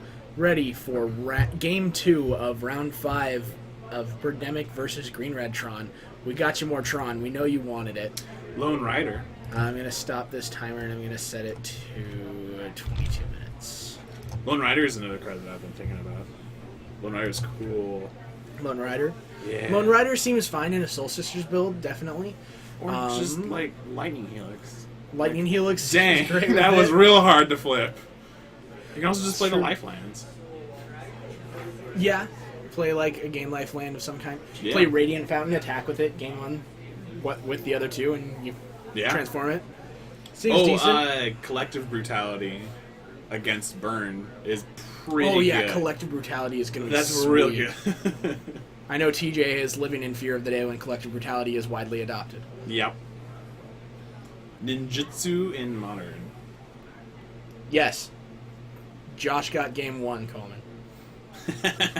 It took him a while, though. Ninjas beat everything no one can see. There we go. Got it. Boom. Boom headshot. 6 words, your thoughts on ninjutsu and modern. That's what you were answering, I Yeah. guess. I honestly don't have an answer for that. My thoughts are, what ninjutsu in modern? Is played. Not played. Not played. It's just not. So is the white one. The white one's really good as well. The White Collective or the Blessed Alliance? I think you mean Blessed Alliance, which we found today. Is the 2-mana Escalade? That's the 2-mana Escalate. It is really good. It's 2 mana with 1 for the Escalate cost, and it's either No, it's 2. gain. It's 2 mana. I think it's 1. 2 to mana, cast, 2 to actually. Escalate. Oh, it's 2 to Escalate. Okay, It's either 2, 4, or 6 mana. that's fine. But even still. But yeah, I mean, it's 2 mana. It's gain 4 life, untap up to 2 target creatures, target player sacrifice an attacking creature. Yep. Which just seems great. Yeah. Celestial Flare most of the time. Sometimes you also gain 4 life. And sometimes you also get to untap for the Mega Blots. Yep. Just untap a couple guys, block the guys, make them make them sacrifice guy if you need to. Gain 4 life. Yep. Pirate Tribal needs more support. Pirate Tribal needs to be a thing. I know there's old school pirates, like super old school. I don't actually think there's any pirate creatures that are modern legal. Pirate block, that'd be sweet. So next we've got Kaladesh next. Have they said what's after Kaladesh? They have not announced what is after Kaladesh, and I would guess that they're not going to announce that until at least after the first set is out, maybe longer. But I want to usually Return they to announce Lorwyn. right after the first one. Return to Lorwyn, that one. That Return would to be Lorwyn nice. would be sweet. Because Return to if we're going- Kamigawa. Let's just make it happen if people stop asking. I mean, if Tamio's popular, Hey, boom. We need to see where she went. where she came from. Because Jace is probably going to go find her, right? He's like, oh, I'm so concerned. I should go after her sometime. Return to Kamigawa. Troy kept to 7. Well, yes, Aether Revolt is the set after, but it's not the block after. He's talking about the block afterwards. Yeah, block. Sorry. Return to Dominaria. Dominaria would be interesting. Return to Ravnica. Part 2, the Electric Boogaloo. Let's head to Chandelar. Let's go. so we can work on the Return to chainmail. Marcadian Masks. Return to Mercadia. So that's on to 5. Is he at 5 I'm cards? gonna close the door. What What? was your record? Huh? Who won? Oh, I 1 and 2. Thank you. Yeah. Did. Never mind. Did David not? Did Oh, he David just not say left? anything? Chandelar, yeah, because that's where the chainmail came from. So we need to go back there so we can work on that, right? It's also where Chandra's from, right? No, Chandra is from Kaladesh. Okay. which is where we're going already. Chandelar would make sense. Yeah, Chandelar would be fun. We've never actually been to the plane itself. We've been there in like core sets every now and then, but that doesn't really count. Yeah. Mr. Miggs, we do not showcase Commander matches. Commander matches are difficult to cover from a booth.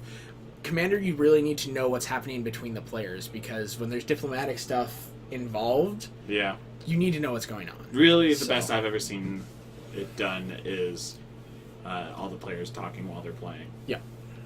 So I can't. I Return don't to know not all banned. the arts for the Tron lands. I think Troy is Tron. He has power plant, tower, and mine. Yep. Okay. So he's got Tron on mine. Okay. Doesn't That's what help she from that Karn. one of them looks like a tower. I think Josh has lost this game. Manly can counter, but he doesn't have leak. He doesn't have a leak. He's a pat, but that, It's a bat. That doesn't do anything. nope. So he's choosing what to And, exile. and Troy's going to plus. Are we going to see a restarted game? I don't think he would do it. I think if he had 10 more minutes on the clock, he would. Yeah. Yeah, they have 16 minutes left. Josh getting the double fetch. Yep. Getting a couple of basics. That way any of his future Prairie streams enter untapped, because the deck plays Prairie Stream. Sure. More fetchable stuff. Teddy, I can tell you, I have streamed Commander before. It is definitely not fun to try to commentate for. Because you're just like, this person's doing a thing, and now they're thinking. I'm awake, I promise. That's just how it goes. It's really not a lot of fun. So Josh has an angel. His Prairie Stream did come in untapped. Call it. 3/4 tapped. Troy just minus to take out a land. Yep. I mean, Stone that's- Rain. Sure, it's good, but Troy's not actually applying. Has more another pressure. Restoration Angel. Attack that for 3. Down to 5. But Does that Troy not doesn't have do it. another threat? I don't think he does. I think he's all in on this Karn. Shouldn't he be plusing then? You would think. Crack Star. Please draw a threat. Just show me an Olawag and we can get this done with. There we go. There we go. Olawag. Target 2 lands. It worked. It worked. Call it, and it'll show But up. Josh has a path. Only person who can play Tron somewhat correctly. There's a set of Prairie Streams in the deck. Is he that mana intensive? Wow. So Josh is down to 1. Josh is down to 1 land. And path. It's gonna be path. It's gonna be hilarious. Why did he hit the island and not the white? Getcha. Well, he had a floating white man off of the prairie stream. The double path. Go get 2 lands. Well, he had a spell sky. Chaos 5896. Yes, we do. It takes us a little bit of time to upload them to YouTube. Yeah. But we do get them. We do have a YouTube page. Do you want to tell them to make sure that the dice are visible and on the X's? Because Troy's die is not. Hey Troy, pull your dice down towards the camera a little bit. Thank you. Put it on the X. There we go. 18 to 18. Just want to make sure that's where we're at. A Ghost Quarter. Going to take out That is Power Plant. pretty... Like... I'm like 80% sure Troy's going to win this. Yeah, Troy's still going to win this. At the same time, though, he doesn't have any pressure. And, like, he can restart the game, yes, but... He doesn't have a claw. Thanks for posting our tapped out link, Red Baron. You're an all-star. You can find deck lists from stuff that people have played there. You're the guy. So Troy has this game firmly on lockdown. He just doesn't have a clock. Yeah, he just needs to find a way to kill Josh. And that's an Ugin. That'll do it. He just needs to find another way to cast that. Because right now he's only got 2, 4, 5, 6 lands. How many threats did most Tron decks have? Because I know that losing Eye of Ugin hurt a good amount, but most players are like, yeah, I'll just swap it out for Sanctum of Ugin. Yeah, typically But- they're playing 2 Wormcoil. The stock list played 2 Wormcoil, 2 Worldbreaker, 2 Ulamog, 4 Karn, 2 Ugin. 10, 2, so 12. Yeah. Most So of they- them are Planeswalkers. Yeah, they play Okay. a good amount of threats. 6 if you don't count Karn. Okay. Yeah. It's 6 if you don't count Karn. 2, 4, 6 plus 2 Ugin. Okay. So that's 8. So There there's is Ugin. most definitely a clock, though. Ugin is a great clock. Ghostfire your face. I love the flavor of Ugin. Double check Ninja still has Tron. You just get another. Sure. Got another Ghost Quarter. I don't think Josh can be doing that, though. Like, in all honesty, Josh should just be conceding so he has more time for Game 3. Yeah, I think Josh should definitely be conceding. He's not winning this game. It's unfortunate when you have to play a game with the clock being a major consideration, but it does happen. Yeah. Like, in this case, there is no way There's a that one Josh is cover. winning. Yeah, there's literal 0 way. He is hellbent and being hit for 9. When he lost 3 lanes in a row is when he should have said, okay, let's just go to Game 3. So he Yeah. has more time to play Game 3. He's not a fast deck. No, He's he needs time to he's win. a really slow deck. As we saw. Well, didn't see, but... But yeah, he should just be taking a while. Or pitching this to go to the next game. And there we go. So Troy winning Game 2. Going on to 3, 1-1. I don't actually know about Josh's Birdemic. It looks like just a blue-white control deck. Well, with this is more Coleman's permanents. deck. Is it? Yes. This is Okay. Coleman's blue-white Moldrifter Rebel Arc deck. Okay. So it's basically just a value deck, and as we know, value decks are completely terrible against Tron. Against Tron. Oh, that's why you were telling me this those is bad decks were. This is not the undefeated bracket. This is the X1. No, yeah. Both these players Troy were was 3-1. Troy was undefeated last round, and then you beat him. So yeah, X1. Mhm. You know the sideboard very well. I would assume you do. It's your deck. Opening in here. Is that a... Oh, I couldn't see the card on the far left. Josh's hand. Is that Dylan? It is Dylan. Hey, it's Dylan. Hi. Hey, Oh, hi, The Dylan. timer was never started. They have 10 minutes left. That's after their time Hail to extension. Caesar. Thank you for. They got a Thank you for 5 the minute time follow. extension. So there's 5 minutes left in the round. They have 10 minutes. The timer was never started. Yeah, there's 5 Yeah, minutes Texas left in the had it on his round. Oh. They have 10 minutes because they had an extension. Figured out. Should be boarding in Stony Silence and Mind Sensors. We saw him board those in, so we know they exist.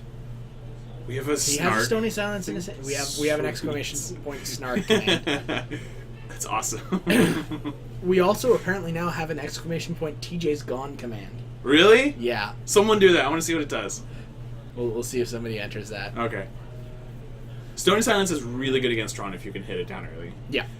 The unfortunate part about it, though, is sometimes they just have it anyway. Yeah, sometimes you just have natural Tron and you're just, okay, sure. That's life. Yep.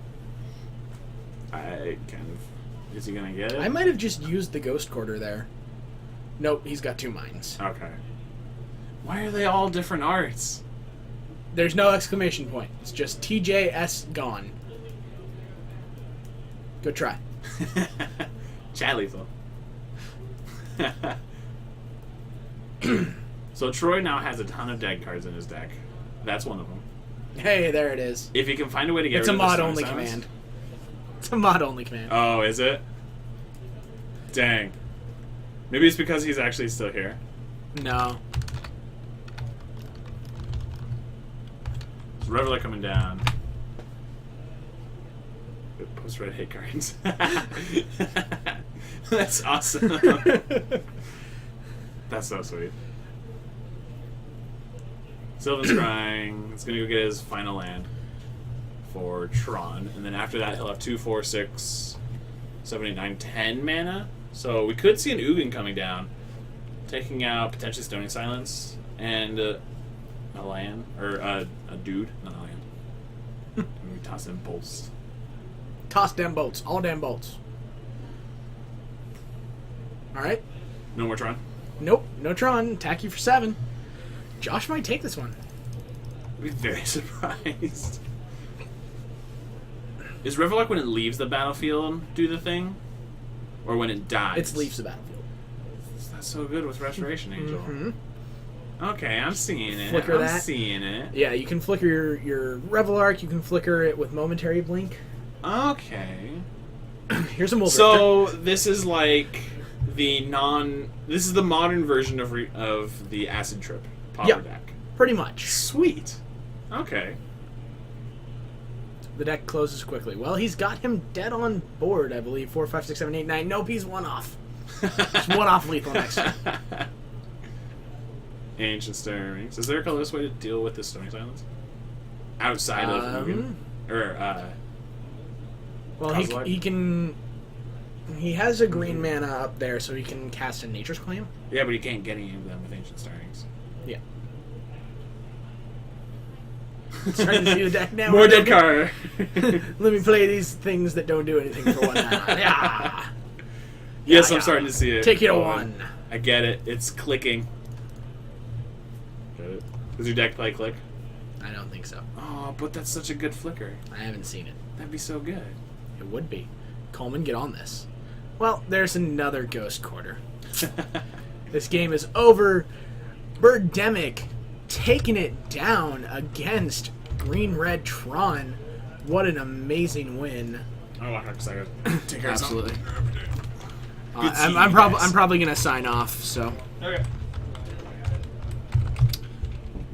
just gonna bring you guys back up to the booth so we can sign off. Maybe host somebody, but anyway, I'll see you guys in just a moment.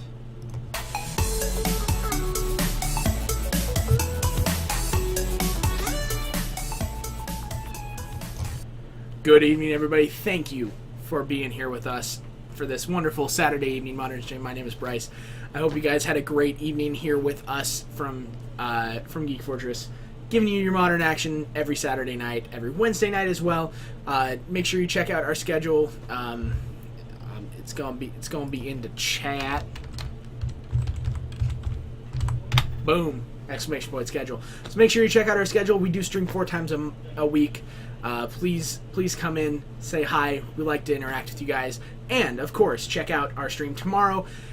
Special PPTQ stream. It is a modern PPTQ starting at noon Pacific time tomorrow. Please come say hi. Watch some modern action. We're going to have 5 rounds plus a catch top 8. It's going to be a great amount of fun. I am going to look to see if we have somebody that we can host. There's Caleb, the Doctor, Haruya. I don't recognize anybody. I think we're going to host you guys over to Caleb. Caleb DMTG is gonna show you guys probably looks like some Eldritch Moon drafts and some modern actions. So hopefully you guys enjoy that. So you know, host TJ, is it all one word or do I separate it? Let me know. Yeah, come meet us in Portland. We will be down there Friday night at Pizza Schmitza. Click that little link there. Let us know if you're going to be there so we get a rough estimate of how many of you are going to show up to hang out with us so that we can let... So if it's getting to be a lot of people, we can let the place know how many people we're going to have. Yeah, but is it all one word? All one word? Or host space blank?